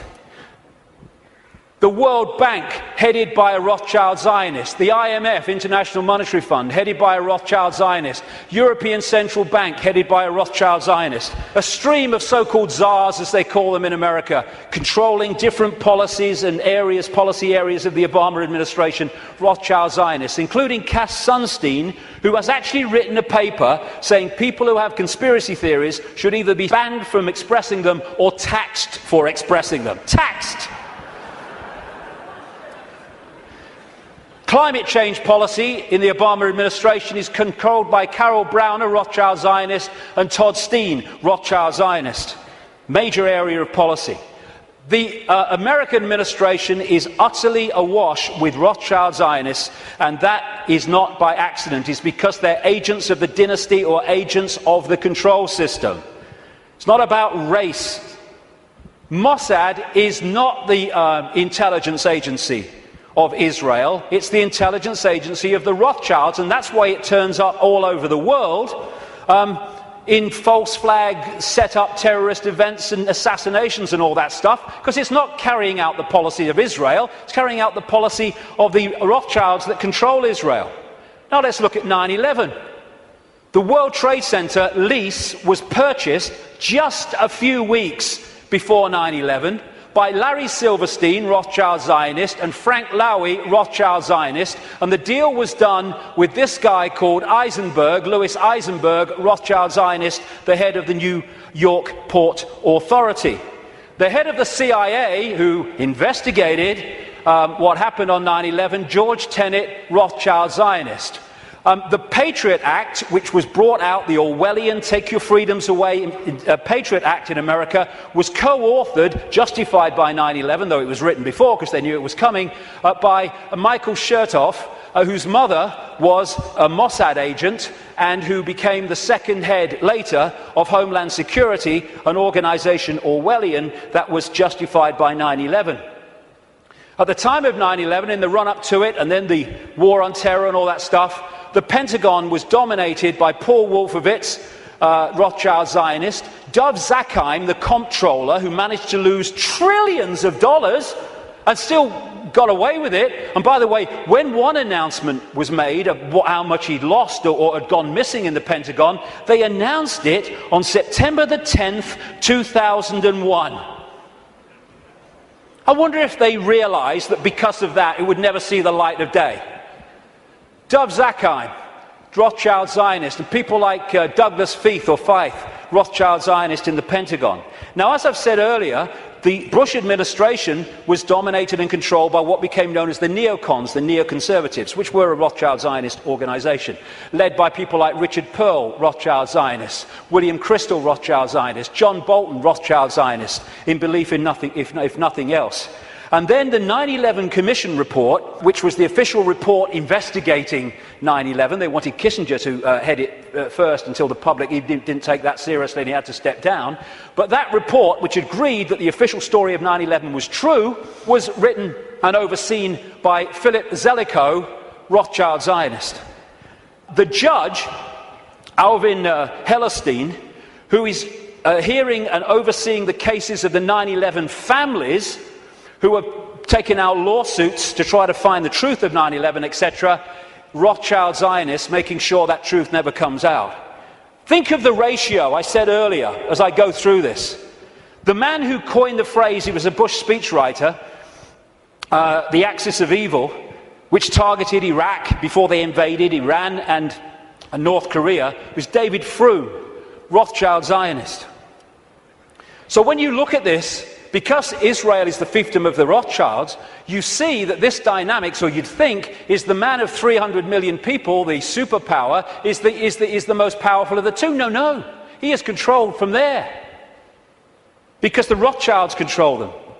Do you know Israel has the second biggest F-16 fleet in the world? The biggest outside of America? It's a slither of land. How did they get them? Dov Zakheim, as comptroller of the Pentagon, Rothschild Zionist, made a load of weaponry and planes in America scrap when they weren't, so they could be passed for a song to Israel. These two guys, they produced a book last year, The Israel Lobby and US Foreign Policy, and they say this: Israel receives about $3 billion in direct foreign assistance each year, which is roughly 1/5 of America's entire foreign aid budget. In per capita terms, the United States gives each Israeli a direct subsidy worth about $500 a year. This largesse is especially striking when one realizes that Israel is now a wealthy industrial state with a per capita income roughly equal to South Korea and Spain. Another writer, a former BBC and ITN journalist, produced a book, Zionism, the Real Enemy of the Jews, and my God, is that true. And he points out, Jewish people make up less than 2% of the American population, but account for 50%, I would say Rothschild Zionists, 50% of the political campaign contributions. And that's why, no matter how these people argue at election time, including this country and others, they're all agreed on one thing. What goes on in Gaza? Keep quiet, keep your head down. And I block that out because I don't want anyone to see what's behind it. It's horrific. This man, magnificent Israeli, called Mordecai Vanunu, went to jail for 18 years for revealing the truth that Israel is a nuclear power. He's still got massive restrictions on his movement and what he can say. And you know, and he announced officially that he was continuing it. There is an official policy that on Israel's nuclear weaponry, America doesn't ask and Israel doesn't say. That's an official policy. Iran hasn't even got it yet, and they want to invade the bloody place. This lady, Kay Griggs, was married to a colonel in the United States Marine Corps, and as a result, she was given a tour of the Middle East section of the State Department. There's a video on the internet where she tells of her experience. And what she says is, everywhere she went was Zionists. Everywhere she went was Zionist literature, in room after room in this department. And eventually she said to one of them, "Where's the Palestinians?" And they're looking after them. And she said, one of them said, "We look after that." Palestinians have got no bloody chance. It's a stitch-up. The main lobby group in America is called AIPAC, America-Israel Public Affairs Committee, which sounds like an official, but it's a lobby group. It's headed by a guy called Lee Rosenberg, who is a very close friend of him and comes from the same political cesspit that we call Chicago. So when this question is asked, Americans, do you dare to say Israeli terrorism? No, because of the way it's controlled, like I say. The Rothschild Zionists control the media and Hollywood. Don't take my word for it. Los Angeles Times columnist Joel Steen, Rothschild Zionist, wrote an article proclaiming that Americans who don't think Jews, I would say Rothschild Zionists, control Hollywood, are just plain dumb. I had to scour the trades to come up with 6 Gentiles in high positions at entertainment companies, but lo and behold, even one of that 6, AMC President Charles Collier, turns out to be a Jew. As a proud Jew, I want America to know of our accomplishment. Yes, we control Hollywood. Leading Israeli paper columnist said, the Jews, Rothschild Zionists I would say again, the Jews do control the American media. This is very clear, and claiming otherwise is an insult to common knowledge. And what do the media do? They keep the truth from us and keep us diverted from what's really going on. It's an elephant in the bloody living room, and people are terrified of going there because they're terrified of being called racist and anti-Semitic and all that. They'll call you anti-Semitic. I don't give a shit. I don't give a shit.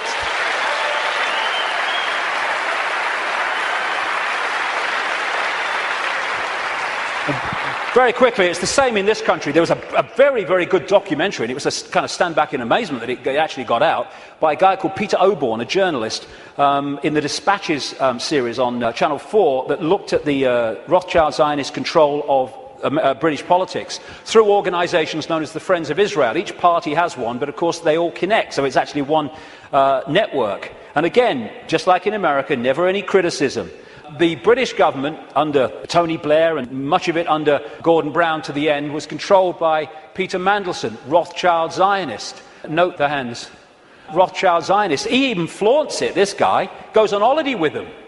In all the papers with this leading light of the family, Jacob Rothschild. So many Rothschild Zionists end up in government here, like the possible leader of the Labour Party, David Miliband, Foreign Secretary before the election, Ed Miliband, head of climate change and environment, and this guy, Jack Straw, who's been in so many of the major offices since Blair came to power in 1997. The new Prime Minister of Britain, David Cameron, Rothschild Zionist. This guy, Tony Blair, was completely controlled by them, as Bush was, which is why they moved as one unit to do what the Rothschilds wanted, which was to invade Iraq and Afghanistan. And to shut people up, the Rothschilds have created organisations like the Anti-Defamation League. They haven't sent me a bloody Christmas card for years, these people. I don't want to upset them or what. But I'm speaking in New York in October. That could be funny. Anyway, they set these organisations up to target those people who are saying the sort of things that I'm saying. The idea is to throw you're a racist at people, so to shut them up or to discredit them. Like I say, I don't give a shit. You throw it, son, and I'll hit the bugger back. Thank you very much. As a result, when you criticize Israel, you are promoted as criticizing Jewish people and therefore being racist. This is how it works. And I have to say, the robot radicals on the so-called left of politics are played like a violin by these people. They go out and they protest, you're an anti-Semite. Okay, come in and listen to what I'm going to say. No, they never bloody do. And then you get people like the magnificent Norman Finkelstein, who's a Jewish man who's had his academic career destroyed for speaking out. His parents suffered in the concentration camps of Nazi Germany, and when he exposes these frauds and fakes in the Rothschild Zionist movement and what they do against Jewish people in general, he's called a self-hater. They can't say he's anti-Semitic, although sometimes they even use that. He's a self-hater. No, he's a decent man doing decent things. You want to try it? And the idea is to create, and they're doing it, hate laws in which truth is no defense. Even though what you say is true, it's no defense. If people are upset by it, then too bad, you've broken the hate laws. They're now targeting the internet, which has been so magnificent in communicating this information. And who's doing that? In America, J. Rockefeller, Rothschild Zionist. In this country, up to the last election, he rushed through a bill to this effect just before the election, Peter Mandelson, Rothschild Zionist. And just this week, Obama has nominated this lady, Eleanor Kagan, the Solicitor General, to go onto the Supreme Court. Two things. One, that will make Rothschild Zionists making up nearly half the Supreme Court judges of America, 4 of the 9, when they are well under 2% of the American population. And she is vehemently in favor of laws banning freedom of speech in association with her mate, the conspiracy theorist Sunstein.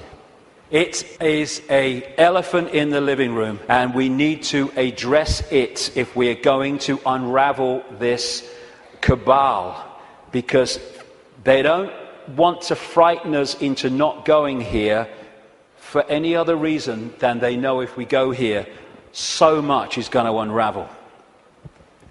Home straight to tyranny. They think they're on the home straight to tyranny. Wishful thinking. This is the man, by the way, David Axelrod, Rothschild Zionist, who orchestrates the words on this guy's teleprompter. He's so welded to it that on St. Patrick's Day, he had a reception for the Irish Prime Minister, and he thanked himself for asking everyone, inviting everyone, because the Irish Prime Minister's autocue words were still on there when Barmer came forward to thank everybody. So that's how much he's welded to it. Assuming levels of knowledge that isn't there. You know, people say Obama's intelligent. He's not. What they're doing is comparing him with Bush.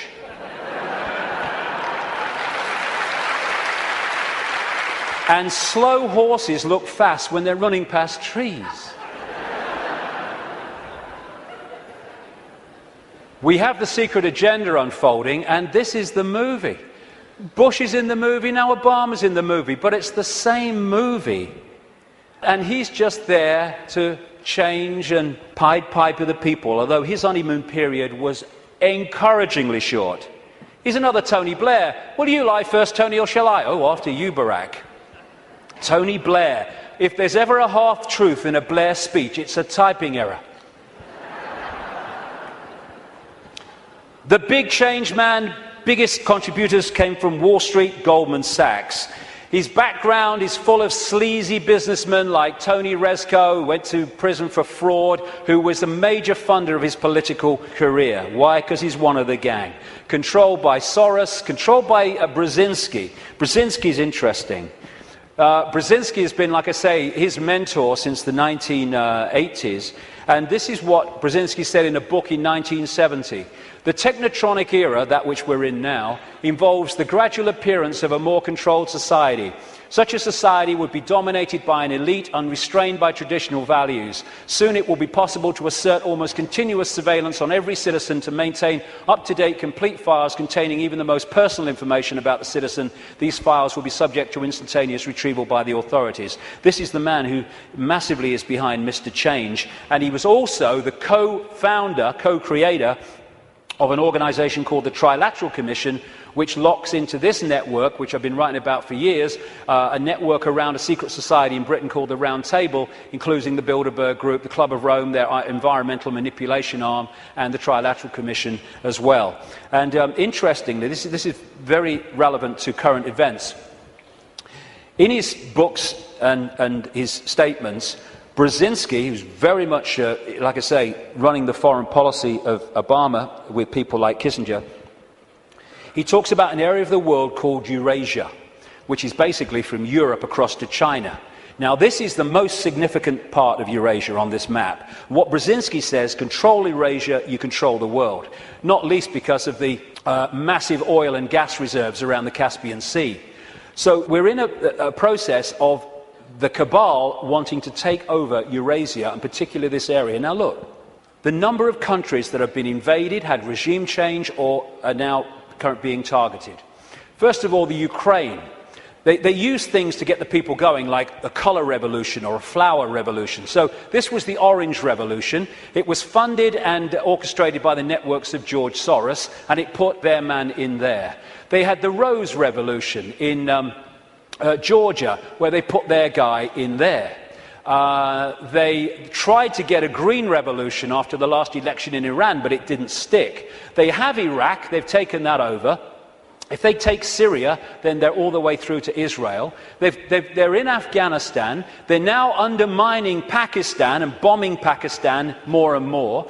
In Kyrgyzstan, we had the Tulip Revolution. We just had another one recently, putting their people into power. We've had the terrorism starting to unfold in India, and they are targeting these areas because they not only want to take it over, they want to trigger a war involving China and Russia.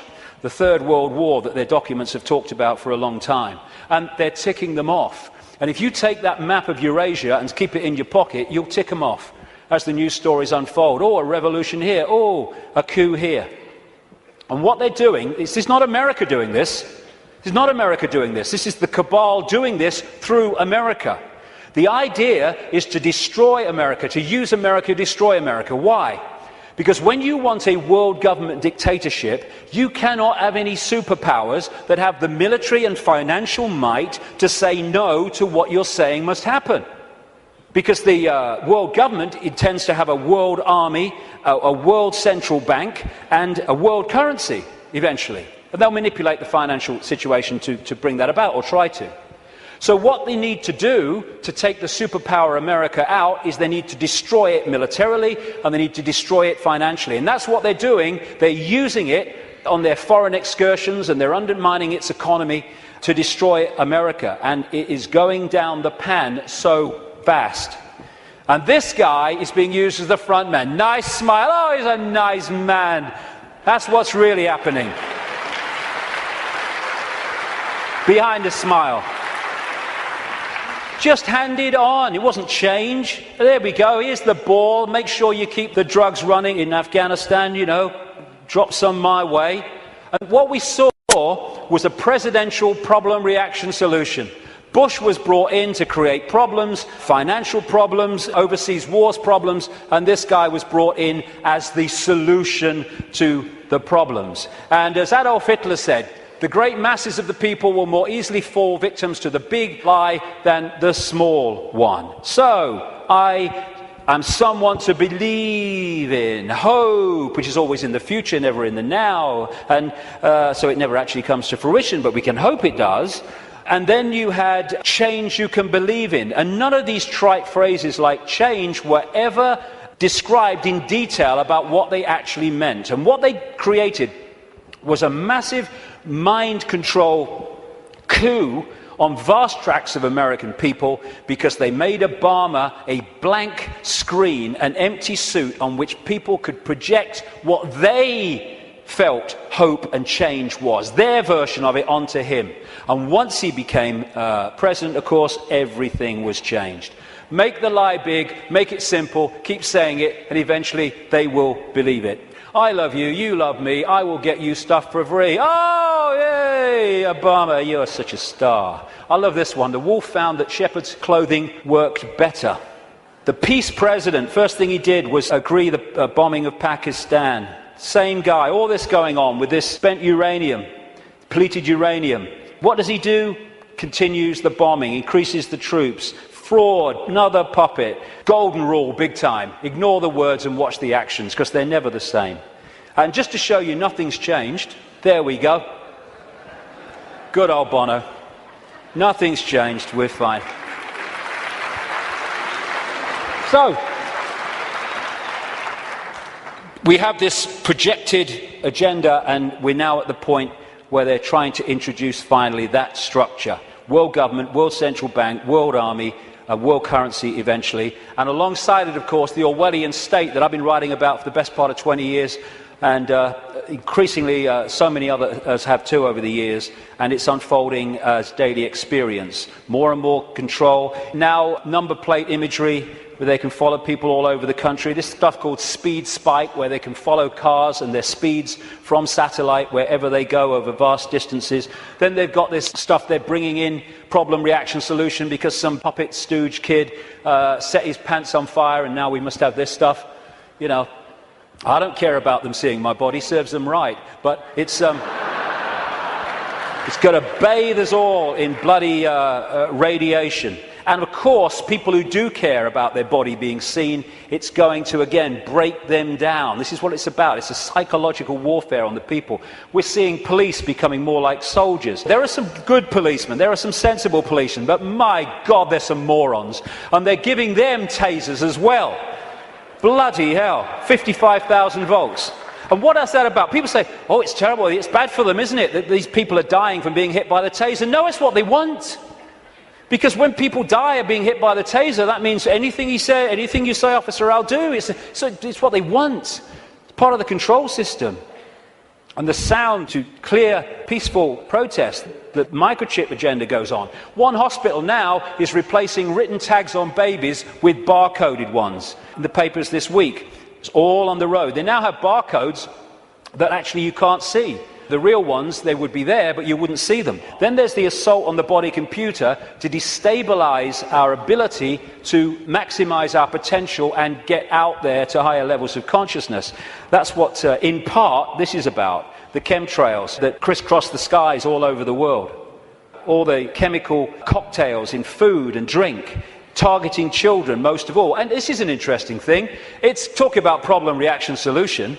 The symptoms of the E numbers in sweets and food and everything, in terms of childhood behaviour problems, mirror the alleged symptoms of attention deficit disorder. Mirror them. Why? Because they're causing them. And so what they do is have this shite.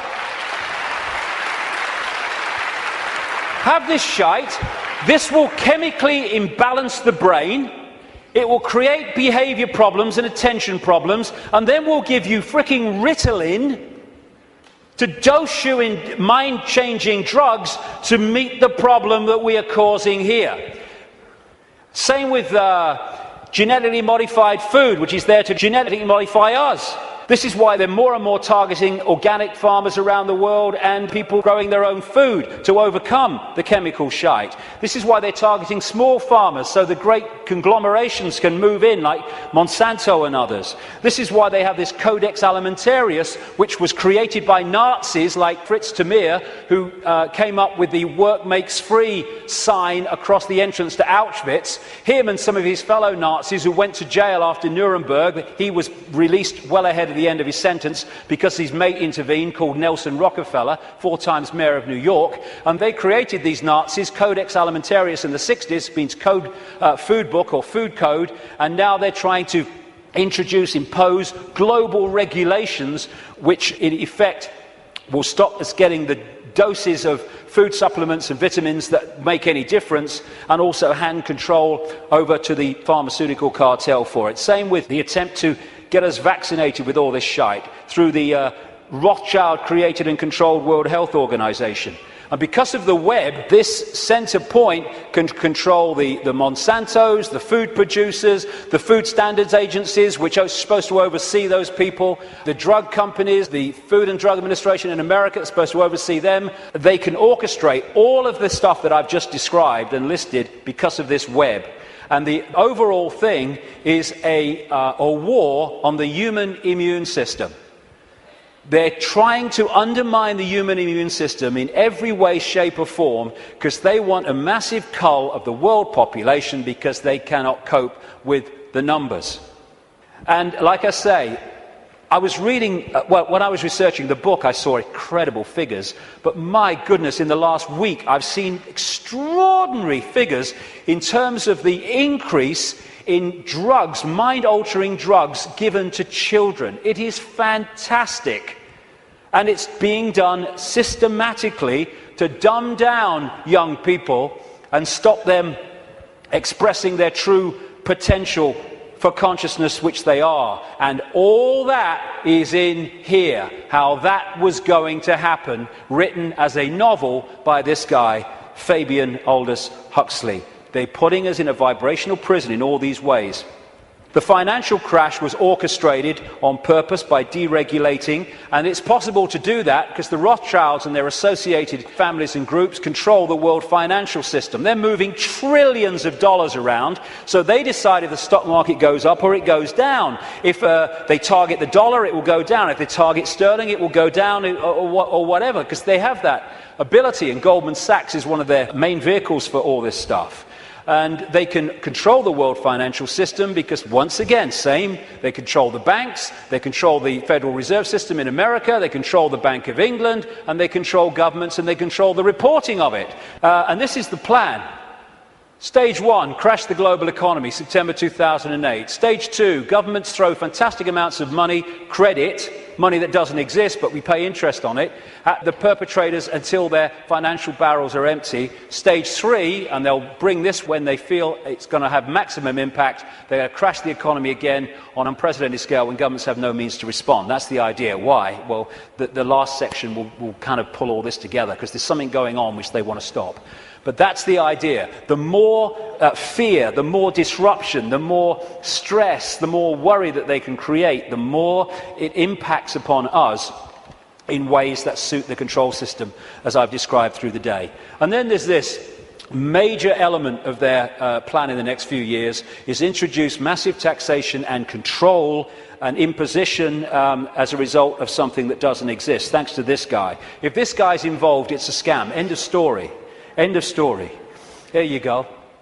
Thanks for the Oscar, but I'm totally full of crap. This man's going around demonizing carbon dioxide, which without it the world would not be as it is, and demonizing the greenhouse effect, without which we wouldn't bloody be here. There you go. That's what he's doing. And he's orchestrating all these people. And it's so kind that David de Rothschild has produced this book to help us, Global Warming Survival Handbook. Survival. Now, let's get some sanity into this. This is a graph of greenhouse gases that make up the greenhouse effect. That one, you would think from the propaganda, would be carbon dioxide. It is water vapor and clouds. I think we ought to ban water vapor and clouds. It's the only way to save the frickin' world, right? Every time we see a cloud, they ought to add VAT. I think it's the only bloody way.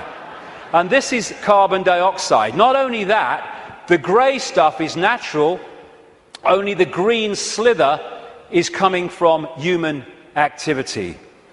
And we're supposed to believe it's affecting the weather. It's the bloody sun.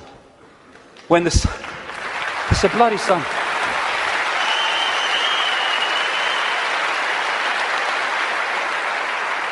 When the sun is in an active phase, it gets warmer. When it's in a non-active phase, it gets cooler, which is why over the last 10, 11 years, when the sun's been in a non-active phase, it's got cooler year on year. And one of these groups in this network, we're Brzezinski's Trilateral Commission is the Club of Rome.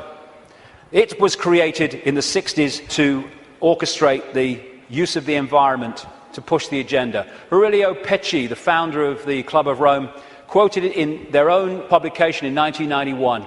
In searching for a new enemy to unite us, we came up with the idea that pollution, the threat of global warming, water shortages, famine and the like would fit the bill. And they've played it out ever since through the Church of Climatology, which is just a cult. And here's the high priest. And we have this guy, Nick Clegg, who actually calls people that challenge the global warming climate change official story as climate change deniers. Because the Church of Climatology says that if you don't accept its nonsense, you are a blasphemer! And they equate you with Holocaust deniers. That's what that line is supposed to do. And we're still pushing along. We've had Climate Gate, we've had Glacier Gate, we've had Amazon Gate, we've had Polar Bear Gate, Rising Sea Levels Gate, where all these things that were supposed to be happening have found to be not happening and have been lied about and manufactured. And we've even had Cowgate. Yes, ladies and gentlemen, I bring you glad tidings and great news. These clowns have now admitted that bovine flatulence is not a threat to human existence as we know it. I can't tell you how happy I am.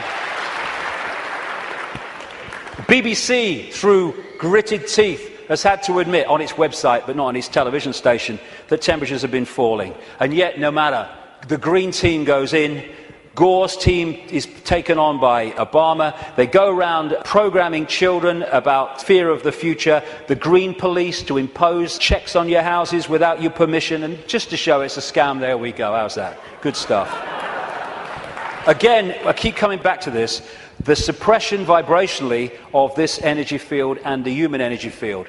The reason they're stopping the manufacturing of light bulbs and the selling of light bulbs as we've known them up to this point, and they're replacing them with these things which are full of mercury and an environmental bloody disaster, is because they give off a certain vibration that affects the human energy field. This is why many people around the world get ill, physically ill, when they live with these light bulbs. It's all a scam. Very quickly to finish, political correctness. This is not about protecting minorities. It's about stopping people speaking their truth and having freedom of speech. That's what it's about. It's about creating what Orwell called newspeak, where the language replaces old speak, words that have meaning and detail and you can express yourself, with newspeak, which actually says nothing, has no ability to express detail. Because of the way it works. The only language in the world whose vocabulary gets smaller every year, Orwell said. And as he pointed out quite rightly, on the conscious level, we think in words. And so the more you reduce the words, and all this tech stuff, you are, and all this stuff, the way we're changing the language and reducing it dramatically, is taking out over a periods, the ability to even think in detail. As one person said, how can you talk about freedom and how we must have freedom if there's no word left that really means freedom? And in 1984, of course, newspeak didn't have a word meaning freedom. This is what political correctness is about, shutting people up so no one can say anything. You mustn't upset anybody. Well, it upsets me. You've upset me by saying I can't upset anybody. If I can't upset anybody, I can't say anything. It don't matter what you bloody say, you'll upset somebody. And then we have health and safety.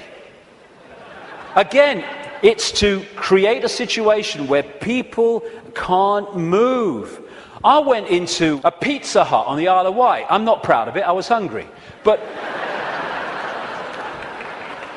and I asked for a cup of coffee. And they said they couldn't make me a cup of coffee because the coffee machine was broken. I said, can't you, true story, I said, can't you put the kettle on? They said, no, we can't use a kettle because of health and safety. It's a bloody cafe. Do not hold the wrong end of a chainsaw. Oh, thanks for that, mate. I might have made a mistake there. And what all this is brilliantly portrayed here by Neil Haig. All these things, taxation, you can't do this, you can't do that, don't say that, health and safety, political correctness, oh, watch what you're thinking, oh, watch what you say, oh my God, is to tie us like flies in the spider's web so we can't move. We've got people worrying now about, is me wheelie bin out on the wrong day? Is it a few inches too near the curb? And you know something, and this is important. These people are taking the piss, and I'll tell you why. They are throwing this crap at us, and if they don't meet significant resistance, they go, okay, we'll throw even more crap.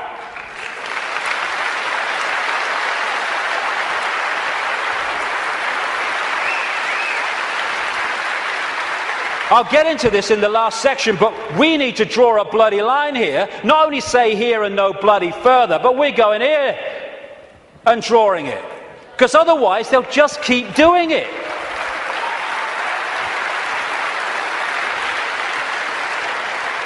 And this is the key to all of this that I'm talking about. It is a mind game. It has to be. It has to be, because from mind comes everything. This massive stop, go here, don't do this, you can't do that, all this stuff. More and more fine detail of our lives being dictated. It's to turn us into the version of this. You put a mouse in a laboratory maze and you put shock equipment down different channels. When it goes down those channels, it gets a shock, it comes back. It might go down another time, it'll get a shock and come back. After a while, not long, you can take that shock equipment away, that mouse will never go down there again, because you've changed its behavior patterns. And what they're doing is throwing all this stuff at us, giving us punishments for doing this, punishments for doing that, punishments for doing this, but you're okay as long as you do this. And that channel of it's okay if you do this is getting narrower and narrower and narrower. And what they want to do is to bombard us and batter us into acquiescence, so we become subservient totally to the system. Never challenge it. Just stay in this narrow band of robotic computer terminal perception. To turn this into this. A bar-coded, computer terminal, unquestioning, acquiescent robot. And they've done it before in smaller groups. This is China. This is waiting for work in the factory in China. And China is in so many ways a blueprint of the global society they want. 1.5 billion people in China. They're controlled by a relative handful, because the 1.5 billion are acquiescent, and therefore they cannot use their numbers to overturn the dictatorship of the few, because they're programmed not to. The rabbit hole goes very deep, even deeper than I've got to now. The journey continues. But it's to control perception and get us to believe we have no power. We bloody do. To get us to believe that we should just follow the one in front, because that's what everyone else does. Like bloody hell we will. And in 10 minutes I'll come back and let's look at what we can do. Thank you very much. Thank you.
Thank you.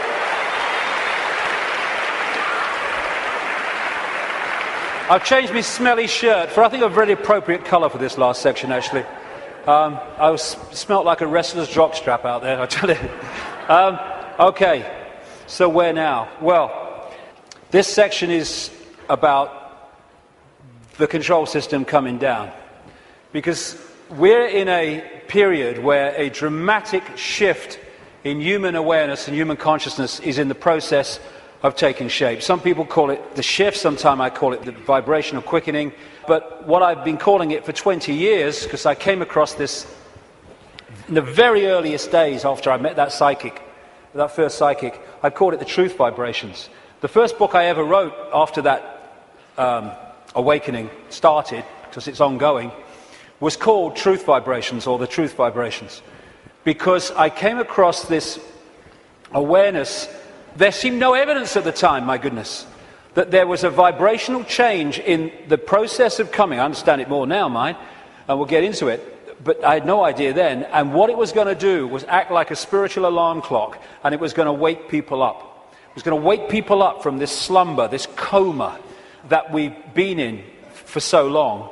And also, my goodness me, as this truth proved to be true 20 years on, that it was going to bring to the surface all that had remained hidden. That the truth was not only coming out, it couldn't be stopped from coming out because this vibrational change was bringing it to the surface. Like I say, 20 years ago, awakening, new consciousness, what? Truth coming out? Oh, you must be joking. 20 years on, my goodness, look at it.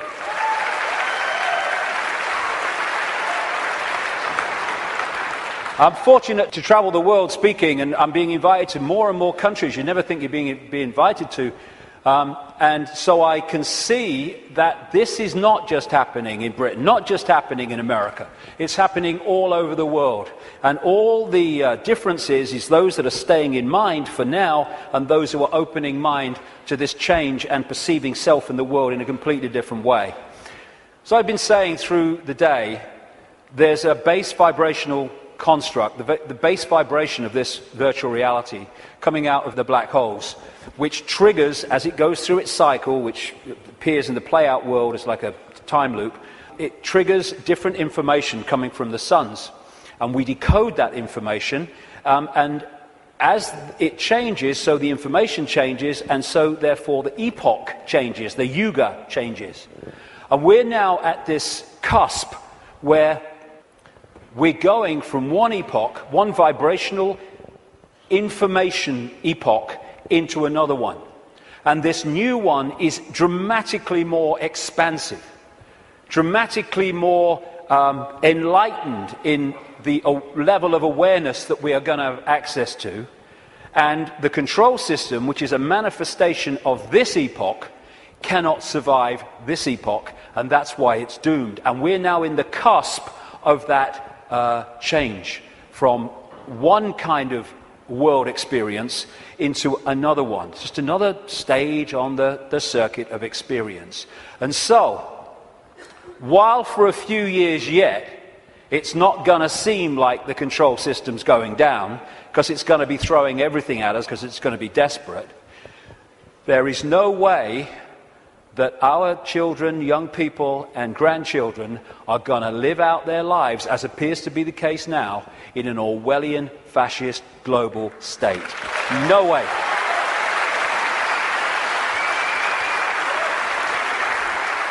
This changing epoch, changing information, is starting to be activated within the Earth grid and, of course, within the human grid. This new information is starting to, for those that open themselves to it, instead of stay closed in density, because if you stay in a dense state, then these higher vibration energies are not going to impact like you if you open yourself to them and connect with them.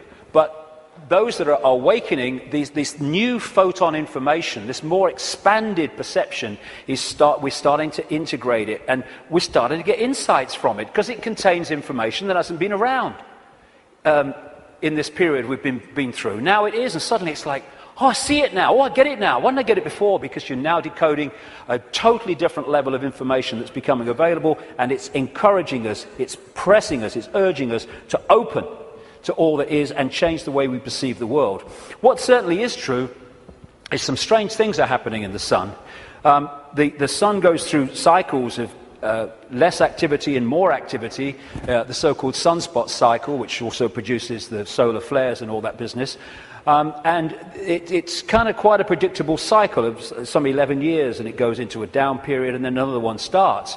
But what's happening now is that the down period has been bewildering scientists, because the new period, the new sunspot cycle of activity, which will push temperatures up a bit, and these bloody global warmers will go orgasmic when it does,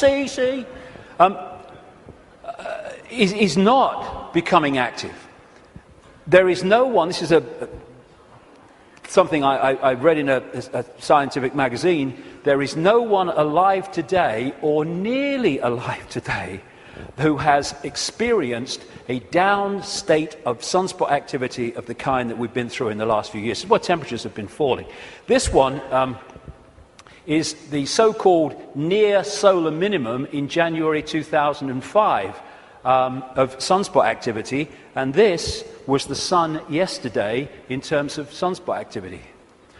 Something's changing, and other things about the sun are not reacting as they normally would.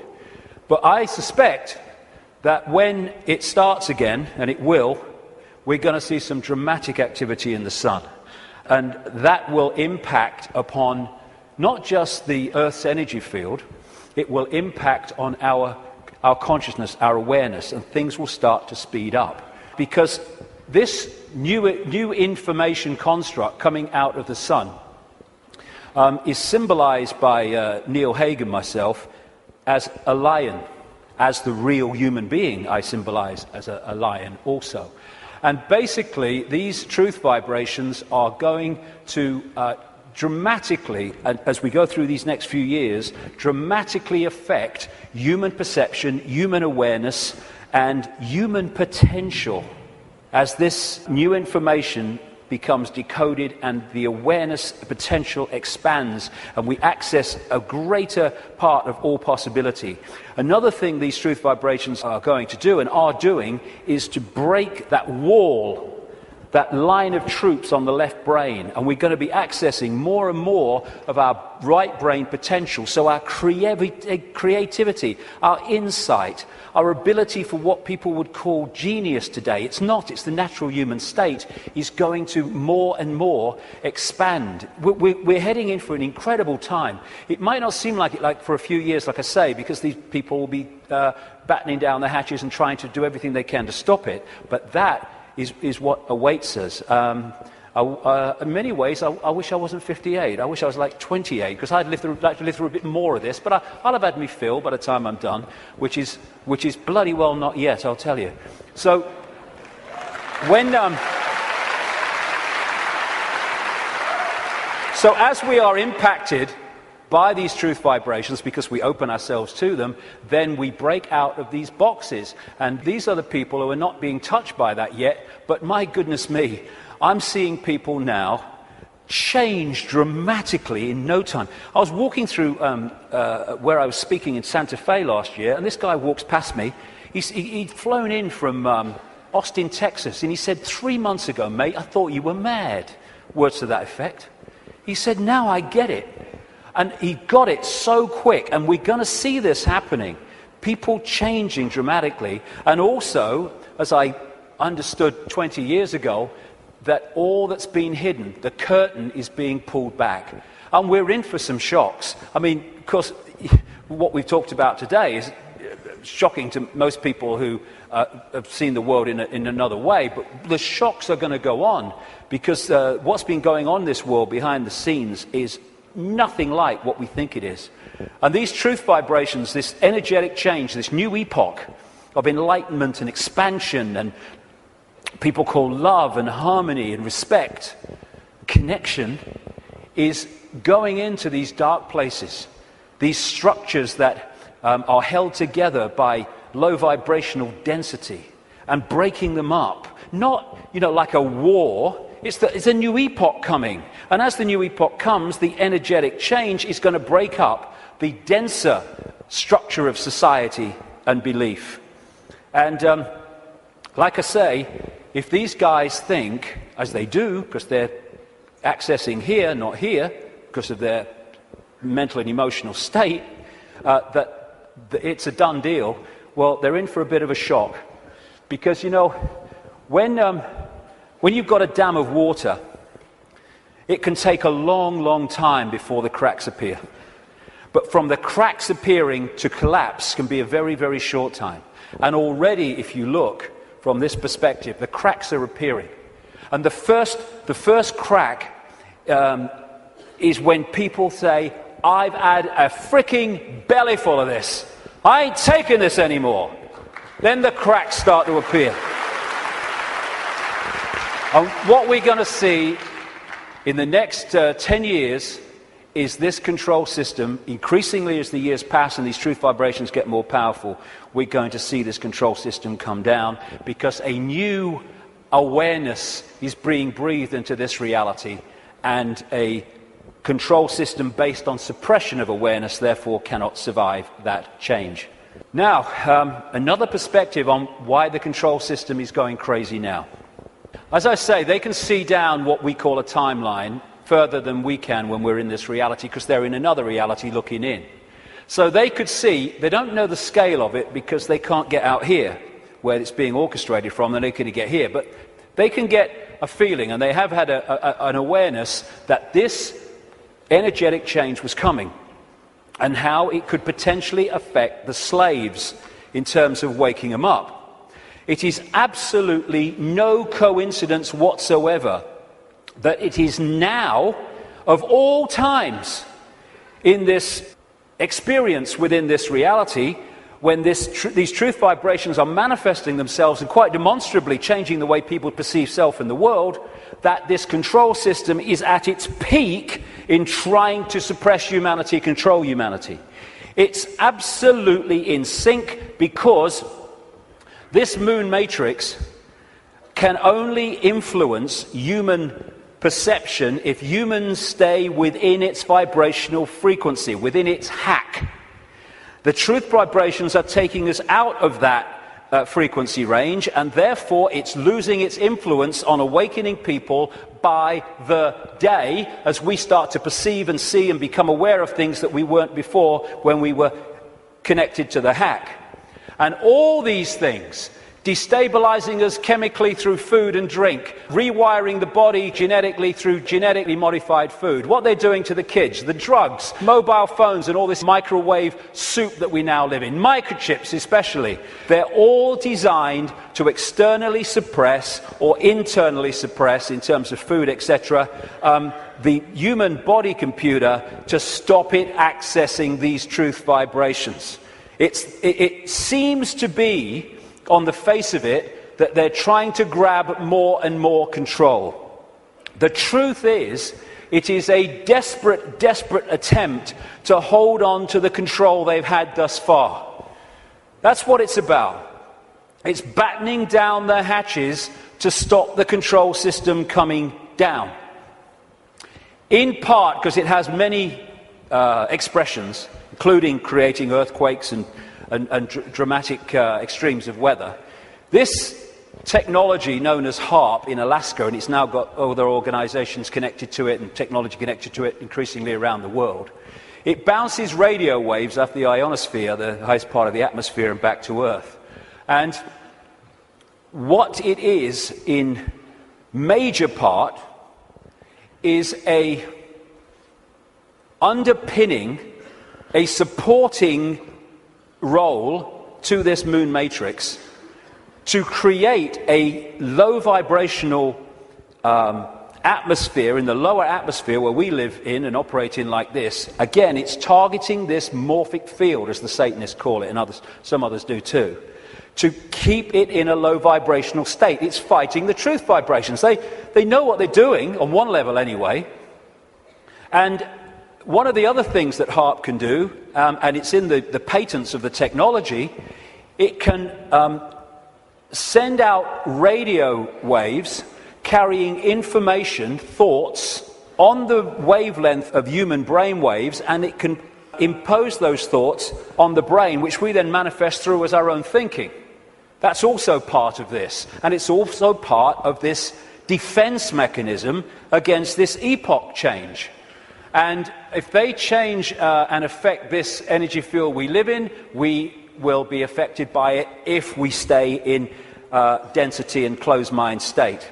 I'm absolutely convinced, have been for years, that part of the creation of this like sub-reality underpinning, supporting the moon matrix, which was okay up to this point, didn't need anything else. But now this energetic change is taking place. They're bringing the troops in, if you like, to underpin it. And I'm convinced that part of the chemtrails, which kind of pollute our skies and stuff and contain metals and barium and aluminium and all this stuff, is part of creating this sub-reality. What the truth vibrations are doing is healing this schism.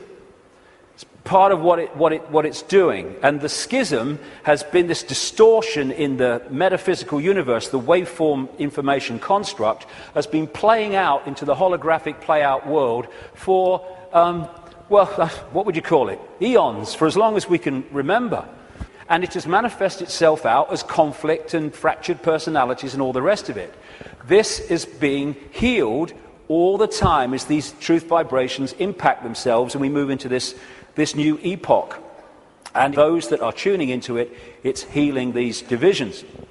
And when this changes, this must change. And the control system is a play-out holographic expression of the schism.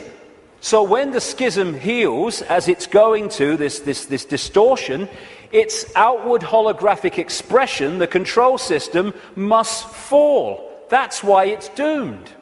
It cannot survive this energetic change because it is a manifestation of the distortion that is now being healed. The pieces are being put back in that have been taken out.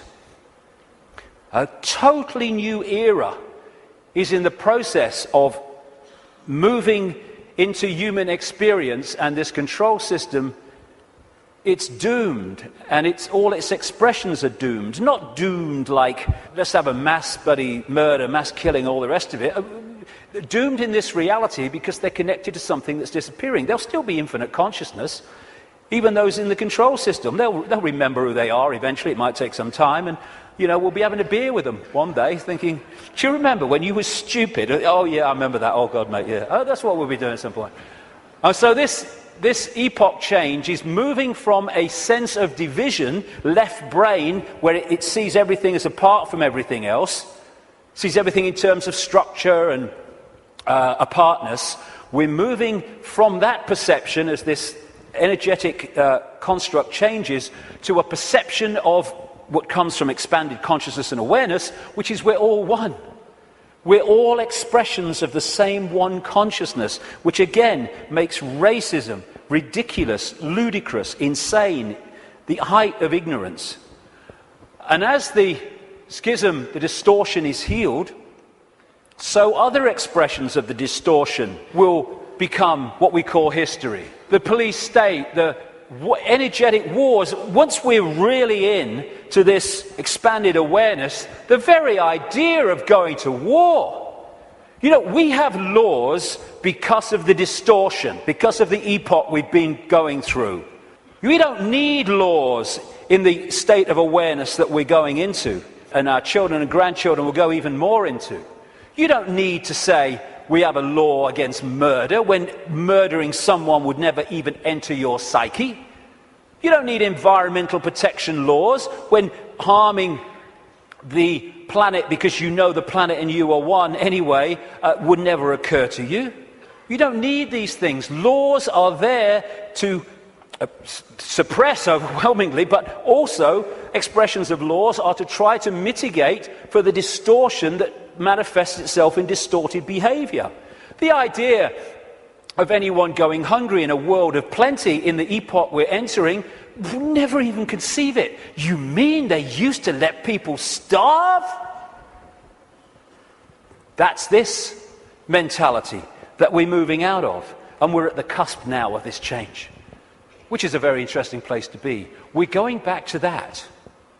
We're going back to being connected to what we really are. And of course 2012 is much talked about and will be more talked about as we get closer to it. I have a different view on that. You know, I should be saying, given I've been writing about these truth vibrations for 20 years, I should be saying, see, 2012 told you, yeah. No, I'm not saying that actually. I think 2012 is a diversion. By 2012, yes, things will have moved on. Things will be changing. Amazing things will be taking place. There'll be big challenges, and there'll also be big, wonderful things starting to manifest by 2012 compared with now. But there'll be more so in 2013, more so in 2014, more so in 2015. This is an ongoing process as we move through the cusp out of one era, epoch, energetically, information, into another one. And so by the time it reaches where it's the natural state and the old epoch has gone altogether, you know, it's going to be down the road.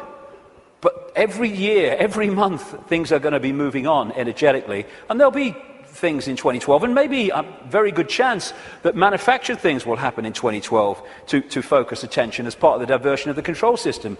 It's quite possible that that will happen. But I don't see 2012 as some epoch-changing year. But there comes a point, and I don't think it's too far away at all, where the tipping point comes in this energetic change, where the irresistible force, which is the truth vibrations, then start to become the dominating state of awareness and perception in this reality. And then we're really moving. And I don't see that as too far away. Like I say, it takes a long time for a dam to crack, but not from then to it collapsing. So we're actually living in like a river of energy that's getting faster and faster in terms of its vibration, the quickening. And what we can do is we can get on the airbed or the canoe and we can go, whoa, what a ride, this is great, that's fantastic. Or we can stand there and try to hold on to the world as it was, in which case we're going to be expending more and more energy trying to hold our status quo, and eventually we won't be able to hold it, and we'll get, symbolically anyway, washed away.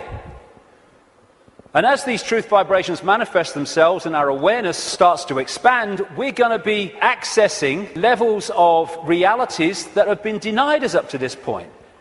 People talk about the sixth sense. That's nothing compared with what people are going to have as we move into this new era. It's going to be extraordinary. We're going to remember the fantastic people that, and potential that humans once were, when they were aware of who they were, and the world in our heads, in other words, the world we experience, is going to dramatically change. We're heading for a new dawn. Now, this is a phrase the control system uses for their new era, a new dawn, a new day. Well, it is a new dawn and a new day, but ain't the one they think's coming. We've been through this process in the last epoch, and now we're going back the other way. And as a result, this control system must fall, and we are emerging from the abyss, the suppression, and all the rest of it to be who we really are. And that must change everything.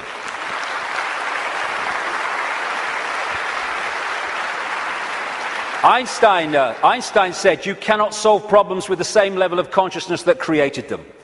That is very good news, because what we've been doing through this epoch is creating problems with a certain level of consciousness, mind, and then bringing people in to solve the problems with mind and creating more problems. Now we're in this change where we're expanding consciousness, expanding awareness, and suddenly that cycle of problem and more problem, and it's unsolvable, there's no way out of this. Suddenly it's a piece of cake. Look, it's so simple. Fantastic time we're going into, but the next few years are going to be challenging. It's breaking the spell that the moon matrix and its supporting technologies and manipulations has had on the human mind.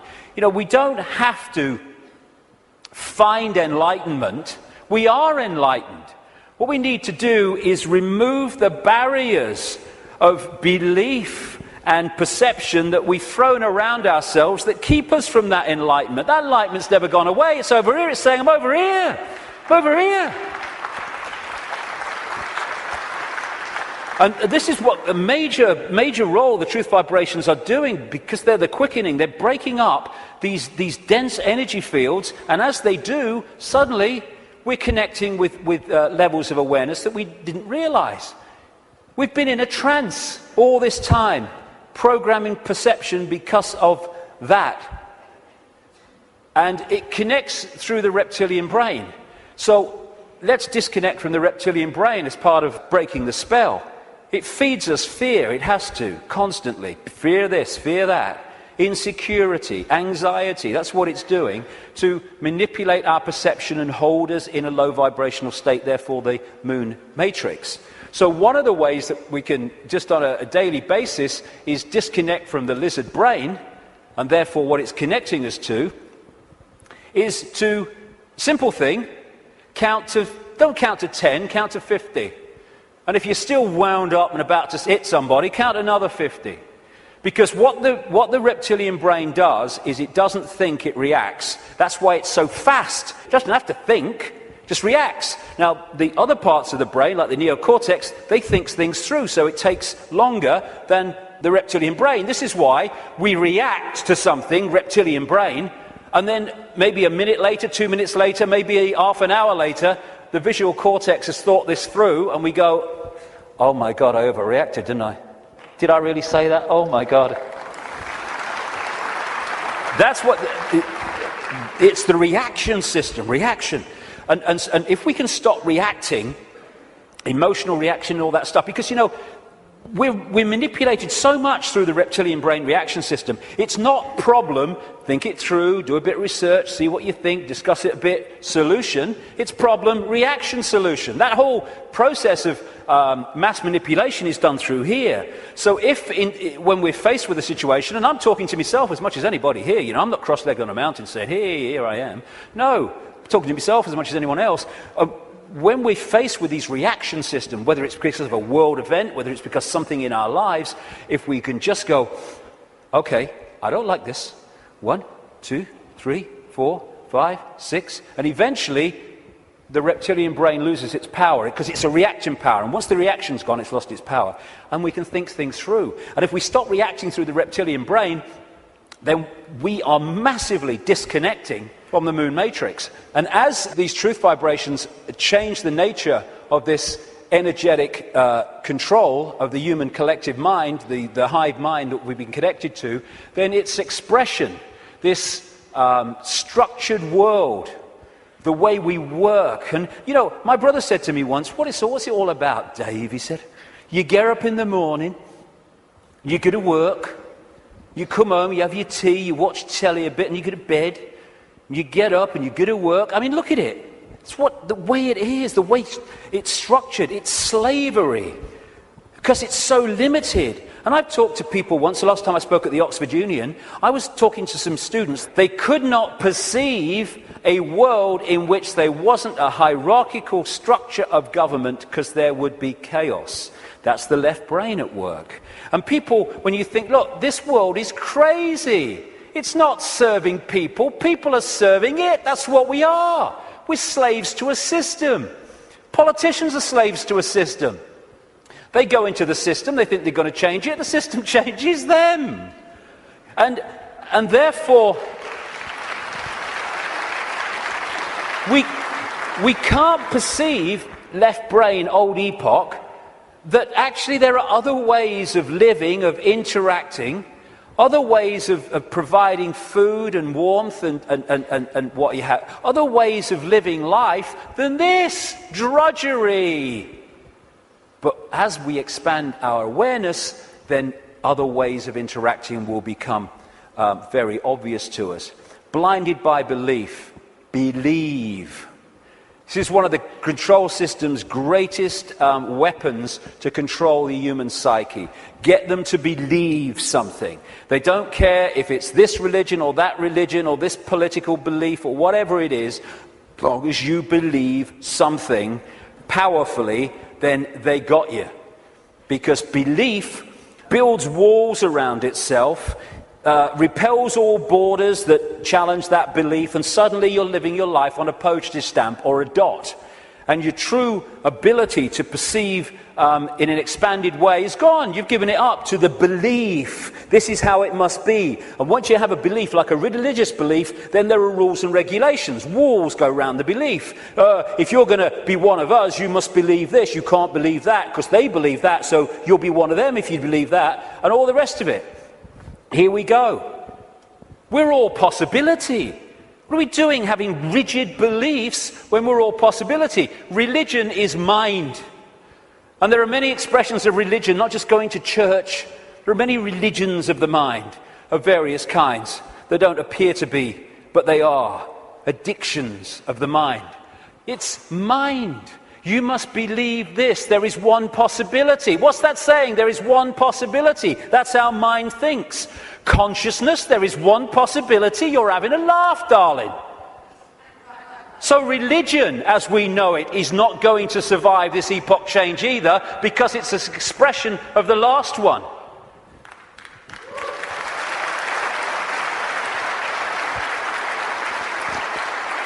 These are people in a hypnotist stage show who've been told that they are religious believers. There's so many religious believers who are like that. There's so many prisons of the mind, religious belief, racial belief. I'm in a different spacesuit to you, so I'm better than you are. It's like being two spacemen on the moon and they're having a bloody argument because the spacesuit is that colour and that spacesuit is that colour and that was made here and that was made there. Mine's superior to yours. It's childish, child's play. And by the way, it's not just white people who are racist.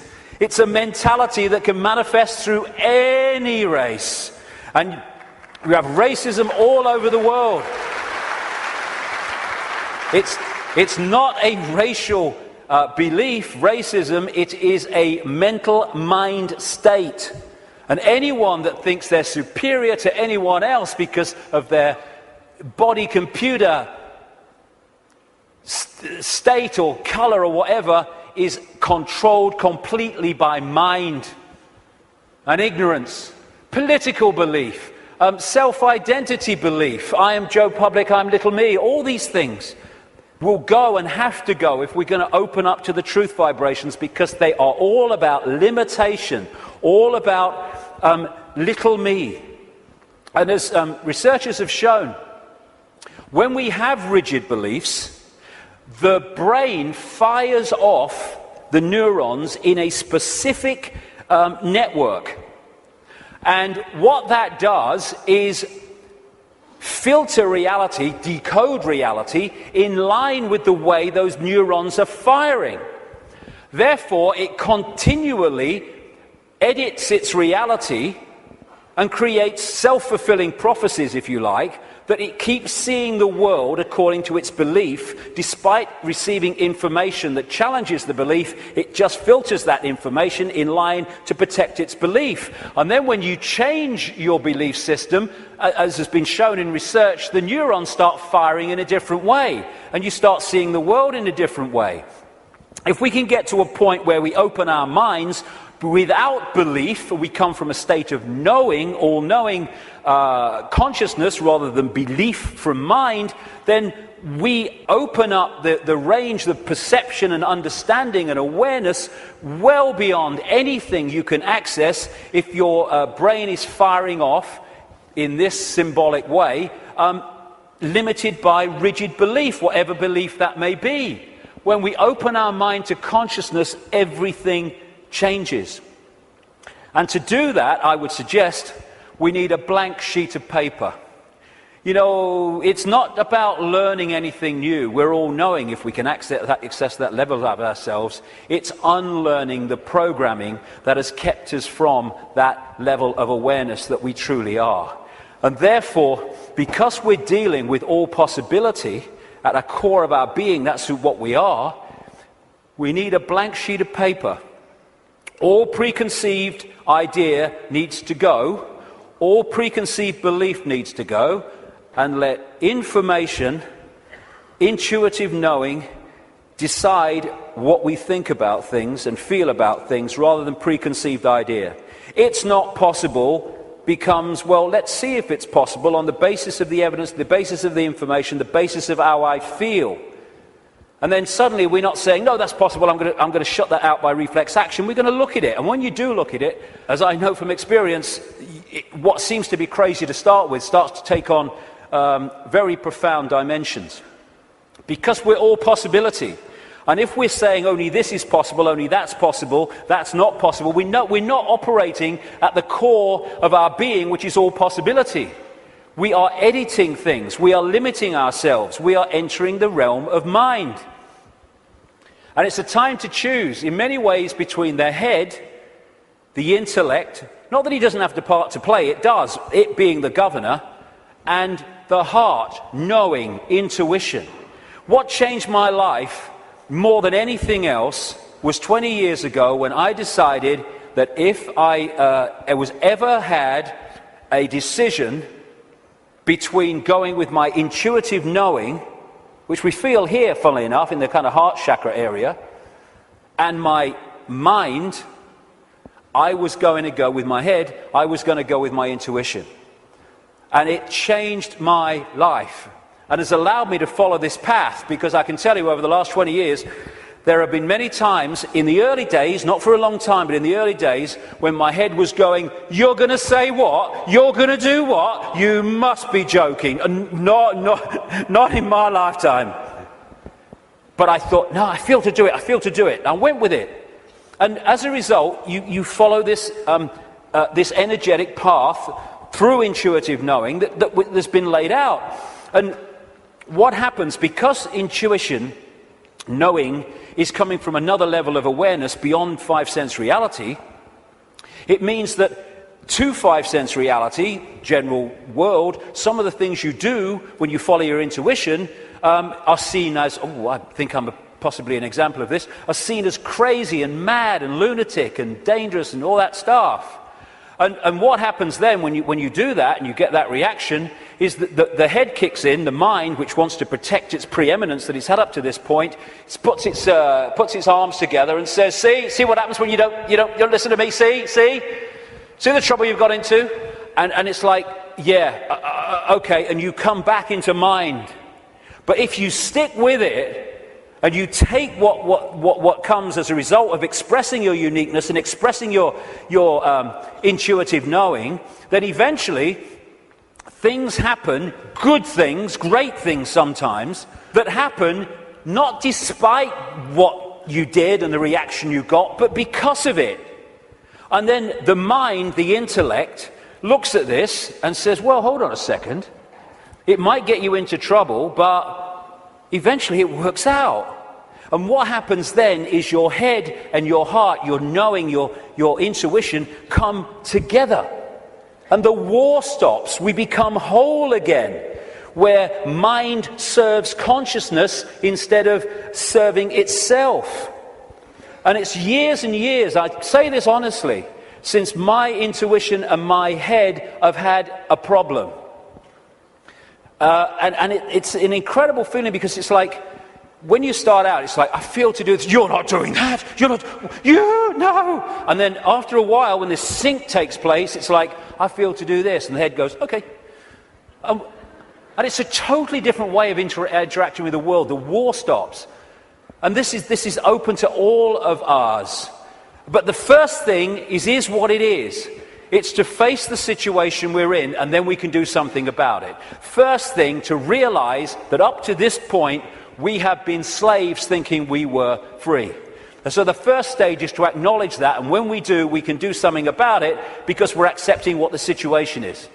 The second thing is to choose freedom over slavery and be prepared to do what is necessary to achieve that freedom over slavery. And when we do that and we mean it, there is a shift in our energy field. As that shift takes place, what I call magnetic attraction, it's the energy field is of the human body is an expression vibrationally of our state of being, mentally, emotionally, what we might call spiritually. And therefore, our state goes out as a vibrational field, and it draws in other vibrational fields that sync with it. We call these people, places, locations, ways of life, jobs, opportunities, or lack of them. So when this shift takes place, because we've said my intent, very powerful intent, is that I want freedom, and I want to end my life. I'm not going to be a slave anymore. I'll do what is necessary to understand who am I, where am I. Suddenly this energy field shift takes place, and we start drawing in new people, places, locations, opportunities, etc., that are syncing with the new vibrational state as opposed to the old one. And at this point, and I experienced this big time in the public eye, we experience this shift as our lives falling apart. Partnerships may end. We may lose our job. We may change location. We may, like me, undergo massive ridicule. But what if we understand what's happening? The old energy field, the old you, the old intent, the old awareness was pulling in the old life. And then when it shifts, it's pulling in a very different expression of the new vibrational self. And that transitional period, when the shift takes place, the old life falls apart. But if you want to change your life, then the old life has to fall apart unless it serves the new one. So when we choose freedom, the transformation can be challenging. It's easier now because more and more people are going through it and we're beginning to understand the process. I felt like this so many times. I went to the top of a hill in the south of England, the west of England, one day because I didn't want to upset anybody. I went to the top of this hill in the middle of nowhere and I screamed my frustration out. I know what this image means, and so many other people do. But it was the old life breaking down so the new one can take over. It's time to know thyself. Not thyself that we've been told we are, but thyself which we really are. This self, everything from the beginning, my birth, my ancestors, my children, my wife, everything comes together simultaneously. I saw everything about me, about everyone who was around me. I saw everything they were thinking now, what they thought then, what was happening before, what was happening now. There is no time, there is no sequence of events, no such thing as limitation of distance, of period of time, of place. I could be anywhere I wanted to simultaneously. That's who we are. And that's what the control system has tried to keep from us.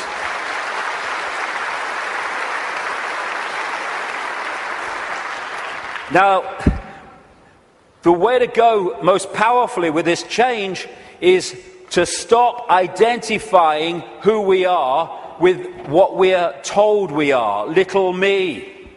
To stop looking in the mirror and thinking that reflection is me, it's all I am. And looking at ourselves under the microscope, that's who I am. And bringing our point of observation from I am David Icke, a personality born in Leicester, England in 1952, to I am infinite consciousness, all that is, has been, and ever will be, can be, all possibility. Infinite love, having an experience through this lens into this reality that they call David Icke. And again, once we take this observation, from that observation, there is a fantastic shift in our energy field.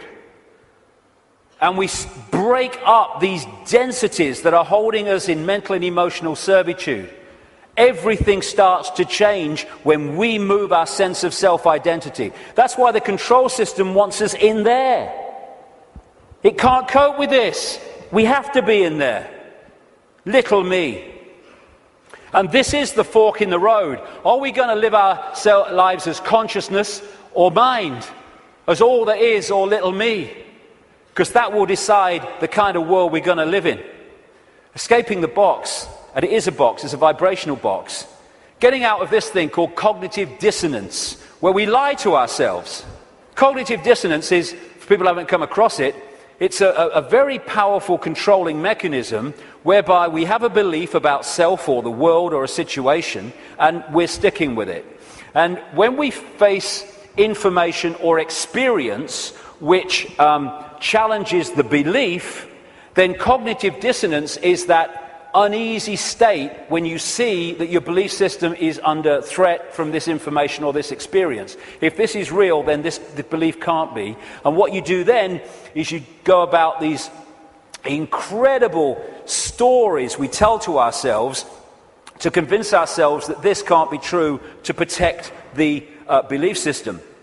Cognitive dissonance can be a good thing if that dissonance leads you to look at your belief in the light of this experience or this new information, and then move the belief in the light of that. Then cognitive dissonance is a good thing. What most people do is try to hold the belief system in the face of this. And there's no greater example than the Skeptics Society. You ever come across them, the Skeptics Society? Bloody hell, they are cognitive dissonance.com, they are. I tell you. I've debated with some of them on television programs and stuff, and one of them, his bum kept bouncing on the seat. He had what they call Vitus dance, is it? My mother used to call it, where you can't stop moving, because he was in such cognitive dissonance, because the information he was hearing was so at odds with his belief system, he was kind of going crazy. And so you get people who come up with these amazing bloody stories to try to explain away why something is not challenging their belief system. So again, part of that blank sheet of paper is letting cognitive dissonance serve us. I'm going to look at my belief system instead of holding on till our knuckles turn white. Also, trying to avoid looking at the truth, because if we don't, we ain't going to change anything. Go beyond being in denial of what is happening in our lives and in the world, and start looking at it as it really is. It is what it is, because unless we look at things in that light, instead of trying to find wishful thinking reasons why actually it's not really like that, we're not going to change anything, because we're going to be in denial that anything needs changing. It is what it is, and we need to face it. And it's important to stress this. This control system, this reptilian control system in all its facets, is not all powerful, and it's not omnipotent. It's actually bloody stupid. You know, there's such a difference between being clever and being wise. It's very clever to build an atomic bomb, but it's not wise to do so. There is a difference between the two. And these people are very clever, but they're stupid. And cleverness without wisdom is the most destructive force on earth, which is why that's what they are. They have only managed to control humanity because they put us in a smaller box than they're in. Because of their mental and emotional state, fear, wanting to control because of fear and all the rest of it, they are in a vibrational box. They can't access any higher levels of awareness because of their mental and emotional state that's holding them in density, and their fear. Their fear is being passed on to us through this collective mind. So the only way that they can manipulate and control us is by putting us in a smaller box than they're in, and that's what the suppression of knowledge and awareness and consciousness has been all about. But as we open ourselves to the true nature of ourselves, we can move well beyond any area that they can access. So just because they're technologically advanced intellectually, it doesn't mean they have power over us and they're omnipotent and all-powerful. They're not. They're desperate. Desperate because of the numbers of them to the numbers they're trying to control. And the other thing, I use this analogy a lot, is, like I said earlier, we don't have to find enlightenment. We just have to open our programming to the enlightenment we already are. And it's a testament to the magnificence of what we really are, that this control system has had to throw everything at us. Look at it. All these facets, the food additives, the electromagnetic pollution, the programming through the media, the suppression of education, the suppression of science, all this stuff, they have to throw at us to keep us in servitude. It's like, I use this analogy, if you want to put a ball floating on a tank in an unnatural state, which is where we've been, you have to push it down and you have to hold it there. Because its natural state is floating on the surface, you have to hold it there, because the moment you let it go, zoom, it's gone into its natural state. And symbolically, we've been held on the bottom of the tank by all this stuff that's thrown at us from cradle to grave. And the fact that it needs so much to hold us in this suppressed state shows the magnificence and genius that we really are, we once were and will be again. When I say we, I mean what we call humanity. So as the control system's ability to do that is unraveled, and this is happening, then we're going to go to the top of the tank again, not by finding enlightenment, but by removing that which is keeping us from it. Be afraid, big monsters coming. This is the big area that they control us with, and we need to let go. They're feeding of this fear. Like I say, 1.5 billion people in China controlled by a handful because of fear of challenging the handful. No more fear. I mean, this is such a symbolic picture. Here's all these bloody sheep, and here's 2 shepherds, and there's a guy at the back.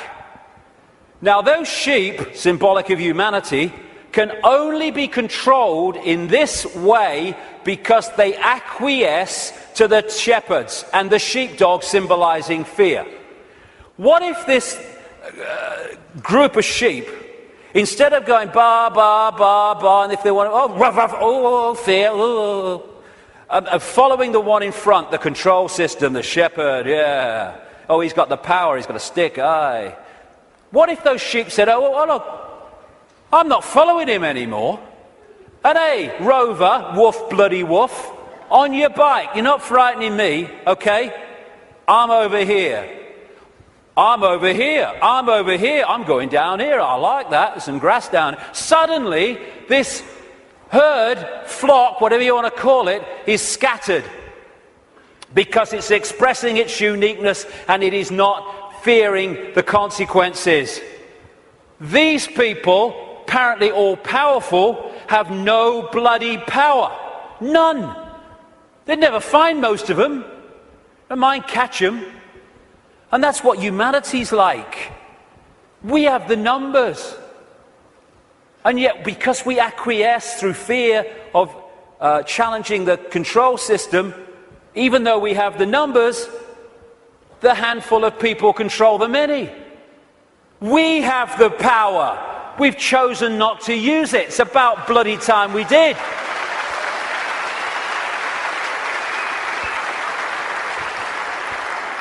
God, the answers are there in front of our eyes. The definition of insanity is doing the same thing over and over again and expecting different results, Albert Einstein. Absolutely it is. So it's pretty certain that if things are going to change in terms of control and suppression and all this stuff, then we've got to stop doing the same thing over and over again, and that is acquiescing to the control system. We're all possibility. What are we doing? Thinking that we just do the same thing over and over again? That's one possibility. Let's express our uniqueness and respect each other's right to express our uniqueness. We're all possibility. Actually, one possibility is swimming against the tide. Let's try it. And let's respect each other's right to do that. We should be celebrating diversity. Diversity is an expression of all possibility. It's acquiescence and conformity that is an insult to all possibility. And yet that's what this system wants us to do, conform. And you know, at least sheep need a sheepdog to keep them in line. Humans have out-sheeped the sheep because we keep each other in line. We don't need the sheepdog.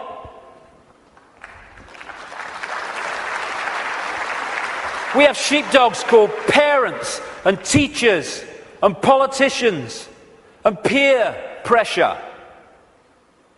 When we're thinking of expressing our uniqueness, we're not thinking, oh, what will George Bush think or what will Barack Obama think? No.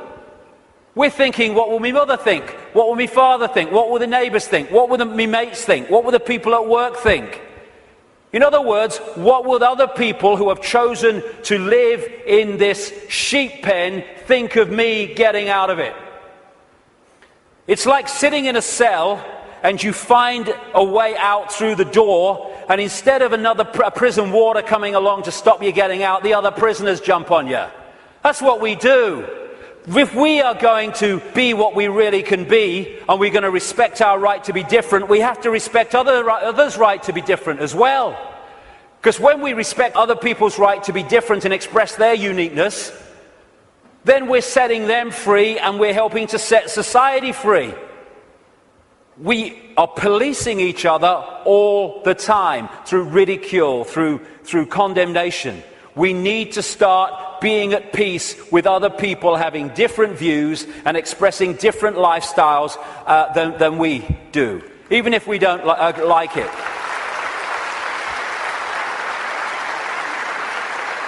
This breaks up this sheep policing the sheep. There's only a few who in full knowledge are behind this control system, and they have to get the target population to police the target population. They don't have the numbers to do it themselves. I have a simple philosophy on life, so simple. Do what you like so long as you don't impose it on others. Dead simple. That's it.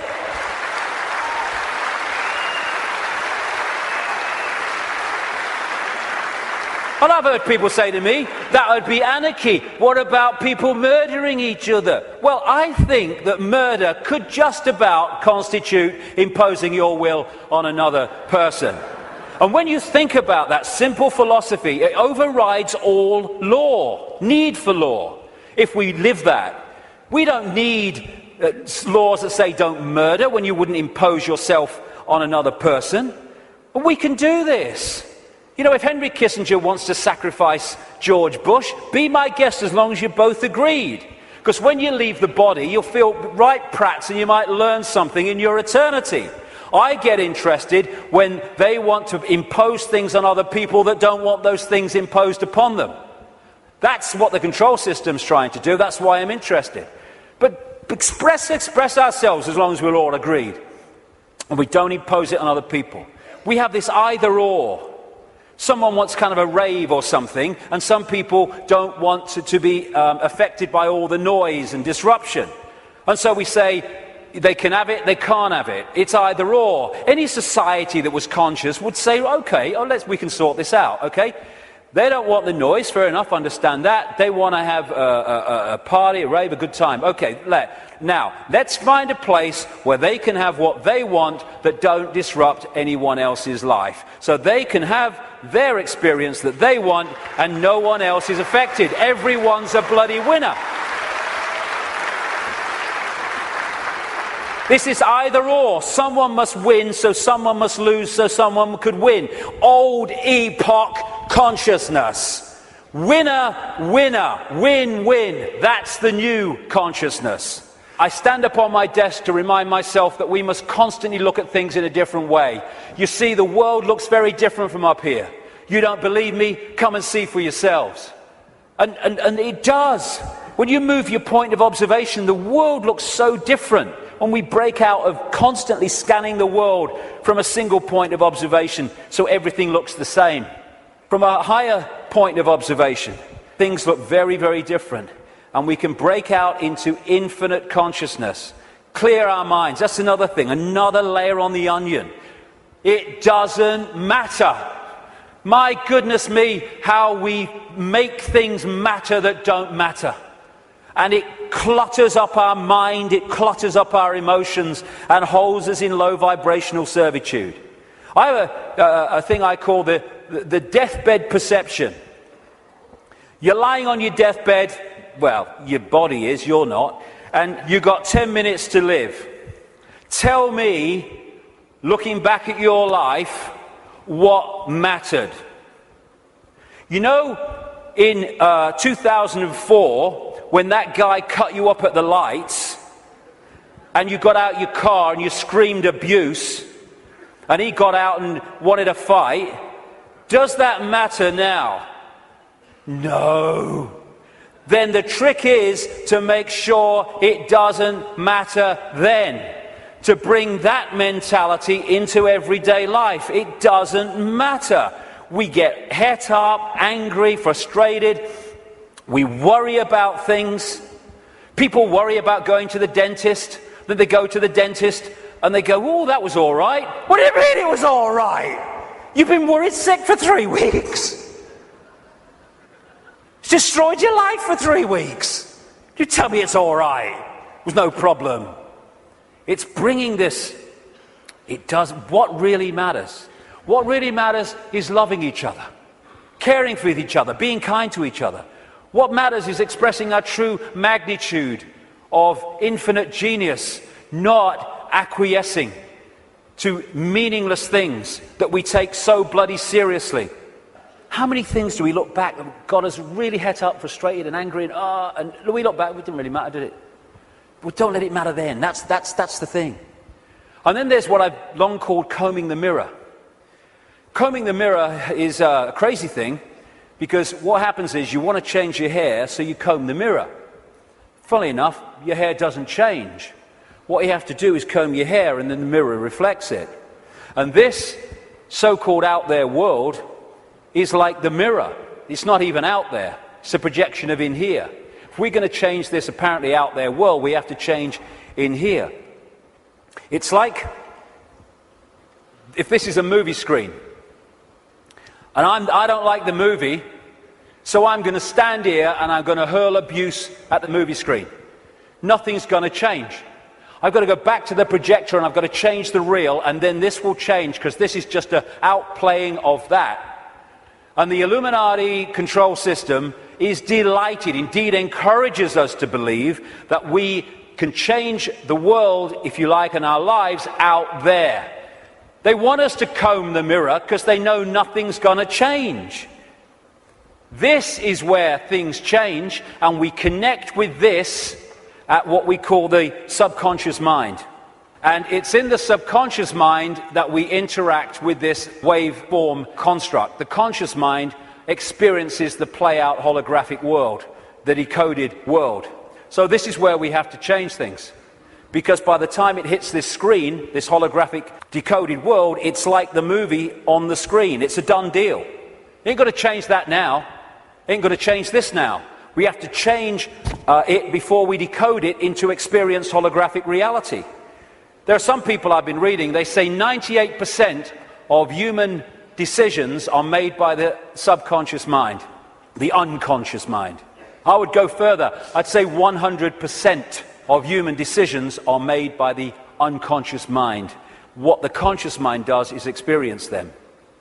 But the conscious mind can interact and work as one with the unconscious mind if it starts to understand the way reality works. How do we understand what's going on in the unconscious mind, so therefore we can play a part in changing that? By what I call the language of life.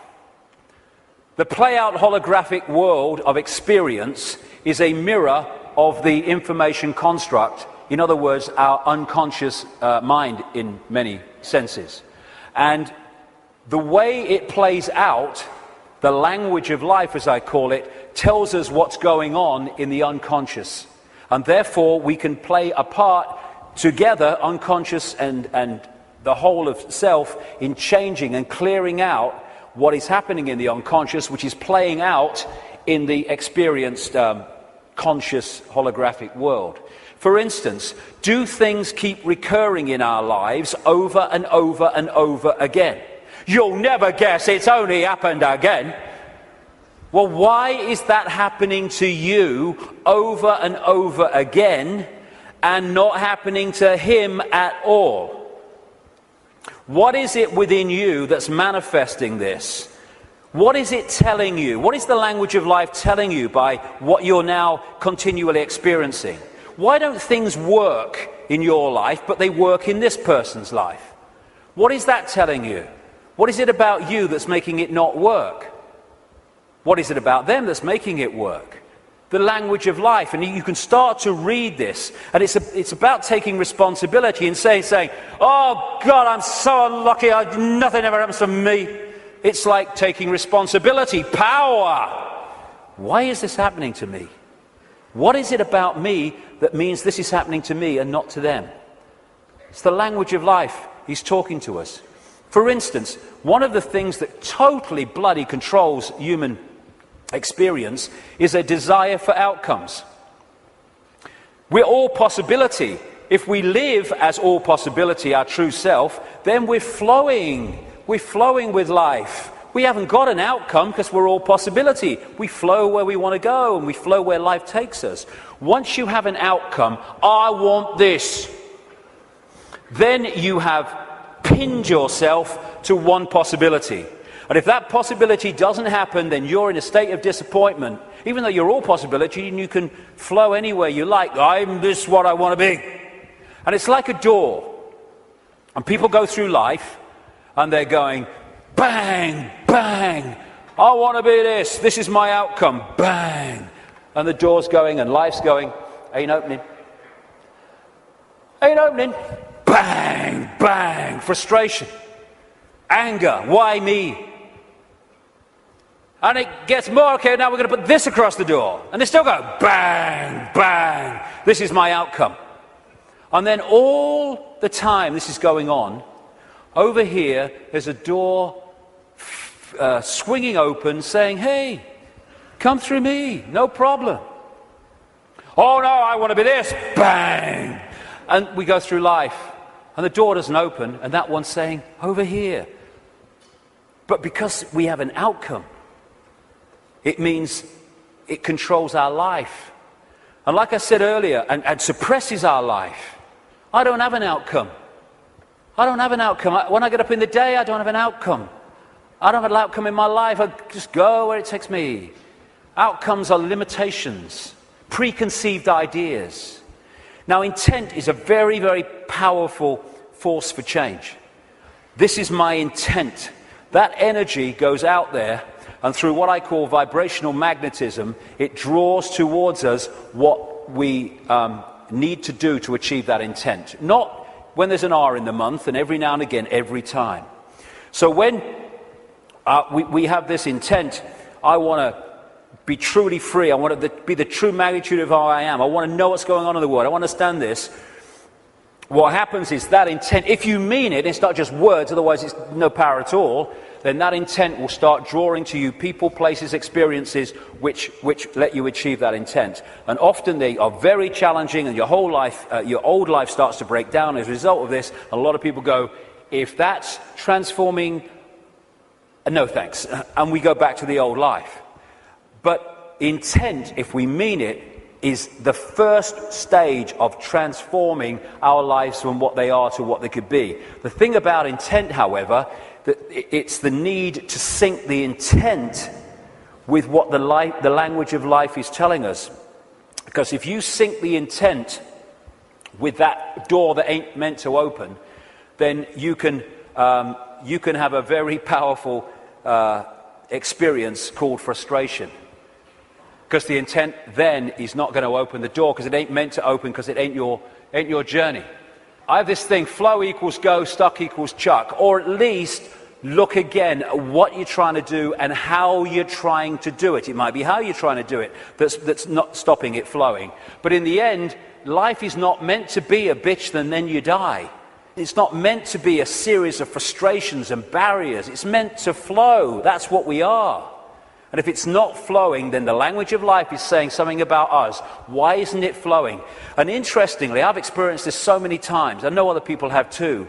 Once you acknowledge what the experience you're having is, maybe one you don't like, is saying about you, you acknowledge it, you bring it to the conscious, boom, there's an energy shift and the problem disappears. The pain in the arse in your life goes out. Because you've acknowledged it, you've read the language of life, and therefore you don't need to experience that anymore and come to that understanding because you have, and it's gone. Taking responsibility is a very, very fundamental part of this transformation. Carl Jung, the Swiss psychiatrist, said, people will do anything, no matter how absurd, in order to avoid facing their own soul. And not taking responsibility is the absolute epitome of giving your power away. When we say it's all your fault that I'm in this situation, whether it's collectively or individually, what we're saying is, I don't have power over my life, you do. Taking responsibility is taking your power back and saying, okay, I'm taking responsibility for this because I have the power to change it. They're not responsible for it, they're not. They're just the language of life speaking to me about my responsibility. Therefore, I'm not going to play the blame game. This is my responsibility, and I'm going to deal with it. And when we do that, we take our power back and we can change things instead of going through life as a victim of other people's circumstance, which means we're powerless. That's little me. And we ask ourselves, why me? Why am I going through this experience? Well, through the process of vibrational attraction, vibrational magnetism, an expression of us is going out, and an expression of us comes back in the form of people, experiences, locations, jobs, everything. So therefore, what we're putting out is what we're pulling in. Why me? Because we're creating it. Bad luck, good luck, no such thing. Why do some people win, some people lose? Because some people pull that in, some people pull that in. You get people who they say, you meet them and they say, nothing ever happens in my life. And you say, well, what would you like to happen? And they go, well, I don't know really. Well, I don't know really goes out as a vibrational information field, and what comes back is a life where nothing happens. Why? Because you don't know really. So we're not victims. We think we're victims, and the control system wants us to believe we're victims, because then we will do nothing to change the fact that we're not expressing the power that we have. Why me? Ask yourself, because it's your choice. It's your choice and my choice in the sense of there's not some guy with an AK-47 on some other dimension saying to our consciousness, get in that body or I shoot. And in the same way, once we get in here, we attract what we attract. And when we take responsibility for that, we can stop attracting it. Why me? It's like the Oracle said in the Matrix. You've already made the choice. Now you have to understand it. You didn't come here to make the choice. You've already made it. You're here to try to understand why you made it. And as the message from the psychic 20 years ago said, arduous seeking is not necessary. The path is already mapped out. You only have to follow the clues. We are guiding you along a set path. If we get caught in mind and the limitations of mind, then we can not go along that path. Because mind is telling us, oh no, you don't do that in this world because you have to do this and you conform and all the rest of it. The difference is that when we make the choice of the path we want to journey on in this reality, in what we call a life, we're doing it from this perspective of perception. When we're trying to understand why we made it, we're doing it from this level of perception. So this sees it on one level, and this is going, I'd agreed to this, you must be having a laugh. Never. Well, this is seeing it in a different light. And it's the same collectively. Why us? Why are we here at this time, now, as this cusp of change is going on? Same thing. You've already made the choice, now you have to understand it. You didn't come here to make the choice, you already made it. Now you have to try to understand why we made it.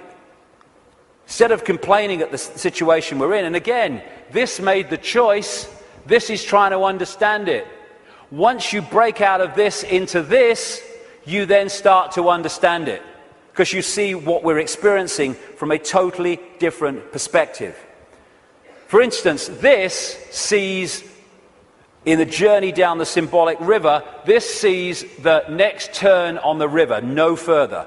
This sees the whole river from source to sea. So this is seeing an experience in the moment that this is having in a completely different way to how this is seeing it.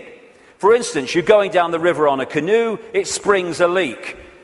You paddle across to the bank and you sit there and you're angry and you're frustrated.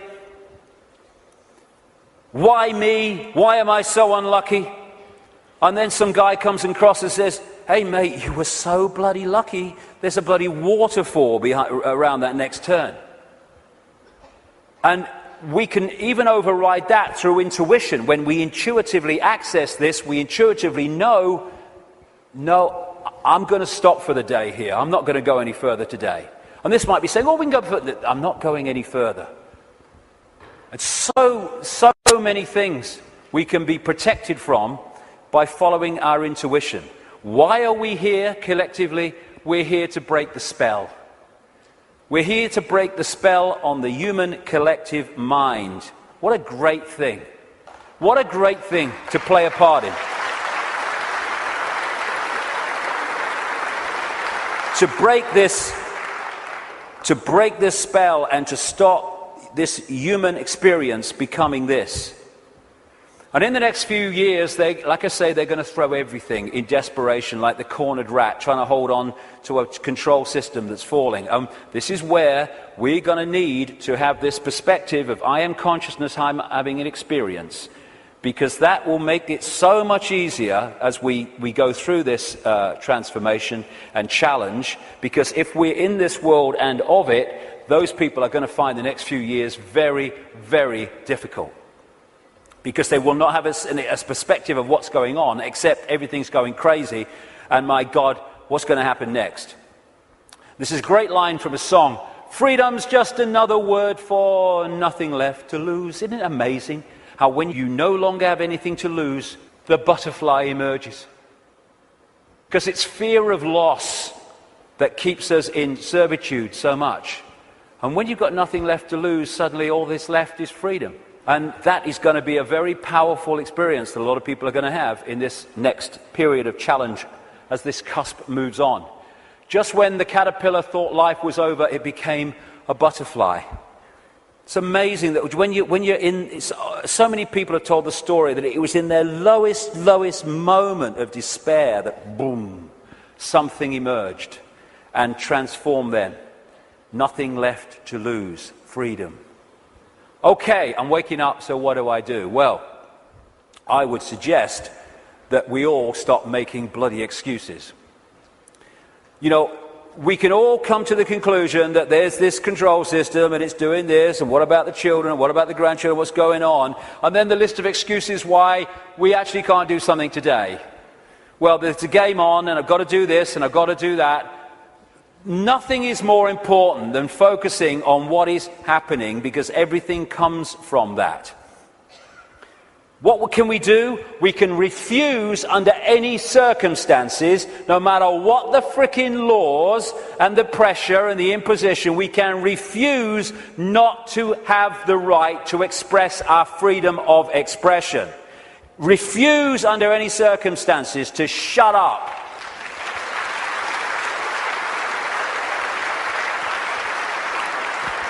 If vast numbers of people did that, this is the key to it all, what are they going to do? They don't have the numbers. We can stop focusing worship on celebrities and television and fake politicians and even sport. Not that I don't enjoy sport, but as long as it's there, peripheral vision, and not here. But worship, externalizing. And this is the biggest thing we can do. Human race, get off your knees. What are we doing down there?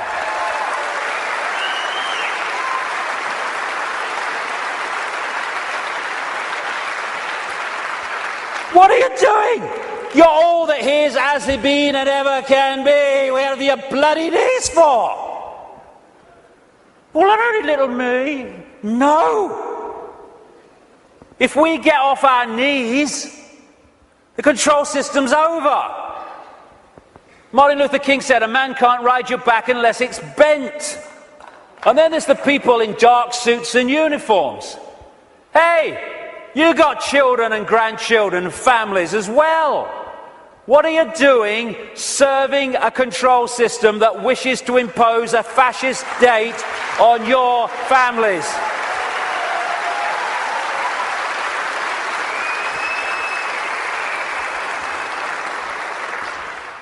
What are you going to say to your kids when the control system's in and it's controlling every facet of their bloody lives? Daddy, Mummy, Granddad, Grandma, what were you doing when the control system came in?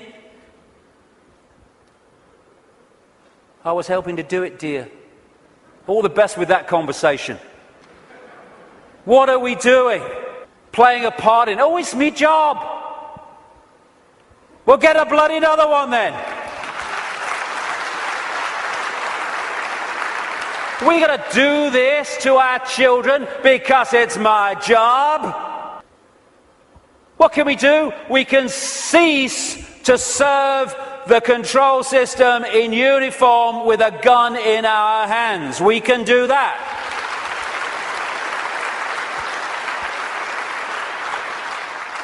Soldiers are not there serving their country, serving their people.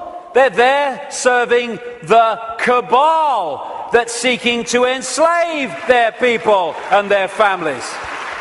As Einstein said, the pioneers of a warless world are the youth that refuse military service. And more are equal to that, the adults beyond military service who support those that refuse to serve this control system in uniform. Oh no, you've got to serve your country. You serve your bloody country. I ain't doing it. Just like those wonderful Israeli young people. Know thyself. When you know thyself, when you know you are consciousness, the consciousness is going to get a machine gun and start shooting at aspects of itself. Mind does that. Mind fights. Consciousness doesn't even contemplate it. And that doesn't include just people in uniform. It means fighting for freedom. What's all that about? Let's fight for freedom. Let's have a riot in Athens and let's kill 3 people from the banking system. Hey, the world's a better place now. What you fight, you become. We don't want to fight this system. We need to cease to cooperate with it. This is a meeting of mind. One mind on a horse, one mind with something in its hand trying to do damage. Oh, they're 2 sides. They're one mind without consciousness. Freedom fighters, contradiction in terms. Cognitive dissonance. As Martin Luther King said, the limitation of riots, moral questions aside, is that they cannot win and their participants know it. Hence, rioting is not revolutionary but reactionary because it invites defeat. It involves an emotional catharsis, but it must be followed by a sense of futility. They want people to riot. It justifies more control. Nor do we need to meet this challenge with hate. That's playing away in the stadium we're trying to rid the world of. We don't need to hate these people. We just need to stop cooperating with them. Well, you know, if it's all the same with you, mate, I ain't doing it, okay? No hard feelings, bugger off. And then we've got this, you know, the protest, the mass protest. I do understand that. It might have a part to play. But so many times these protests, they're what I call steam whistles. You know, people go out in big protests with the banners and they kind of feel good about themselves and they go down the pub and say, at least we made our feelings felt. And then what happens? Bugger all. How many people marched in London against the invasion of Iraq, and what happened? Iraq was invaded. Protesting has such limitation. They don't care if we protest and walk through the streets and shout slogans and wave banners. They care if we come together, irrespective of colour, creed, gender, sexuality, any of it.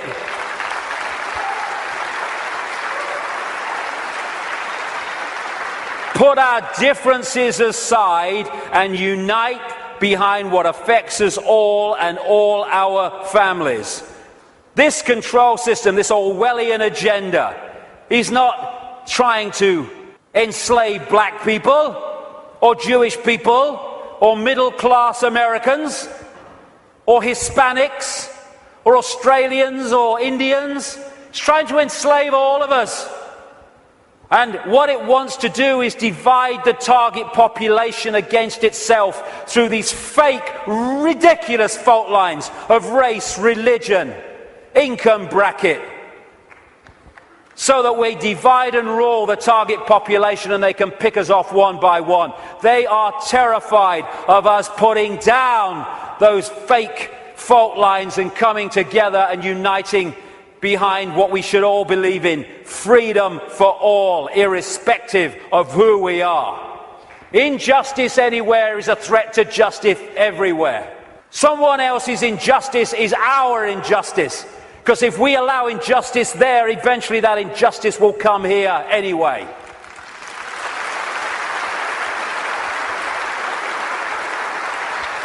In the end, we will remember not the words of our enemies, but the silence of our friends. Silence is consent. Can you hear us now? Silence is consent. Because while we're silent on these impositions, the impositions just keep going on and on and on. By our silence, we are acquiescing, even agreeing to them being imposed. The end of silence, the end of acquiescence. If we want to be free, then don't run and hide. Because you can put your head in the sand and ignorance is bliss, but only for a while. You can put your head in the sand because there's a tornado coming. But the tornado's still coming, your bum's in the air.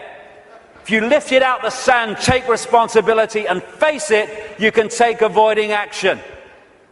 Ignorance is bliss with a head in the sand, and then, bang, your ass is spinning up in the clouds.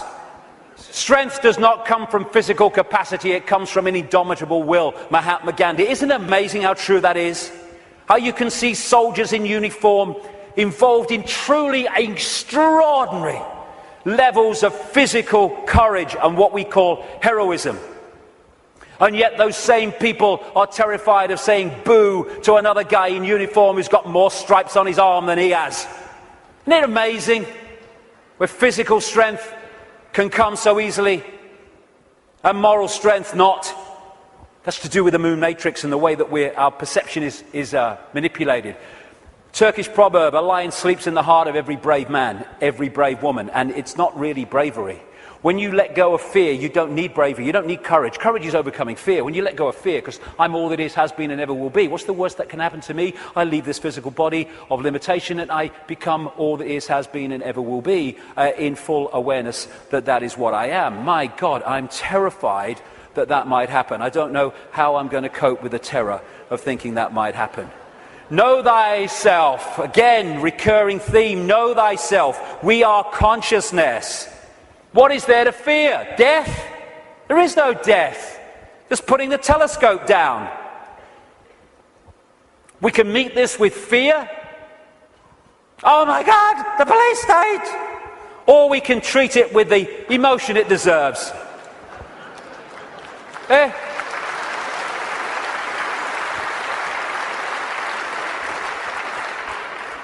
What we have to do is comply. Compliance! That's what we have to do. Because if we don't comply, the control system's in desperate trouble. So it has to frighten us into complying for fear of not complying and the consequences that come from that. Well, hold on a second here. There's something about this that ain't right. When we look at this structure, we look there for the power. But why is that there?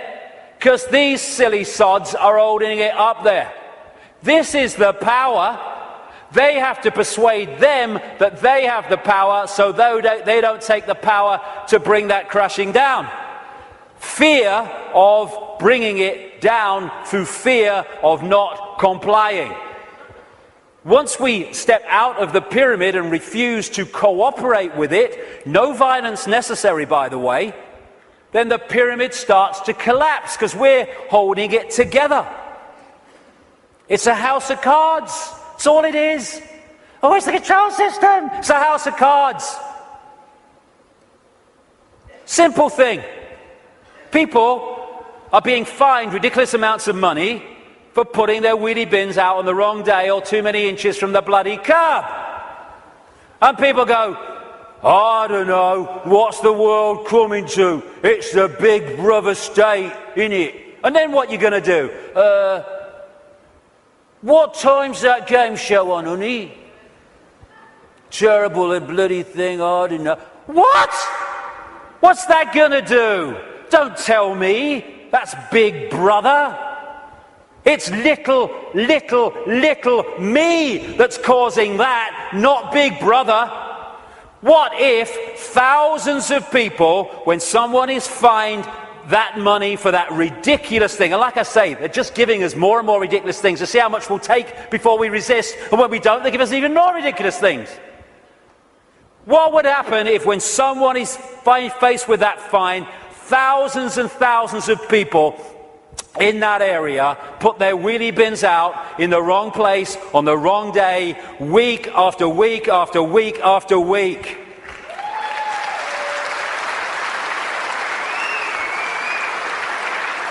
The system couldn't cope. We have the numbers. And I see this, your vote is your voice, be heard. Bollocks it is. How can the vote be your voice when the people you're given the choice of voting for that have any chance of forming a government are standing on the same postage stamp of political policy and perception? There's no choice. We've reached a point now where the vote becomes a voice when we refuse to vote. We refuse to play the game anymore.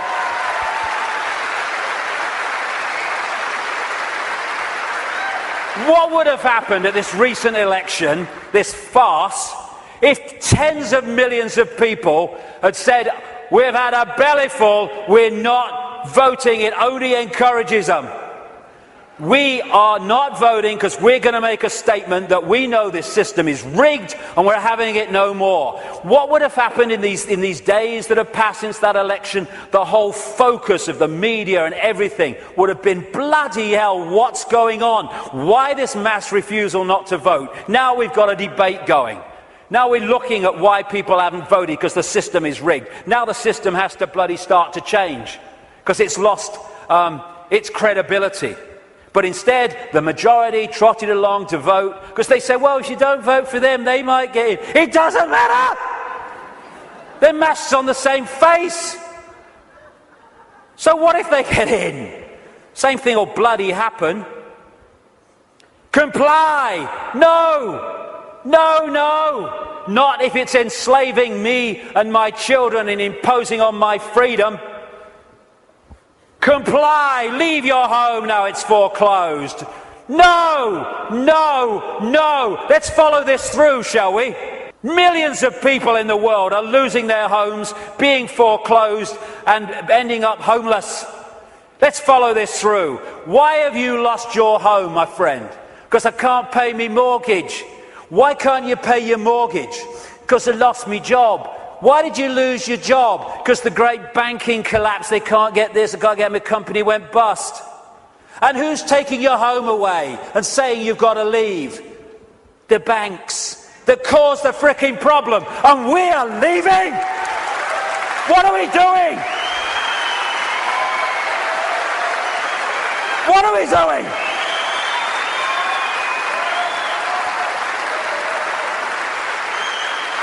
No, we won't leave when the banks have caused the problem and now they're telling us to leave to take the assets. No, we won't. And people who are not being foreclosed need to support those that are. We're all in this together.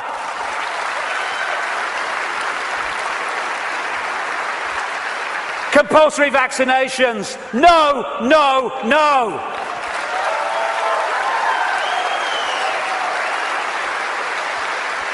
You must do what we say. We have changed the law.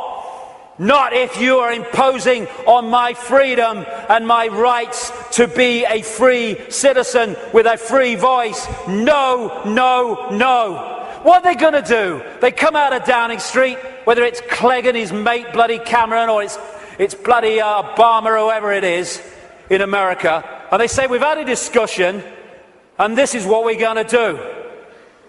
What if vast numbers of people say, well, we ain't doing it? They have got no power whatsoever. Their power comes in our acquiescence. Oh, but you can't defy the law. Okay, let's follow this through, shall we? By the way, while I'm talking, put your arms out and I'll put the handcuffs on, because that's what you're telling me. What you're telling me is this. We have no say in laws that are passed. And then we have to obey those laws. Well, okay, forget freedom then. Okay, what if they passed a law that says, we take your children away? Would you obey it? Well, no. So there is a line then. There is a line. It's just, where is that line? And if a law does not respect human freedom, it does not respect human justice, it doesn't respect fair play, we should not be acquiescing to those laws. We should be refusing to acquiesce.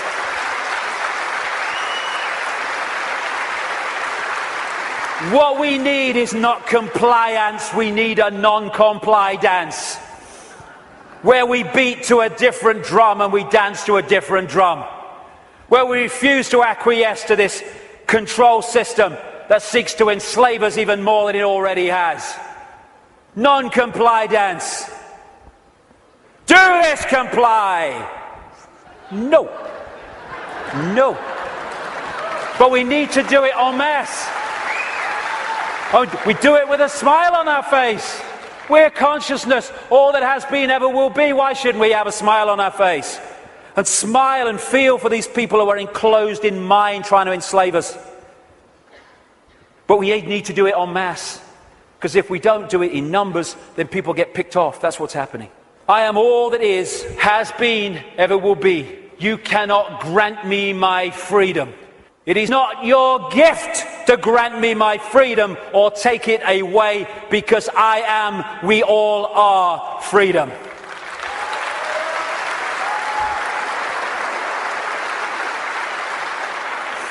Put another way,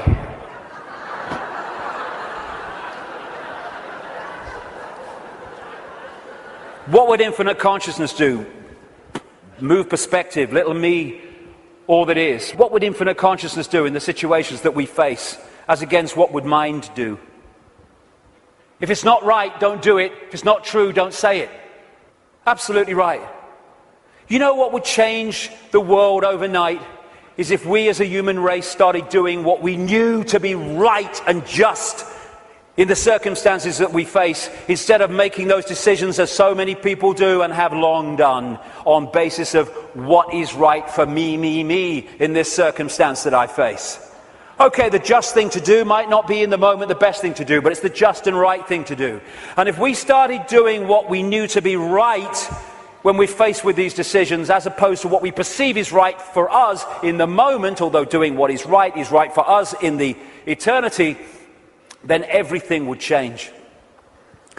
If we want a world of peace, then be peaceful. It sounds trite, it sounds simple, but it's devastatingly profound. That's what we need to be with each other.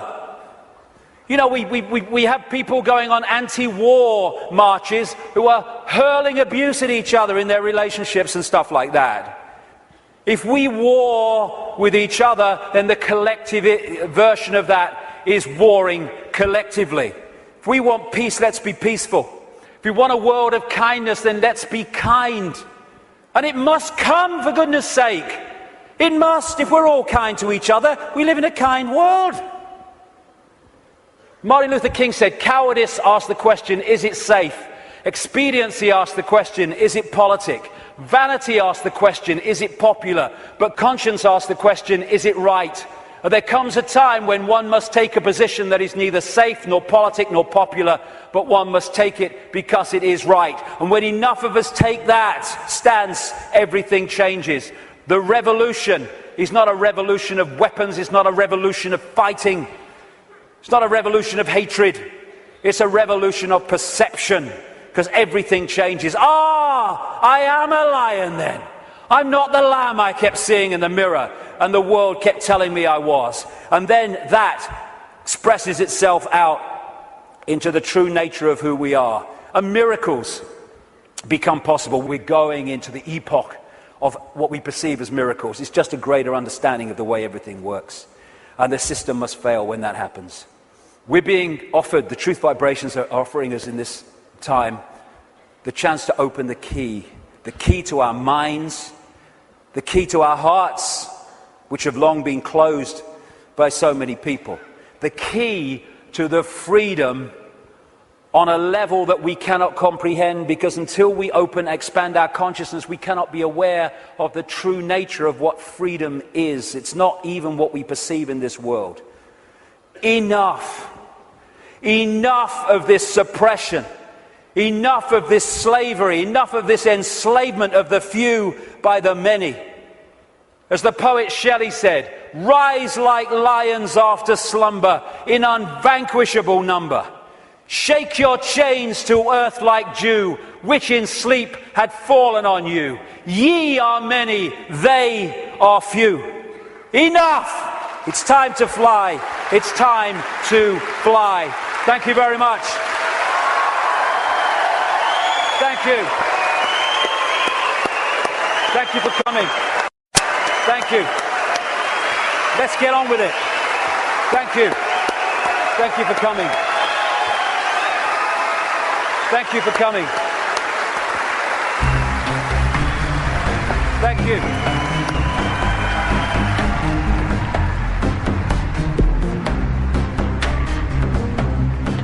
I've waited for years to see him. I've seen his DVD years ago, Brixton Academy. He's a legend. I think I fucking love him. I've been to all David's events here. This is the best one ever. It's the most original, the most passionate, and it really is the greatest.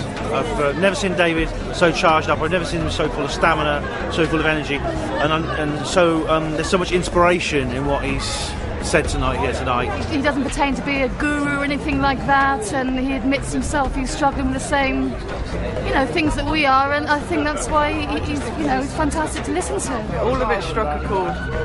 It's probably the same as everybody that's been there. Everybody's aware that, I don't know, that there's something going on. Do you get what I mean? And it's was travelling 600 miles. It was worth, yeah, definitely. I think the freedom aspect obviously is a really important part of it, because I'm knowing and actually everyone coming together. But I mean, I've been following David Icke for a couple of years now, just kind of opened me up to say. What I thought stood out for me is that there was a lot of detail that David Icke gave that's not out in the public, it's not open knowledge. Some of his talk was a little controversial, I thought, but it was still on point of what he was saying.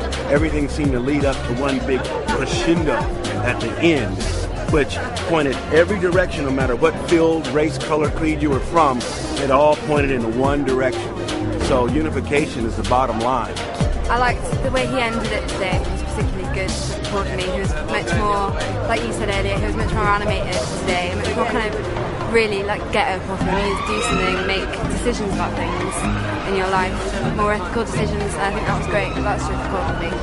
But it's great. David Icke, I love him. The main thing is that we've all got to unite together and fight for freedom and democracy and justice, and fight against the big boys who are starting to rule the world. That we have to fight the New World Order, the Rothschilds, and all the people who try to dominate us in the name of evil. We've got to stick together and fight for our freedom and our democracy. Stop. All that we treasure, we watch it disappear. For your moment's pleasure, we live in constant fear. You promised us justice, we got war instead. Now you must trust us before this planet's dead. Stop. Doing nothing.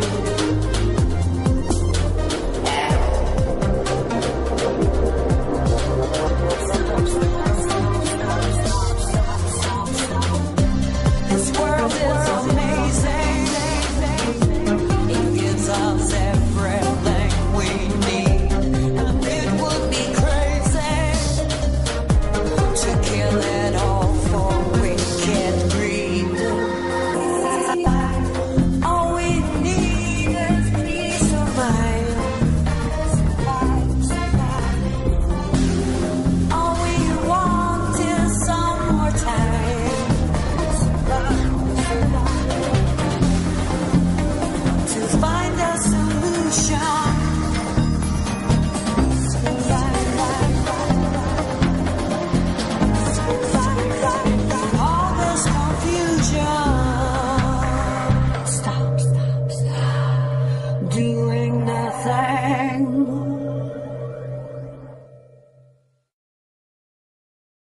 For the past 20 years, David Icke has written books and travelled the world, sharing with anyone who will listen the truth of the world as he sees it. The last 20 years has not just been about me writing books and doing talks. It's been about cleaning out the sense of limitation within myself. David has experienced more than most could imagine on this journey. They're laughing at you. They're not laughing with you. Fine. But where others would give up and hide, David has kept walking forward. My journey has been fundamental to what I'm doing. And now, 20 years on, when the evidence of what he has been saying is almost undeniable, people are waking up to the truth. That the world is not how we have been shown in the media or told by politicians. The truth that David has been sharing for 20 years. David Icke, still crazy after all these years. Well, I was born in a place called Leicester in the English East Midlands in 1952. We were skint, and you didn't do anything with your life because no one around us was doing anything. They were working and just trying to survive. The idea that great things happened to me never entered my mind. But great things were destined for David, and looking back, it's clear that every step on the journey has been part of a greater plan. I became a footballer because it taught me to focus, to use discipline to create an outcome. I lost that career at 19 in very tragic, from my point of view at the time, and very painful circumstances, and therefore played professional football for over a year with rheumatoid arthritis in agony, because that activated within me a will not to give in and not to go under and not to fall apart under pressure and under stress. I then went into the television arena because that gave me a national profile, which when I came out with this stuff meant it wasn't going to be ignored. It also taught me about the media and how it works and what an irrelevance it is to informing the public what's actually going on in the world. I then went into the Green Party, which showed me the political arena and showed me what an irrelevance it was. And then I had my mass ridicule, which cleaned me out of the prison that most people live in, which is the fear of what other people think. David Icke. I was invited on because of all the furore going on with relation to truth vibrations when it was coming out. Let me get the story right. The press claim that you claim to be the Son of God. Mm-hmm. Is that true? Yes, you see, the thing is that it's quite funny, really. You know, 2,000 years ago, had a guy called Jesus sat here and said these same things, you would still be laughing. It's really, really funny that we've not really moved on that much. What I was trying to say is that I knew that we are all one infinite consciousness, and what we call David Icke and Ethel Jones are just different points of observation of that consciousness. If you take this one consciousness to be God, or use the term God, I don't, but if you want to, then we are all sons, daughters, if you want to be politically correct, of God. And he took the ridicule route, and within minutes the audience are laughing all throughout the interview, virtually. Was it a great shock for you to discover this at 38? Well, I think the word is gobsmacked. There was a massive audience. I think it was something like 17 million in a country of 60-odd million. So, you know, it was a big ratio of the population watched that. You know, the best way of removing negativity is to laugh and be joyous. So I'm delighted that there's so much laughter in the audience tonight. But just let me say this. They're laughing at you. They're not laughing with you. Fine. I look back at it with not affection, because it was a nightmare to experience, but I know that it was necessary, and I know that a lot of has come as a result of it. When you survey the world today, you know, when a child dies in this world of preventable disease every 2 seconds, when the economic system of the world must destroy the earth simply for that system to survive, when you see all the wars and when you see all the pain and when you see all the suffering, is it a force of love and wisdom and tolerance that is in control of this planet? It was just crazy after that. The ridicule reached extraordinary levels. The comeback from the public, I could never quite understand. People just pointing at you, laughing at you, and I mean literally stopping and pointing, whole families pointing and laughing. When you face that scale of ridicule, you either go under or you say, I am me, I am free, and if you don't like it, we'll do the other thing, but this is me. And I chose to do the latter. And as a result of that, I let go of the fear of what people thought of me. I mean, we get emails all the time from people that apologise and say, I watched the Wogan show, I too laughed, but I'm not laughing anymore. One of the reasons that I have a lot of credibility with a lot of people now is because of things I said and wrote 15 years ago, which are now daily experience. If I had said 15 years ago, I can't say that because they'll laugh, they wouldn't have been said. And people would not now be saying, it's happening what that bloke said, and the credibility of that, which is the important part of it, not credibility for me, but credibility for the information, that then gets people to say, well, what else is he saying? It's not about prophecy. It's about uncovering what the agenda for the world is and then watching it unfold. It's knowing what the game plan is, and the idea is to expose the game plan so the more people are aware of it, the more we can intervene on it. We have got caught in a fake self-identity of believing we are the body. There is a calculated cabal that is systematically seeking to hold us in that illusory self-identity. And there is a vibrational change underway which is breaking up this fear-based, low vibrational state, and therefore the control system must fall. Challenges coming are enormous because the control system is going to be like a cornered rat. It's going to throw the kitchen sink and the plug. We're now entering a period where miracles become possible because they're not miracles, they're just a greater lack of limitation. That's all miracles are. If you want to make a difference in the world, then don't just be yourself, live yourself, and don't think of what will people think of me, because then you're not living your life, you're living theirs. What's all that about? I'm in a real good space 20 years on, because I can look back at all the real big challenges. I'm completely at peace with them. I know the challenges that have happened before, the ridicule, the rheumatoid arthritis, and the loss of my football career. I know they were all part of my journey. And not only are they part of the journey, they're a fundamental part of the journey. Because I'm not where I am today, doing what I am today, despite what has happened to me. I'm doing it because of what has happened to me, the things I liked and the things I didn't like. And I'm still there 20 years on, more determined than I've ever been. Because we're going to see some amazing changes in the world in the next few years. And some of them are going to seem to be catastrophic, but eventually they'll be seen to be the end of the prison and the start of the paradise. I can handle that.